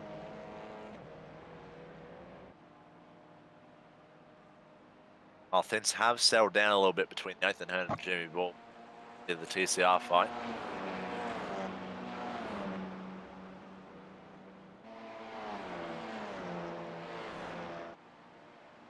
Like at this point in time, there's still another pit stop for these guys to go. Might actually be that far away for either driver. One more stop and I think they can make it home from there. But it's gonna be a bit tight, but yeah, Nathan Earn a bit sideways end of the chase and Jim made all that time up. Right yeah, he's underneath all him. over the back of him, coming across the top of the mountain at the moment. Just sort of Nathan Hearn really close again to the at the grate.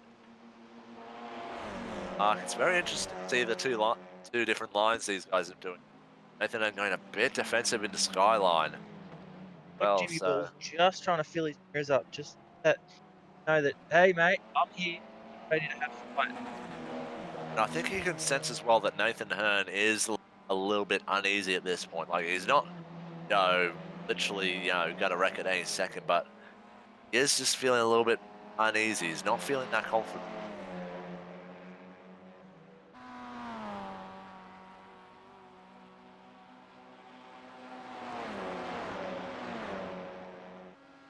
It's going to be the end for me.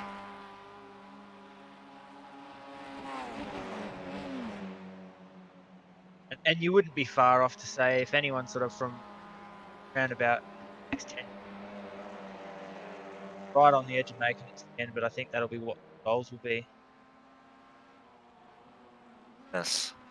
Now coming up to one of the Mazdas. That's the number 10 Mazda it is of Cooper Allen. Had a bit of a rough time of things the past couple of hours, and he's stepped aside to let these through, which is obviously the right thing to do. I think poor old Cooper's had a couple of net failures in the last couple of hours actually as well. So. Which is a real shame because he was definitely mentioned to win the MX5 class, which is pretty safely sewn up by the MF Racing MX5, but even they have been having some.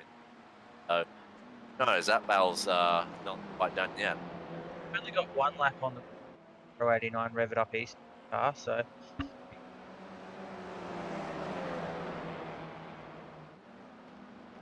just yet.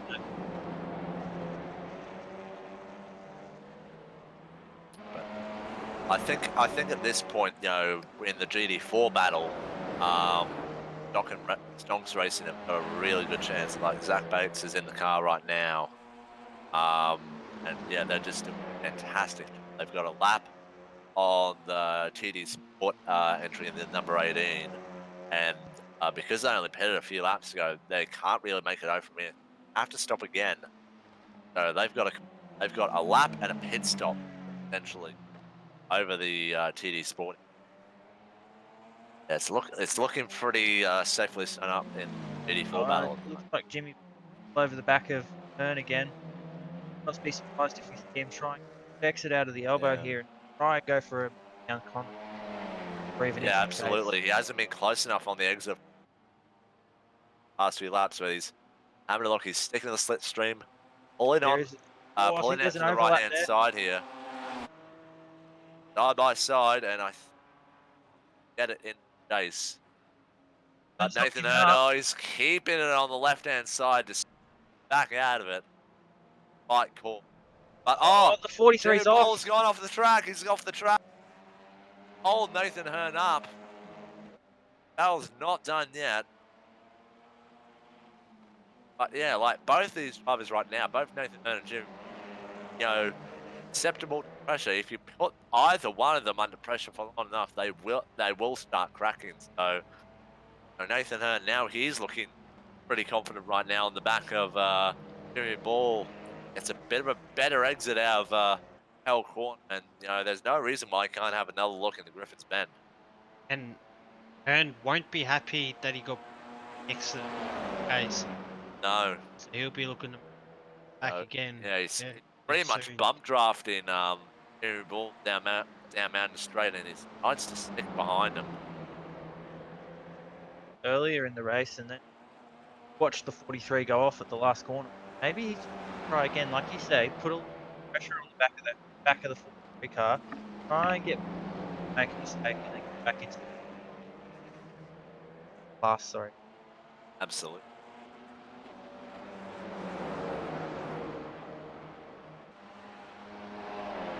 He'll go wide. Once again, Nathan Hearn does. So Nathan Hearn across the top of the mountain has that slightly wider line. He gets closer to the compared to Jimmy Ball, and Martin Turner has got the best seat in the house, sitting right behind these. He's got very similar pace, pretty much identical pace to the cars in front. He's got the best seat in the house right behind them. He is currently a lap down on these. Not fighting for position, but keeping his nose clean, and if something happens to the 94 racing car that they've already had plenty of issues about this race, he's going to be right there to capitalize, and he's definitely got a good chance of a podium here. Slightly different. Number 16 car has pulled the gap back to about 2 seconds at him in Aaron Smith, Aaron Gilbert. Likely he's running at about 3 seconds a lap quicker. Battle here come the end of the next lap 121. Yeah. I'd say at the end of the next lap, Aaron Smith over Aaron Gilbert. However, they are on different strategies, so Aaron Gilbert might just let the 16 by here.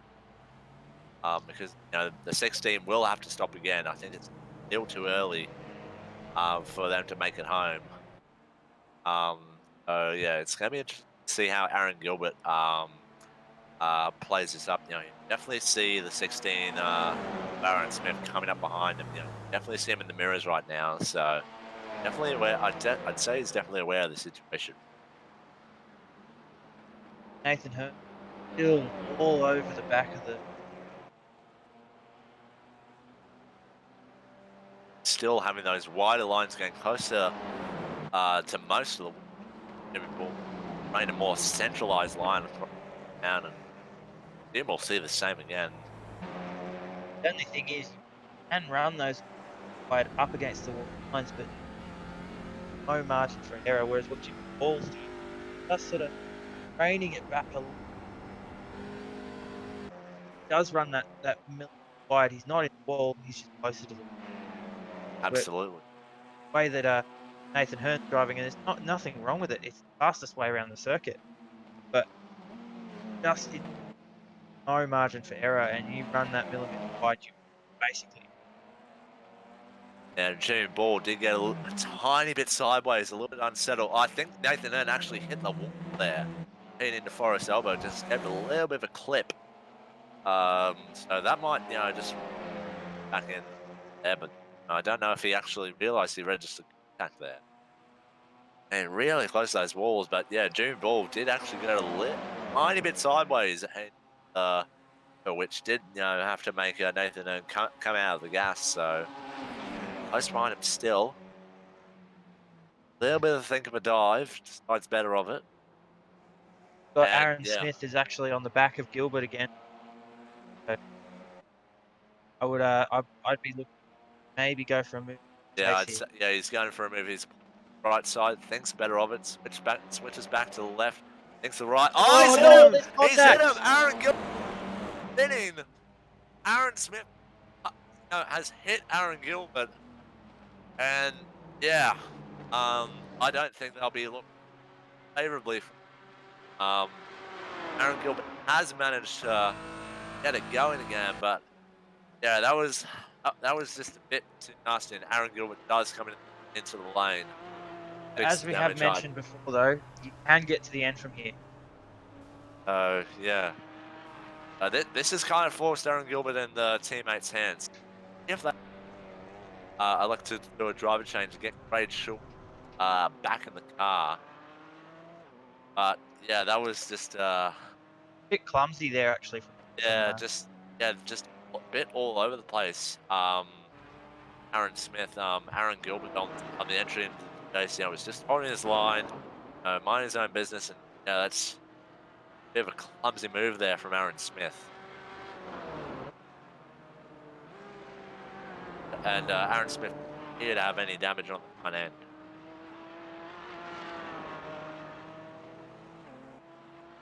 Still back to the TCR battle. Oh, Nathan Hearn again. I think he hit the wall Skyline and went a little bit wide. Through the Yeses, actually got into the grass strip there. So I think Jimmy Ball might actually have the opportunity here to start pulling away. You can get him out of that slip. What it'll do is it'll just stop him from getting onto the back of him. Allow Jimmy to speed across the top of the mountain. Start stretching that gap out again. Yeah, exactly. However, there is the real risk that Jimmy relaxes too much and then makes a mistake because of it. So he's definitely has to keep his A game here. There's there's 69 minutes of this race remaining. And yeah, Jimmy Ball there going a little bit wide in the chase, and that's going to invite Nathan Hearn back into. Yeah, it just needs to be clean. Just need to be no mistakes. He doesn't actually have to be that fast. And yeah, again, a little bit slower through Murray's corner. Nathan Hearn has gone from a couple of car lengths back in Forest Elbow to right behind and underneath.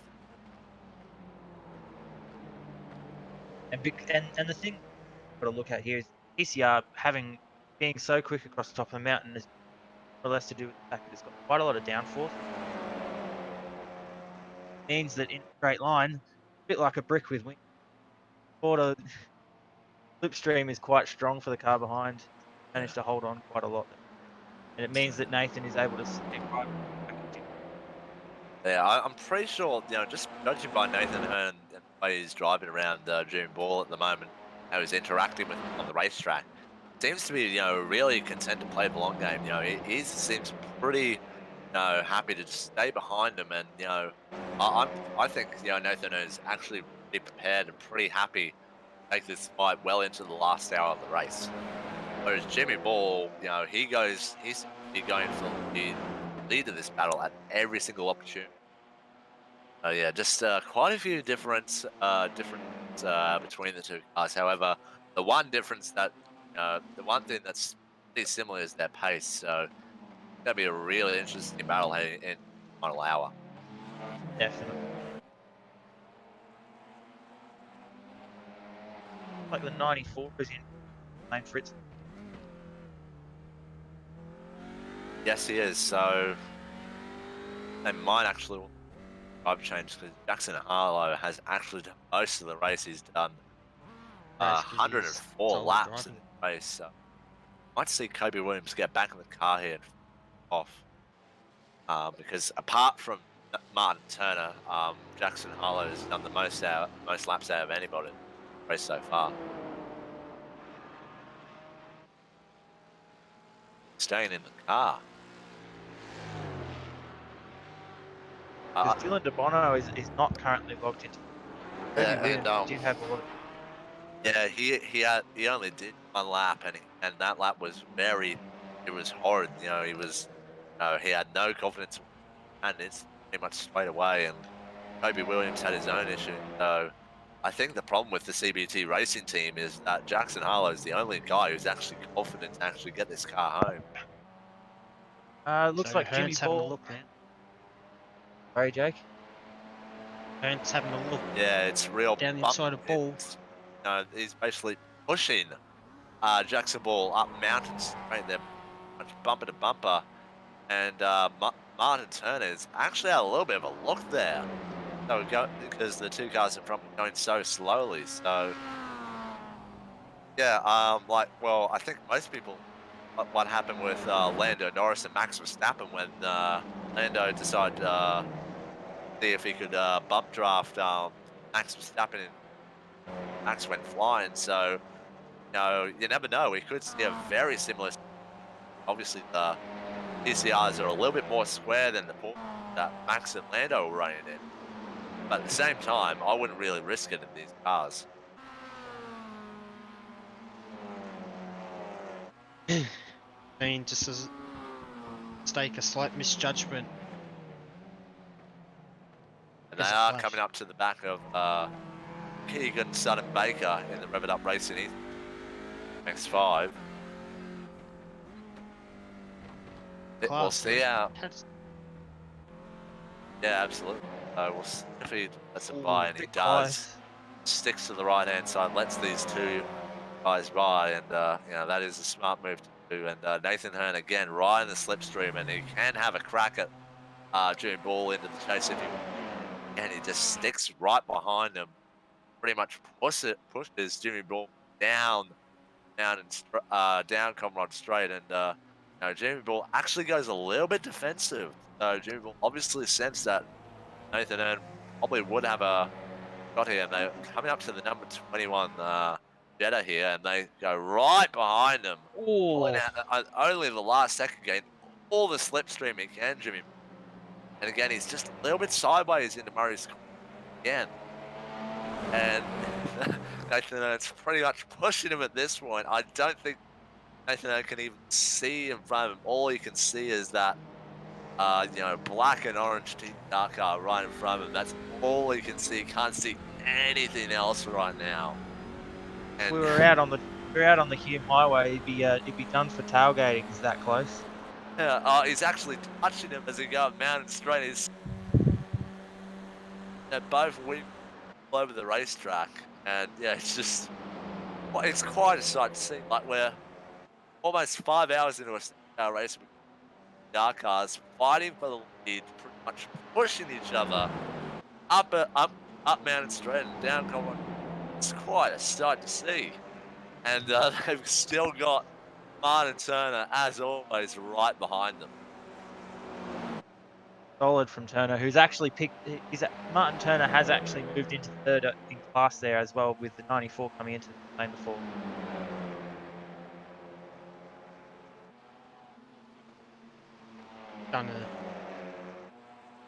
Done a brilliant race.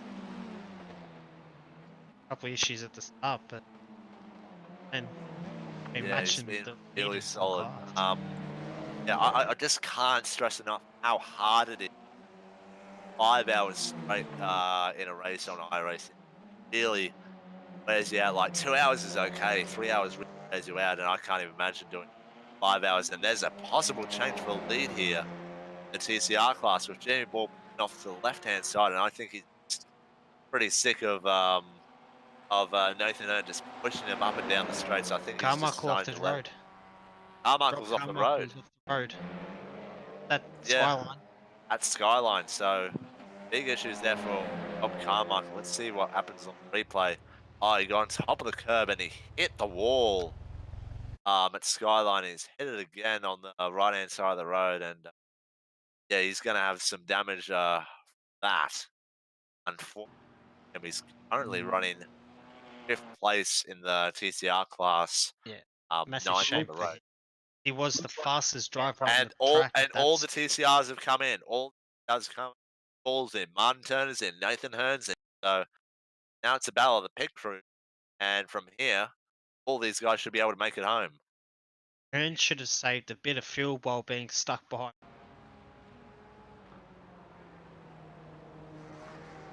See if Hearn has gained a bit of a yield strategy. Also, see if they decide to do a driver change as well, or keep. Looks like Manif there is in is- the car. Shepherd is on a Shepard's stint, taking and over so for Paul, is and Manif's taking over. So both doing driver changes. So Manif and Shepard will fight it out for first place in the TCR class in the final hour of this race. Obviously, Martin Turner being a solo driver, for the Bill stationary, I think, and Rob Carmichael's coming to the pit lane as well, taking a fast repair, and Manif jumps Shepard, and yeah, they've definitely gained the LEGGERA Sim Racing Esports definitely gained over One Performance Racing in that final stop. So yeah, now it's up to both Shepard. Now it's up to Shepard to try and gain a little bit on Manif. This final stint, and you see Shepard weaving across, trying to warm up his tires so that he can get on the attacker as soon as he can. So yeah, this battle is definitely far from over. In terms of the overall lead of the race, that is still the Stonks Racing car, got a whole lap. Number 18 TD Sport car, almost getting close to 1.5 laps again. In the Mustang class, we have the 352 still leading the way. Paul Nichols actually jumped in the car for run to the flag, taking over from Chris Poley, so they've just done their final stop. 173 is pretty much is behind them, but they still need to do a final stop, I believe. But then again, I think, maybe on lap end of lap 140. Yeah, that actually 173 did come in lane last stop, but Jared Daly elected to stay in the car. So the battle for first place in the Mustang class is still on. There's about 10 seconds between the two cars, so that's definitely a win.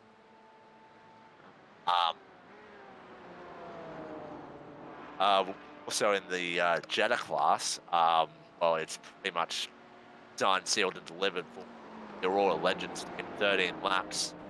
The Aurora 2 team. So Richard Andrews just took over from Michael Manley a few laps ago, so he's going to drive to the end of the race. Yeah, I just want to jump in. Shout out High Elephant that has just followed the shed casting on.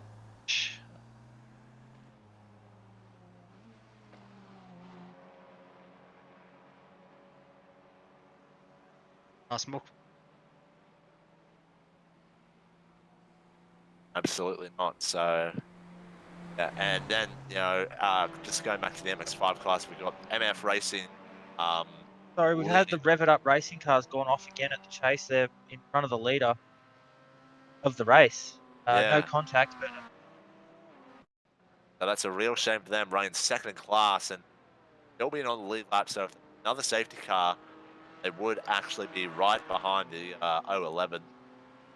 But yeah, just too much speed in the chase, goes off the track and just lets the 00 car port by.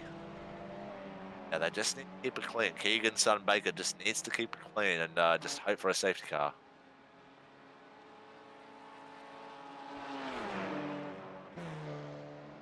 Well, it's Shepard. about a few second gap between Dylan Shepard and Lachlan Beneath. They're still still trying to complete their first flying laps. What the times are like when they get to the bottom of the mountain, and right now they just need to get their confidence level up. Uh, yeah, just try it out really. This battle is far from over. Exactly. Like the gentlemen racing Mustangs are actually on the same lap as each other again. About a couple Yeah. corners away from each other. Yeah, Might see that I fight did come notice back that into as it as well. well. I think it was helped by the fact that Jared Daly did stay in the car in the 173 fast pit stop, so they would have actually gained a bit of time there.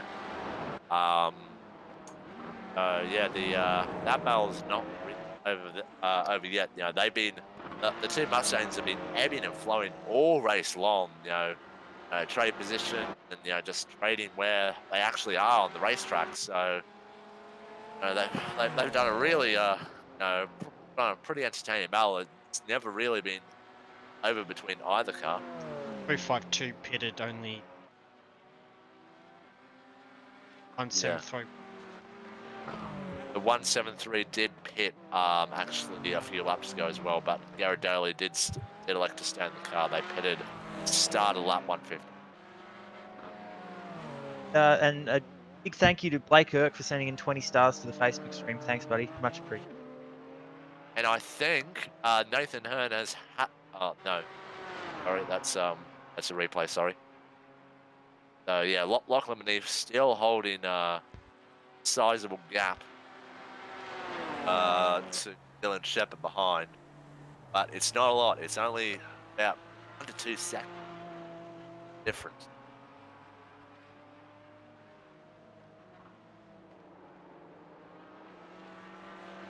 On their last lap, Beneath did a 2-minute 19.2, and Dylan Shepard did a 2-minute 18.3. So right now, Dylan Shepard does have the pace advantage, but at the same time, he doesn't have the track position. So I think we might see these two come really close together unless Lachlan Beneath can actually pick up the pace. And if we look at the laps of some of the previous, Beneath can do quicker lap time from that. It's just about getting the head back into, getting his eyes down, head forward, and finding the pace. The average lap times in the first stint were around about that 2 minute 17. Beneath can find the pace. He just get it there. Might just be working car. And who knows, the way they might run their tyre pressures, it might be that the 43s run so that it comes up to tyre pressure quicker, but the 14s run so it's better longer. So we'll have to find out and wait and see. There'll be less than 30 laps to go in this race. It might be about the 20-odd lap mark. There's about 54 minutes to go, so we're definitely... yeah, just you can see Dylan Shepard just closing ever closer. Really reeling in. Really reeling in Lachlan Beneath. Yeah. We'll be really interested to see what happens when they actually get to each other. Or not, Dylan Shepard will immediately go for an overtake, and they have to get around Garrett Daly. Possibly might end up holding up the 43 just a bit. Not really. I think he actually held up Beneath coming out of the exit of the Griffins on the way to the cutting. So, and they're right close to each other again. Another battle we could mention on the track at the moment is the 94 all over the back of the 16 trying to unlock. Yeah, and once again it's another CR versus GD battle. So I expect the Porsche to have the advantage on Colorado Mountain Straight. But then again, Jackson Harlow, and all the time back across the mountain. I just feel like Jackson Harlow is driving the car a little bit better than Aaron Smith at this. Exactly, and it's showing. I mean, his last lap they basically set in less than a tenth of each other in terms of lap time. So They are coming up to the Rev It Up race Mazda as well, so that could really play a factor here. But ooh, no, and the just stays 43 left and the side. 14, sorry, are actually battling. They're side by side at the moment.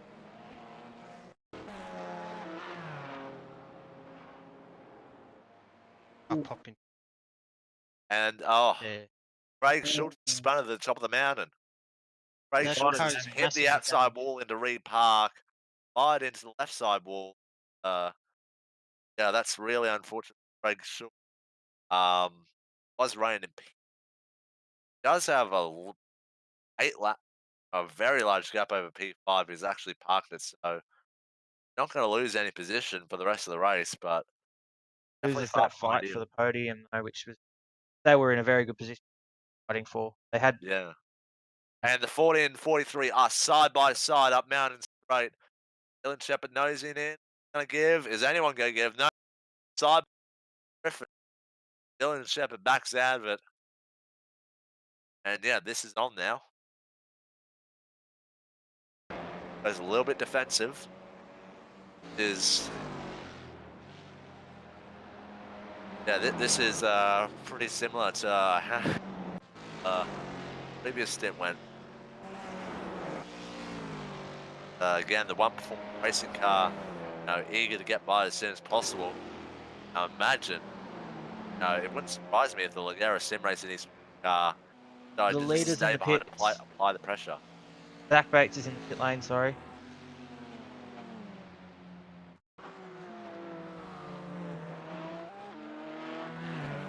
I don't know if hadn't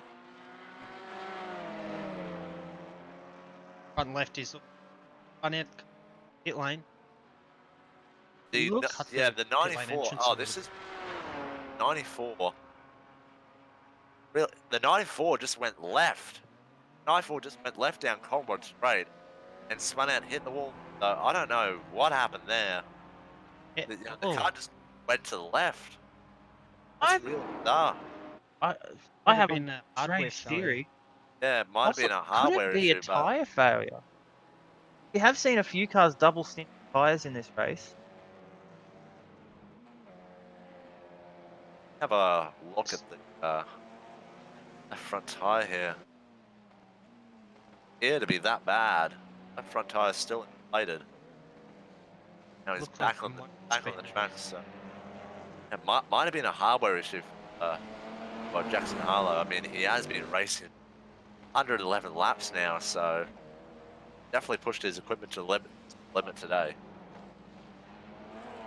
Got to move And on there's here through the they're side by lead. side. The two lead TCRs are side by side. Actually made a little bit of that coming out of Hell Corner. And Dylan Shepard right behind Lachlan Beneath. Pulls out to the left-hand side. Might be trying to go around the outside of Griffin's Bend. Carbon But copy of again, the last lap. I think we were watching the same lap on repeat. That's exactly the same move. yeah. But Dylan Shepard definitely have a look. He's having a look around the outside. Entry to the cut-in. Tucks in behind and is definitely applying the pressure now. They are pretty much nose to tail coming to Reed Park at the moment. Through Silman.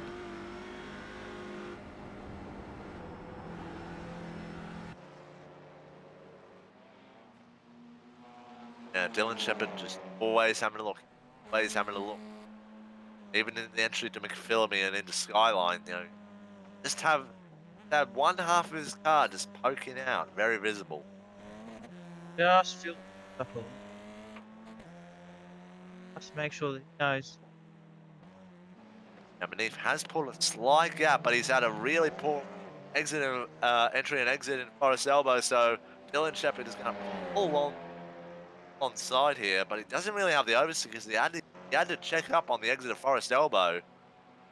So let's see if these two decide to go side by side. Chase. The way they've raced, it would surprise me, and hopefully they do, because it'd be awesome Yeah, they to do. see. They go side by side. Out to the white line there. Lachlan Manini just outbraking a little bit braver than Dylan Shepherd on the entrance, but they're still Dylan He's going to go Shepherd over still and under. having to look around the outside. Look on the left. Oh, He's there's no pretty room much there. halfway down, halfway in onto the escape road, and they're still side by side. That's a really close race, and Lachlan deciding to right there. Great racing. And I think, unfortunately, Lachlan is having a slight connection issue. Like it might have stabilised now as on the run up towards Griffin's Bend here. We might get to settle down a little bit for half a lap now. See how it all pans out here. There's Pulls to the left-hand side. Thinks third about lap trying to in go a row. around the outside again, and again pull back in. Incredible. We go We've got around for another 45 lap. minutes of this race remaining. And yeah, I guess the other thing these guys need to think about at this point in the race is tyre wear. And also the 05 Shadow in front, which they go past pretty awkwardly in the park, and managed to do a good job not so far into the left side wall under the tree.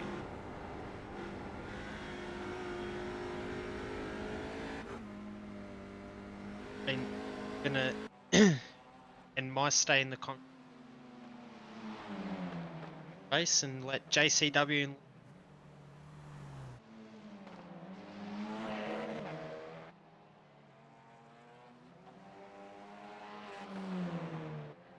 Thanks, Sato. Yeah, great commentating, mate, and yeah, enjoy the rest of the race, man. Thank you, Jake, as well. It's been a pleasure. Hopefully we can have you back in the booth. Yeah. Meanwhile, back to Dylan Shepherd and Lachlan Neef. Shepherd again in the slipstream, coming down Comrade Straight. Don't think he'll be able to make a move this time in the chase.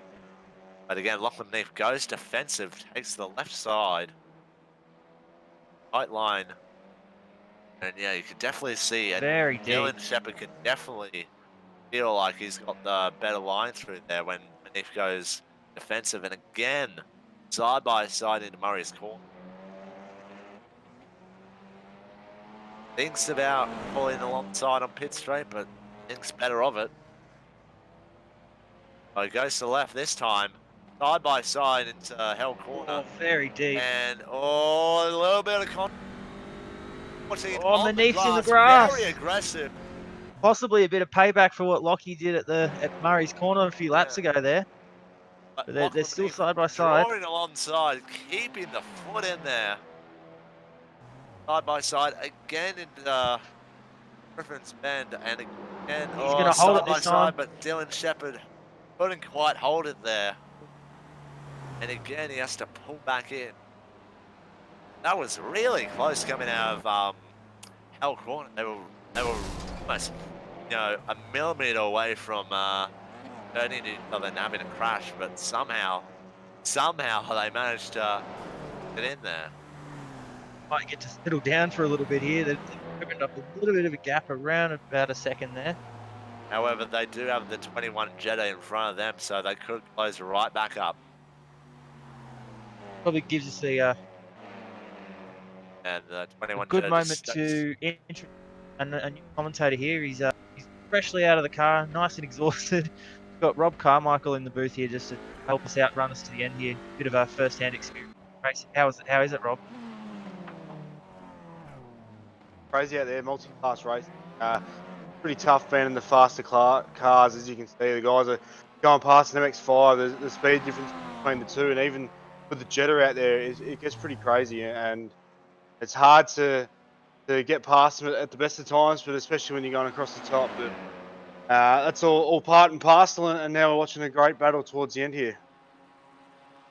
Exactly. Yeah, absolutely. I just want to ask, come to the general track about the general track. especially into Forest Elbow, because we've seen quite a lot through this race. Cars getting a bit sideways, going over that small rise, and then in the downhill section to Forest Elbow. So how's the track actually feeling out there? Track's actually pretty quick. With the racing, there's no actual progression with the track, so it stayed at 7:35 a.m. the whole way. But with us running laps and putting rubber down, the track's actually gotten a fair bit quicker from the start. But yeah, as you mentioned, coming into the elbow, it's really slippery down there for some reason. I'm not sure why. I'm not taking my usual line down there for whatever reason. But yeah, we just got to be really cautious through there. But apart from that, the track's really rubbered up. It's really fast, and yeah, going to be exciting. Comes And Yeah, we and again absolutely. there, the Shepherd going around the outside, trying to find some semblance of grip out there, just to get past Manif. But again, Manif holds on for another lap. And just updating the league car of Stonks Racing, they have actually come in the pits in the last lap, and Lewis Bouguer is again the moniker is again behind the wheel of the car, so they have a one again word of a big crash by Sullivan Arlo. Be okay, oh but yeah, across the top. oh, big moment. Similar accident to Craig Schultz as we saw just before. That's Yeah, the that's wall coming big over the damage to the rise right into McPhillamy. front. So yeah, Oh, just hit the outside wall on the exit of Thornton Park, and yeah, just fired into the left side, and yeah, we'll see if he comes to the pit lane. He goes wide at the Yeah, he's a chase. lot right hand down there actually. Yeah, he will have to come into pit lane, and he does. I'm wondering if he's having a few hardware issues, possibly. Very, very ooh, wide on the Oh, turn he into that corner. spun out trying to come into pit lane, so he's gonna have to reverse it up, and just try and navigate his way, around the tires here. This is gonna cost him valuable time, and Martin Turner's gonna fly by. I think that was just him. Yeah, Martin Turner flies by him, and there's pole yeah, position. Martin Turner's now in a podium position. It looked like he was very, very wide on the turn in then, Harlow, on the up at the top of the mountain, which right wide. And as we already saw before, he had that hardware failure where the car went hard left on the top, coming down the Colorado Straight. So I'm wondering if he's having a few issues with his wheel or anything going wrong with the game there. It's Back onto unfortunate the for lead him. here. P1 and 2 TCR classes side by side, heading up Mountain Straight. And we'll see again if the 43 has to concede around Griffin's Bend. He's actually got the overlap here. Oh, the 14 got a little bit sideways on the curb there in the Griffin Bend, and finally, Dylan Shepard has finally got the move done around the outside of Griffin Bend. Really good overtake. Forced the issue there. And now, this is now the situation has changed completely, because Manif is now the car behind, and we'll see what he is like behind the retest of one performance racing. Something to notice here, guys, is they actually pitted on the same lap, lap 1, 2. So the tyre life will be very similar going towards the end of this race. So whether Dylan Shepard of One Performance Racing can play from Lockie Minette. The other thing is we've seen so far is in the last stint we noticed that it seemed like each car, when they were behind, had a lot more speed, and then as they got in front, they sort of stalled out. So we sort of think it might be something aero, but it'll be interesting to see if Manif does fall away or if he holds onto the back of the three as well, as we saw Nathan Hearn do to the back of Jimmy Oh, Manif most is of that stint. closed in. He's looking to the left-hand side of the road. He's along. Are they going to go side by side through the chase again? Yes, Hmm. they will. So Shepard, oh, Manif squeezes Shepard a little bit, and Shepard's going to have to back out of that. So Manif makes up for his mistake at Griffin's Bend. So race is still on.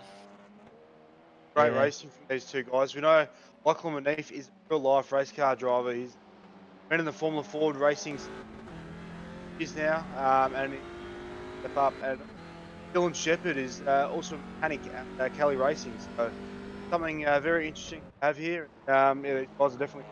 So.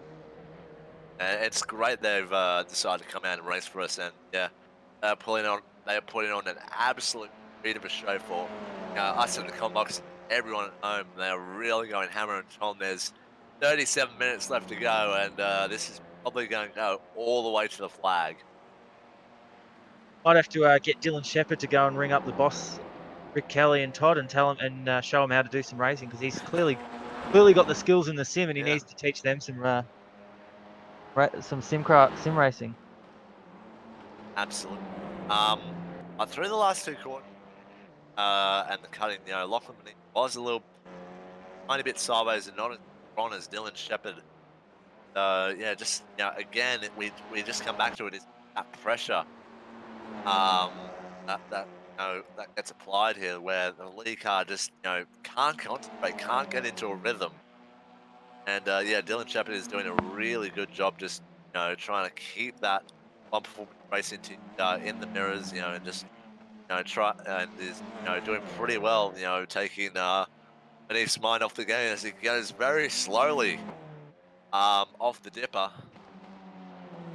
Go defensive at Forest Elba, but that sets up Dylan Shepherd for an overtake in the chase, even before that actually. Right up behind, much bump draft in him. Down, He's on the Manif grass. slightly in the grass. Side by side down Cromwell straight away.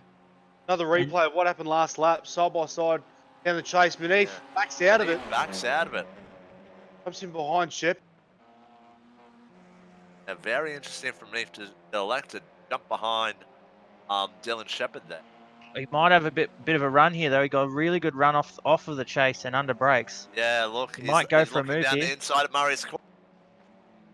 And he gets the move done. Dylan Shepherd lets him have it. But Oh, at he the same runs time, wide. he's done the crisscross. And he's got him on the pit straight. This is great racing. 35 minutes to go. Brilliant racecraft from both drivers here. Absolutely. Yeah, we'll see if Lachlan Manif likes to have another run at him heading up Mountain Straight. He's in the slipstream. I don't think he's really closed in enough. I think just staying behind Dylan Shepherd and Griffin's men here. And he does. Oh, a little bit sideways for Shepherd there. That's going to benefit Manif. Going to be right behind him into the cutting. But don't go anywhere, folks. This is going to be one hell of a battle, and we're predicting it's going to go right down to the wire, right up until the hour mark here. Thing to point out as well, guys. Bathurst is well known for its long straights, and across the top it's pretty windy. So these guys, once you get in the lead here, it's very difficult to break that draft. And being that even though they may get the lead over the top, the car in second place is managing to stay with them. there's a There's car a backwards backwards. MX-5 there, and it's caused a bit of drama for both cars there. Manif It's off in the the grass. MX-5 backward. And I think he got a bit of he got loose hand in the McPhail Park, got a helping hand from Martin Turner. And he's seen the two lead TCRs come in, he's elected to stay there. And then he's flipped it around and he's underway again. But that's going to really hurt their chances it's going to really put a dent in their lead, because the 089 of Rev It Up Racing East is only half a lap behind them. So can't make too many mistakes like that. If you keep making mistakes like that, it bites the 089 team. Try and fight you for the MX-5 win. And Manif's all over the back of Shepherd again here, and I'm gonna say he's probably gonna go for another move at the last corner here. He's actually thinking better of it. He's staying the slip, staying there. So maybe he's trying to get some sort of a crisscross going here, but Shepherd a good exit out of Murray's corner. Maybe he's just sort of decided to settle down for a little bit, because it's all getting a bit hectic and crazy the last few laps. Just sort of cool off, Dylan Shepherd and on there the goes. grass, and Manif is gonna get him. Get another change for position here. I'd like to add that Jackson Suzlin Harlow is actually just slowly but surely just creeping into the battle. last lap was a 2:17 flat, whereas Shepherd and Manif did. Oh, Shepard down the inside. Sorry to cut you off, Rob Michael, Carmichael, but yeah, this is still This side very by much on side this is the side by cutting. side, heading into cutting. Oh, Dylan Shepard's having to back out of that. So, yeah, apologies to cut you off, Rob, but yeah, this battle is really too much raging on. going on. Yeah, and yeah, you are right. Jackson Harlow is back. He is a lap down compared to these leaders, but if these two both wreck, which is a real possibility because they're probably going to be nose to tail for the final half an hour of this race, Dylan Shepard gets a little bit wide at McPhillan Park. Grass and just going. Oh, and Jackson Harlow, commentator's curse, has spun again. Hit the wall, same spot, and it's pretty much a carbon copy of a few laps ago. And he's had to go to pit lane. A real You'd think shame you were there. watching a replay. Exact same instant. Same for him. We saw had the pace over the front running guy. It's Back to the lead we go.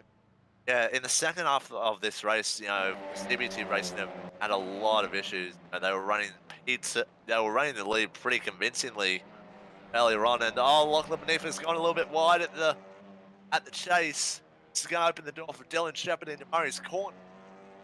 Stays behind, and actually, Oh, Manif. Lachlan Beneath has just decided to let him by. That's unusual. Something's not right there. Going very slowly. I think Lachlan Beneath actually got a bit of a slowdown penalty. Oh no. Game reports. Oh, the 18 car's off and big hit Yeah. there. That's P2 in class. He was on the lead lap. So Sorter Short has come into the dipper and he's lost it. He's lost it. Big Right hit. into the left side wall. And then he's got stuck on the outside of the circuit with all these Yeah. cars going past. He just not get going again. And now he's a lap down. One of the And cars now- that passed him was Stonks Racing. One of the cars that passed him was, yeah. So now he's a lap down. Where's the 16 as well? How's he going to play into this? The 16 is actually in pit lane. Aaron Smith pit lane right now because they had a fairly odd, they were a bit out of sync of everyone. So final stop with only 30 minutes to go is actually going to cost him here. So,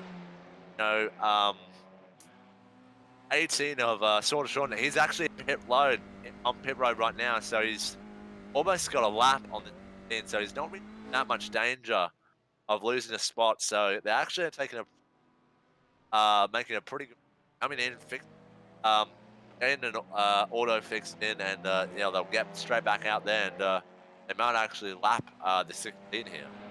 And we got some pretty... Sorry.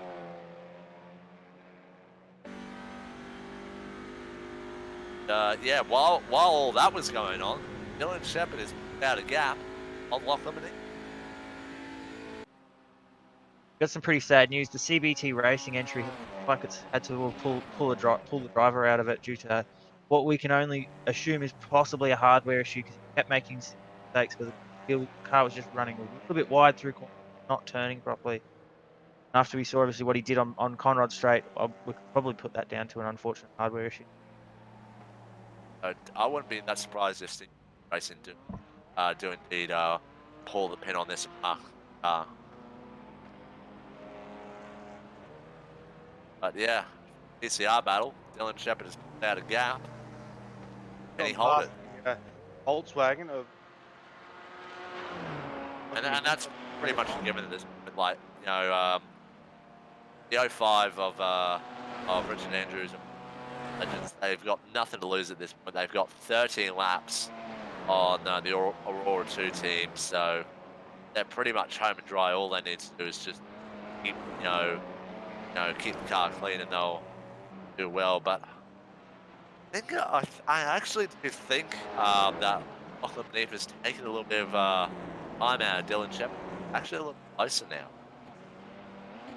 Yeah, he's closing in. He's closing the gap again. So this battle between, clear TCRs is going to be on in maybe half a lap.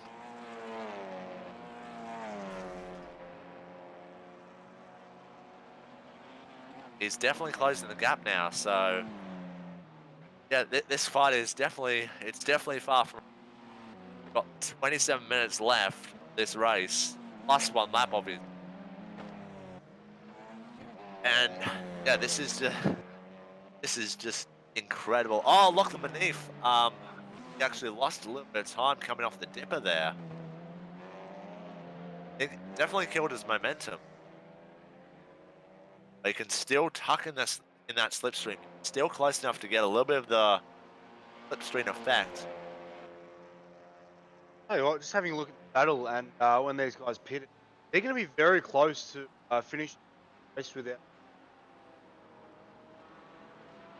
I think that was the intention because both cars and also Martin Turner all came in at the same time. They were pretty close to fly down pit lane when they came in. So yeah, the battle has been very intense for laps now, for quite a while now. So yeah, but yeah, whatever happened with Lachlan beneath coming off the dipper, killed his momentum. But then again, Dylan Shepard, just as I say that, a very poor exit our corner. And this is going to invite Lachlan back into it and get in the slipstream, and he is. Just starting to close that gap back up. Back through the leaderboard here. Great fight back on MX5, the 089, Keegan Sutton Baker, and the 011 of has really closed the gap. Be one of that class. So end of the race, if back of him, Keegan have a little, but yeah, Ben's closed the gap there. Yeah. The 011 actually got quite a bit of damage and elected to come into the pits to fix it.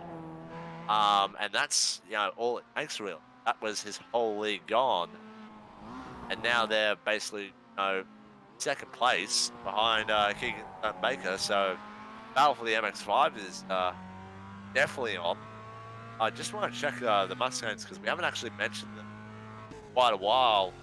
352 called the second Gentlemen's Racing Club entry is only about 5 seconds up the road from the 173 of Garrett Daly. So those two pretty much holding station in this race. Lachlan beneath I think he's taken a little bit more time out of Dylan Shepard. They come down right. Yeah,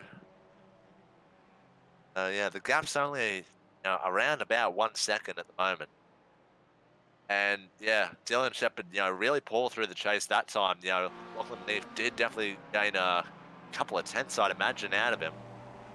Guys are now coming up to lap traffic. MX5 ahead, and then a Jetta.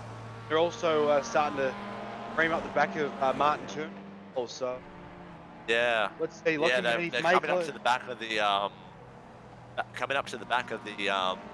MX5 battle, and about 10 to 15 seconds up the road from them, the Mustang battle. It's going to be really crucial to see how these two.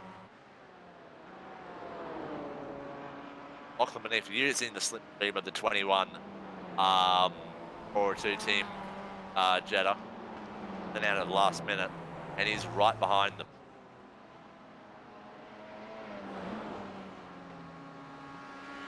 Up traffic, it'll be the work or work for Dylan. Being the lead car, he has to be really patient here. So he wants to try and get up traffic fast as he can, as we're hearing. Craig Schultz had another moment. He got loose at the top of Skyline, tried to correct it, and then went across the escape road and then into the tires, just dipper. Yeah, more bad luck for Craig Schultz. haven't really had the easiest of afternoon. That goes back actually as he comes over Storm Park.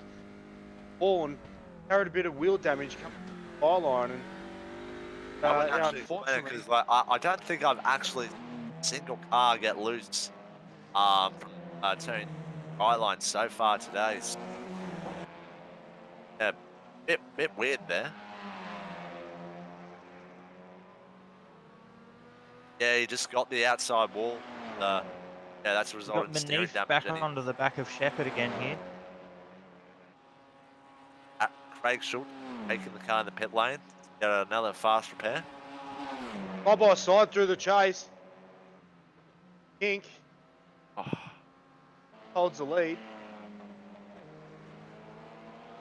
but yeah, Lachlan Beneath was just slowly but surely taking time out of Dylan Shepherd over the past couple of laps. And Beneath has a look, but decides not to at Murray's corner.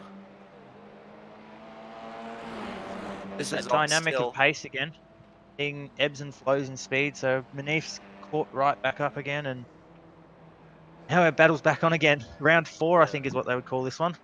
Yeah, and there's only about 10 laps to go. We've got 21 minutes of this race left. So time is starting to tick. This is, what we were alluding to today, moment's not, 20, 30 minutes in the race. It's in the last 30 minutes, and this is the moment. This is the moment that, that these guys have been working to make this moment count. As, Manif just starting to tuck behind Dylan Shepherd up into the cutting. Yeah, I just feel like Manif is confident at the moment. And they're both actually catching up to Martin Turner at the moment, who definitely throw into the mix, because it's not like you're catching an MX-5 or a Mustang, which is considerably slower. This is another TCR car, which, for all intents and Yeah. purposes, is very similar on pace. Yeah, Seeing absolutely. And where Martin let's not Turner forget is. in the previous stint before the last driver change, Martin Turner was basically right behind them like a loyal dog for the entire battle. So yeah, Martin Turner's gonna come back right into this, and I don't think he'll be that pleased. But Lachlan Beneath is right behind Dylan Shepherd, and I definitely feel like he can make another move into the chase. See how they get off the elbow. And Dylan Shepherd a little bit better, but then that slip immediately kicks into play here. Lachlan Beneath definitely be aware that he can have a dive if he wants to in the chase. And as we get closer and closer, we've got around about 23, 24 minutes to go in the race now. Getting closer and closer to the end of the race, drivers will want it more and more to try and make these moves stick, and can't make the move stick, then in 20 minutes time you're going to be still battling away, and you might end up stuck behind him.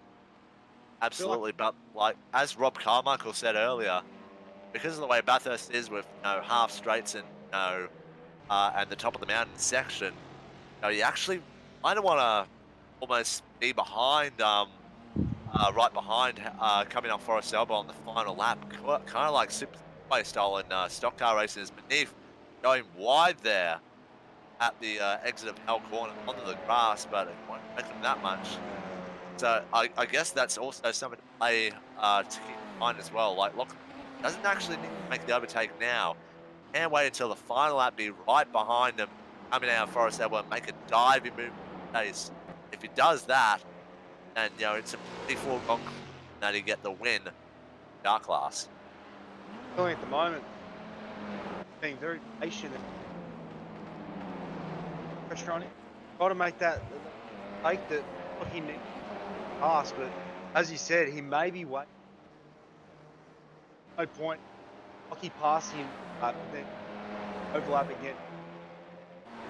Starting to close up to Martin Turner. I'm feeling that something. Lockie's last lap was a 2. Whereas 3, so it's, and Martin Turner last lap was an 8-7. So coming to Martin Turner, they will get the. Yeah, they're right on him. Like, and Manif shows the I nose. had a thought going into Forest Elbow. Almost did Shane Van Gisbergen on Jonathan Webb a few years ago. On Will Davison, sorry. So yeah, now they're right behind Martin Turner. Looks And like Martin Turner's Turner just might be pulled giving them over the and let benefit these of the two doubt. by. A Another Mustang that Mustang as come well. up behind. Yeah, and the Mustang as well. Yeah, I did say a few laps ago that they were going to come up to the back of the Mustang battle, and they are. They're coming up behind the two Mustangs. But because they are from the same team, they might just elect to let these guys go. Mustangs at this stage are about 10 seconds apart from each other, so. Oh, Oh, Manek's and off. Manif's Oh, off. he's off. Big moment.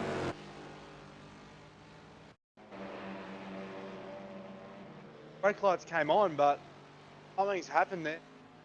Lucky Manek. Right behind. Yeah, it just didn't slow down. Just didn't slow down. He's gone straight into the tyres at Murray's underway. Does he have steering damage? Very lucky not. Yeah. These guys, oh, they'll close, but yeah, I'm not sure. Well, at the moment, he actually starts braking. He sort of disappears off screen, and then when he reappears, he's off in the gravel. So, wondering if there may be some sort of netcode incident that we haven't seen because he's at a slightly different moment in his connection cycle than we are. And that does mean that he will have to pass Martin Turner and Garrett Daly again if he wants to get back onto the back of Dylan Shepherd. So, no. And does he have any suspension damage either on the rear where he hit? Yeah, exactly. And also, as well, there's almost 15 minutes left in this race, just over 15 minutes Oh! left. Lucky Manek across the tops, mate. Oh, he's gone. He's out of the race. Surely. Lachlan and Jared Daly have come together. That's huge. That might be the end of the race right there. I have just given Dylan Shepherd the race win, PCR class. Yeah. Big contact. Yeah, he tried to go down the left side of Garrett Daly, Oh, heading into Park. Garrett Daly turned in a little bit there. They rubbed panels and yeah, they just came together. Just incredible. and the poor Mustangs had to tow it back to the pit lane there as well, unfortunately. Yeah, that's And the that end of ends the that little Mustang battle battle. as well. I think yeah, he's got the geometry of that LEGGERA sim racing is definitely a bit all over the place. Oh, he's in the grass again. Well, I think. Yeah. And he doesn't come into pit lane. So he's staying out there. Have a look at his steering as well as he comes up as we go around the hell corner in a minute, and have a look at his cockpit of his steering as well. Yeah. I think he's the left hand down. I think he's left hand down. Only slightly. Yeah, it's not He's too bad. It'd slightly left hand down. probably feel it more when you're in the car driving it, but it does look like there's a little bit of damage there. So And Dylan Shepherd, unfortunately, yeah, he can run home with this. Like there's 13 minutes and 30 seconds to go. He can take this home. All he needs to do is to keep the car straight because he's got a pretty sizable gap now to Lachlan Manif. That was a huge moment. unfortunately, we're robbed of a very exciting finish to the race there. Like Jared Daly just went and let Lucky Manek up inside across. As there's no contact between, there's no communication between drivers, and unfortunately, that maybe just Meanwhile, just a little bit of an update on the MX-5 fight. It's still Rev It Up Racing East team ahead of MF Racing 5. About a few seconds gap between them. So that gap is still it's big enough that it's almost a little too late for MF Racing, which is a real shame considering they've been up there all day. And not the 089 team, they've had a really roller coaster race. It's pretty impressive to see them in lead in the closing stages. It looks like the number 10 Rock Solid racing car as well has had to retire from the race. Cooper Allen having one last final net issue on that one, and he's had to pull the pin on that one as well. A real shame they were having well, excuse the pun, a rock solid race earlier on. Oh, Lead the stop way. it. Oh no! Yeah, that's yeah, it's a shame it's gone downhill from. Yeah, I feel like this race It is a might shame. just sell down for the in there with the GD4 PCR and Mustang battle and already settled. The I think it's a pretty foregone conclusion now that the 05 Royal Legends will win in the Jetta class. The only battle that's kind of still left up in the air is the MX5 battle, but that is still a pretty sizable 5 to 10 second margin that Keegan Sunbaker has over Benjamin Williams. Martin Turner actually done a very big feat for him. Albert do the same thing.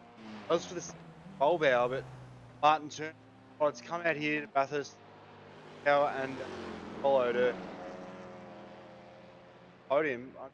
Got under 14 minutes to go, but to finish the podium as a that is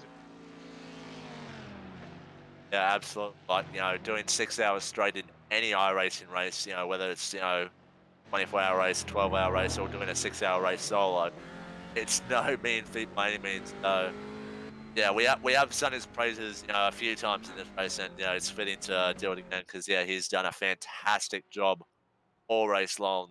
It certainly hasn't been an easy one for him, and he's been very very consistent, pretty much all race long. Exactly.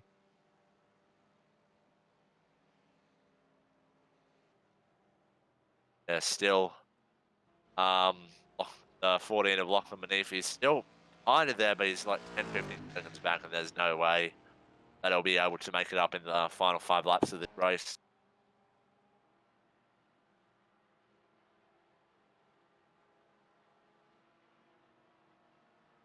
Most cars pretty much spread out now on their own.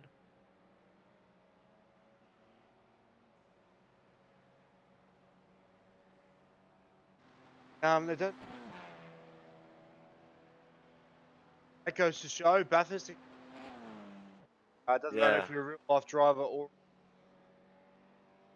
bite you if you. yeah, It's also absolutely. 15 going at the moment, but We saw towards the start of the race, the 323 Mechanic Racing Nordic, they were having a few internet connections, and they did say, they did park, they did have to park the car fairly early on. Then that was because it's their internet connection. We did give them massive props because the race started at 2 a.m. on Sunday morning their time. So it's a real shame that they had to call it fairly early because they obviously put the effort in and came up a little.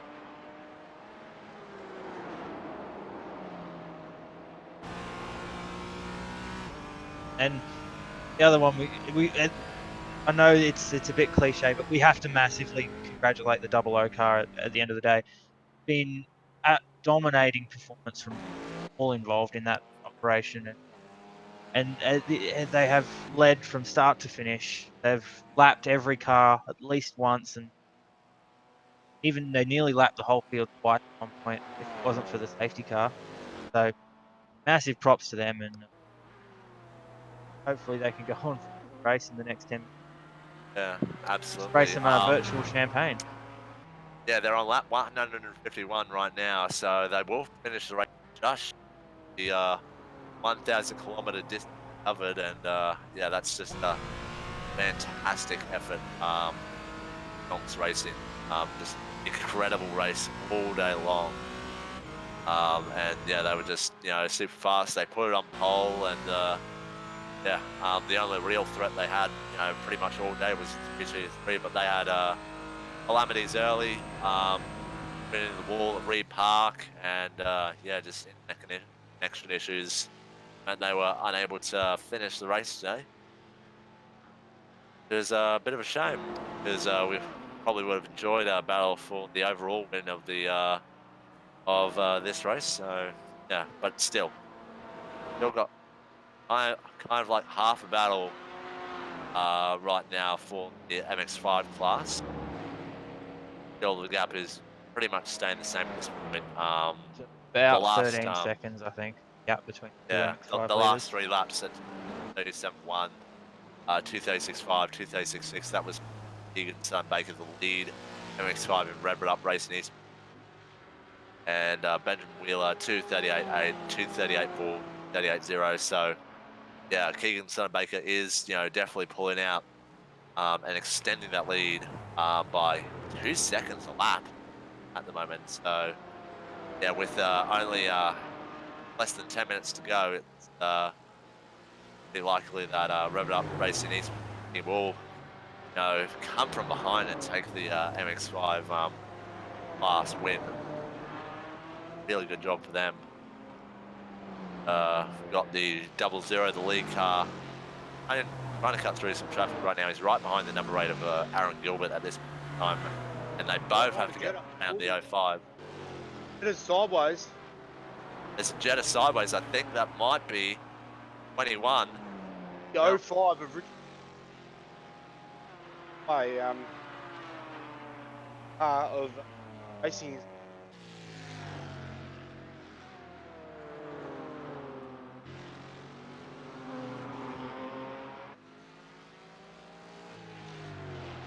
well, I think at this point, the Aurora Legends team can pull in a pit road and park it, and they'd still win. Plus, they've got that big of a margin over their sister team, the Aurora 2 team, 21 car. So yeah, but I think just the spectacle of it, crossing the line, winning at Bathurst in the Jetta class, is definitely going to be a good feeling. So yeah, they're just plodding along and just waiting for their moment. Try and get and the other thing is you want to try and get as many laps done as possible, because the more laps you do at Bathurst is the more laps you can say you've done at Bathurst. So it's one of those trophy tracks that turn around and say I finished this many laps in a VW Jetta in 6 hours, and look pretty impressive them too. So I'll definitely want to keep going. There definitely isn't a lot of people that can say that they've done 130 plus laps in a Jetta around Bathurst in a race.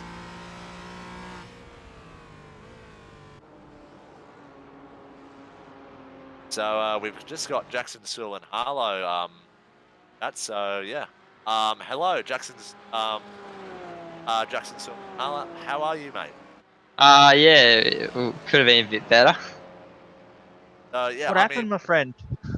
Yeah, had a bit of a disconnection drama down the straight, and yeah, that was kind of hurting us at the end of the race a fair bit. Every time I came over the top, I would lose force feedback or the wheel would stuff up. So had a couple of big moments.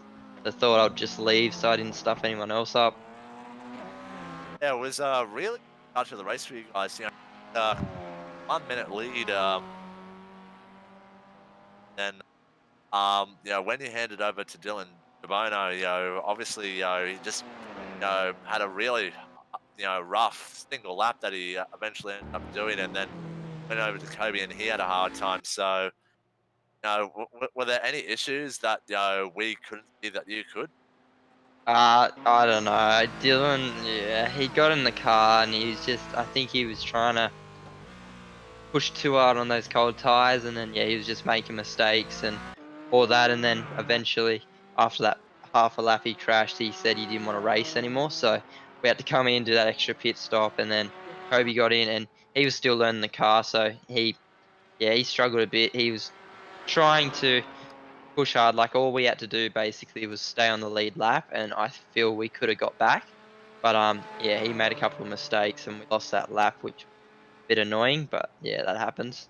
Yeah, yeah, it's a real shame, mate. Like, you're looking really, strong, 3 odd hours of the race. And yeah, like we were commenting, on your like little wreck on Combat Straight. We really pushed together. We did, think it might have been a hardware failure. So yeah, really disappointing. Bob, Lachlan, do you have any more questions for Jackson? Jacko, how are you, mate? Yeah, good yourself. Obviously, good battles there, good fun. How are you feeling? Over in Bathurst after 4 hours you would have done.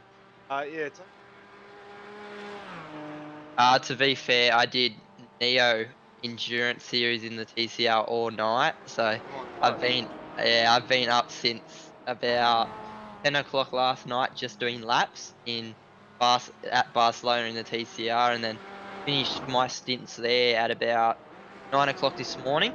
And then yeah, Dylan and that said, "Oh, do you want to jump in the car?" And I was like, "Yeah, I'll come in for a bit of fun." So did at the last minute, and then yeah, obviously they both struggled a bit, and I said to Kobe, I should probably just do the last 3.5 hours, try and bring the car home. And I feel if that safety car didn't come out at that time, we could have got our lap back because I felt the pace was good and I felt I was gaining a lot of time, but it just didn't fall when we needed it to. That's a bit unfortunate. Yeah. Uh, yeah, a bit sore. My forearms and that a bit sore, but I'm just used to it. Like real life racing, that helps me a lot with my fitness and everything. So, like coming on here and doing these long races and all that, it's not really that hard on my body and stuff compared to my real life racing, which is really good and I find helps a lot with my sim racing. a go-karter and jumping on the now and then, obviously, high up in Australian sim racing, um, come along in the last year. So racing for Yeah, 100%. Whenever I get home from the track, like testing or racing, straight away get on the sim and I'm just doing as many laps as I can, doing as many races as I can. Like I just do official races all the time whenever I have time, just getting those extra laps in, learning that extra bit of racecraft and all that. And yeah, it definitely has played a massive part in my real life racing. So yeah, for anyone who's racing in real life, the closest thing you're going to get to racing in real life when you're not is simulators. So yeah, that's why a lot of the races in real life, like Scott McLaughlin and all them, they're all on iRacing, doing laps and all that, because the closest thing you're going to get to it. I appreciate you jumping in that today. Long night and now a long day, so no rest your fed up, mate. And Yeah, cheers, boys. Talk to you soon. Oh yeah, Jackson Harlow there. From racing. Yeah, really unfortunate day for him. Yeah, the race is pretty close to winding up now. We're on the second last lap of the race. Yeah, pretty much, all much said at this point in time. And yeah, about 30 seconds to a minute. Lewis Stonks Racing are gonna start the final lap of the race. Picked over the 5 hours 58, which means basically, yeah, as you say, next time round they'll start the last lap and I reckon we should give them a victory lap. And Got Paul Nichols, the 352 car, going very slowly up Mountain Straight.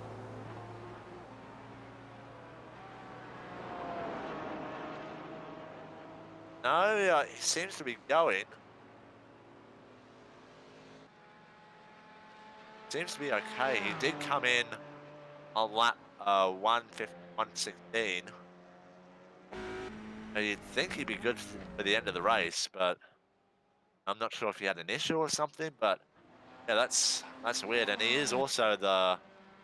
um he is also on track to take the victory in the Mustang class. So seems to be okay at the moment. But yeah, he was just really slowly across the top of the mountain. Up on Mountain Straight. Sorry. Tonks Racing for the last lap, they've Been definitely hard to beat, as you said earlier. Started on pole, so pace,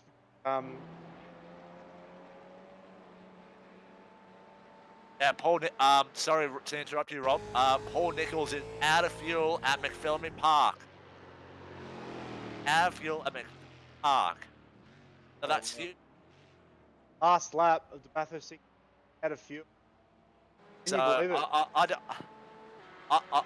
I don't know if he's actually got a lap on the 170 going. I don't think he's got it. I think 173 after that crash with Lachlan beneath is going to come from behind and take the lead and win the Mustang class on the last lap of the 6-hour race. Incredible. But History 173 and 350 Mustang. Also team. Well, hang on. The 352's move again. I wonder if they're going to do something like a formation finish here. Quite possibly, yes. Believe you, mate. I think they will. I think that's what 173 they're doing. up behind them now. I think that would explain because like you'd think stopping when they did on lap 115, you'd think they make it to the end. So yeah, I think they're going to do a form finish. As we actually, I reckon we flick back to the 00 here as it comes towards the end of the race here, coming through the chase, dominant performance, brilliant drive from both drivers, both Kobe as we found out, and Zach and Bates there as well. So Yep, flashing the lights. across the line, he takes the win. Take the victory. Incredible. Dylan Shepherd's just come around the Griffin's Bend here. He's about a lap behind there, so he's a long way to go here. See how he goes as he's got the gap over Lockie beneath, but Yeah. Here Yep, come two the Mustangs coming across the line. finish. Form finish. Well done, guys. Yeah, Great finish. fantastic job. They kept it out of trouble for the most part. They were involved in some that weren't really their fault, but yeah, they did a great job and a great job for the 5 to take the Mustang victory. So just behind them, we had Keegan Sutton Baker win the Yeah, MX5 class as well, the 0. yeah. guys, So down to Keegan its skids in lets turn 1. loose. Does a few burnouts in the Mazda. Always great to see. Trying to double check where the 05 is. The 05 is coming down on Rod Straight at the moment for the final time. Behind him is Dylan Shepherd. And Dylan Shepherd. So the looks like the TCR winner and the Jetta winner will cross the line at the same time. Pretty fitting. Not something you say every day, is it? Yeah, it's definitely. Yeah, this is weird set of circumstance, but I will roll with it. Yeah, great job by both the 05 and the 43. Yeah, full credit to the drivers from both their teams. Just kept out of trouble, and yeah, Dylan Shepherd wasn't easy for One Performance Racing, but yeah, they survived one heck of a fight and coming across the line to win. And Richard Andrews, Michael Mullaney, Michael Manley did everything they needed to do, and yeah, they have won the Jetta class in very convincing fashion. Great job, those guys. A 13-lap victory. Even Peter Brock couldn't do that back in the day. So, yeah, fantastic victory for them. Yeah. Biggest the praise has to go 00 to coming Stocks around to Racing. the front straight here. Watch this. Possibly could see some burnouts here if he comes to the end of his victory lap. Incredible.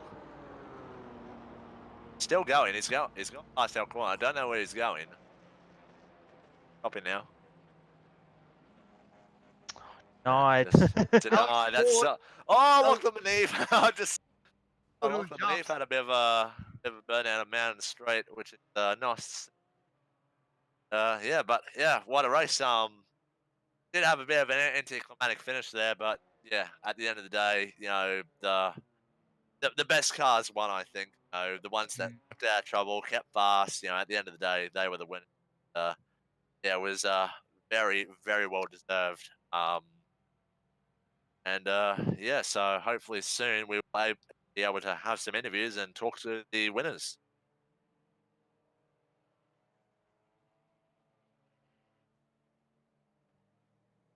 Yeah, in Class A, the GT4 class, Stonks Racing with a very convincing win over PD Sport. Third place, Azure Auto Sport had a pretty good race, but did have some moments there. Hard race for JP Simpson, number 8, in place 4 laps down, and then we've got non-finishers. Number 20, Rip Snort Racing, Redback Racing Team, and Kinetic Racing Nordic. They're out of contention very early on.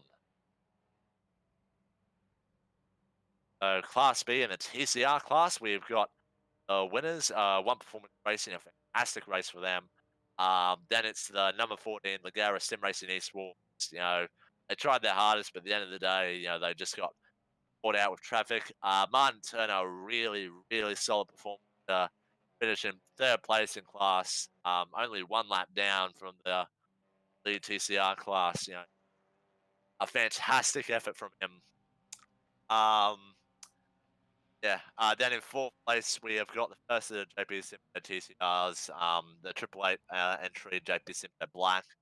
Really hard race for those guys. And another hard race for second JP Simper Team CR car in fifth place. Car 7, just a really hard race for those guys. And CBT Racing, as we know, did have to pull out because of hardware issues. Yeah, which is really unfortunate for those guys. The Class C, the Mustang class, form finish at the end, which was very nice to see. In the end, it was a 352, getting the win over the 173. So yeah, good racing from the Gentlemen's Racing Club cars. Didn't have the cleanest of races, but at the end of the day, they did make it of the race. And Class C finally ran out with the Jettas. All the 4 cars in the MX-5s. end, actually. So the 05 was legend, very convincing, and did what they needed to do. 13 laps behind them was the Aurora 2 team, which was a single car team of Adam McCloy. Shout out to him for doing 120 laps in the Jetta. Hard race for him. And then Aurora IT Racing, the number 11 team, did not take the start of the race.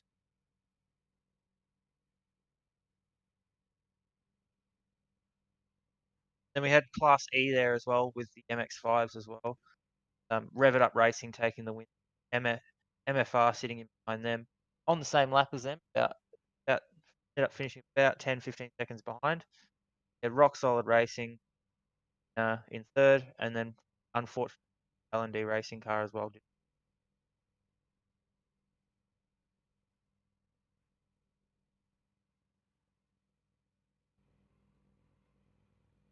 So yeah, unfortunately, it doesn't look like we have any news for you today, but there's always next time. So yeah, what a race, guys! Definitely had a lot of action there, a lot of door-to-door racing, and yeah, the start was a bit chaotic, but we got it's a pretty good race at the end there. Don't forget that coming up this week, we've also got the Jinx Super on Tuesday nights, and on Thursday night, we'll also have the Anscar Cup Series, all being broadcasted live and free from the JP Simshed Broadcasting booth. Yeah, once again, congratulations, Stonks Racing, for taking out the LEGGERA iRacing Bathurst 6 hour. And yeah, we will see you Tuesday night and casting for the Jinx Super Series. So I've been Joshua Carr-Walden. I'm Lachlan Aquijo. Thank you.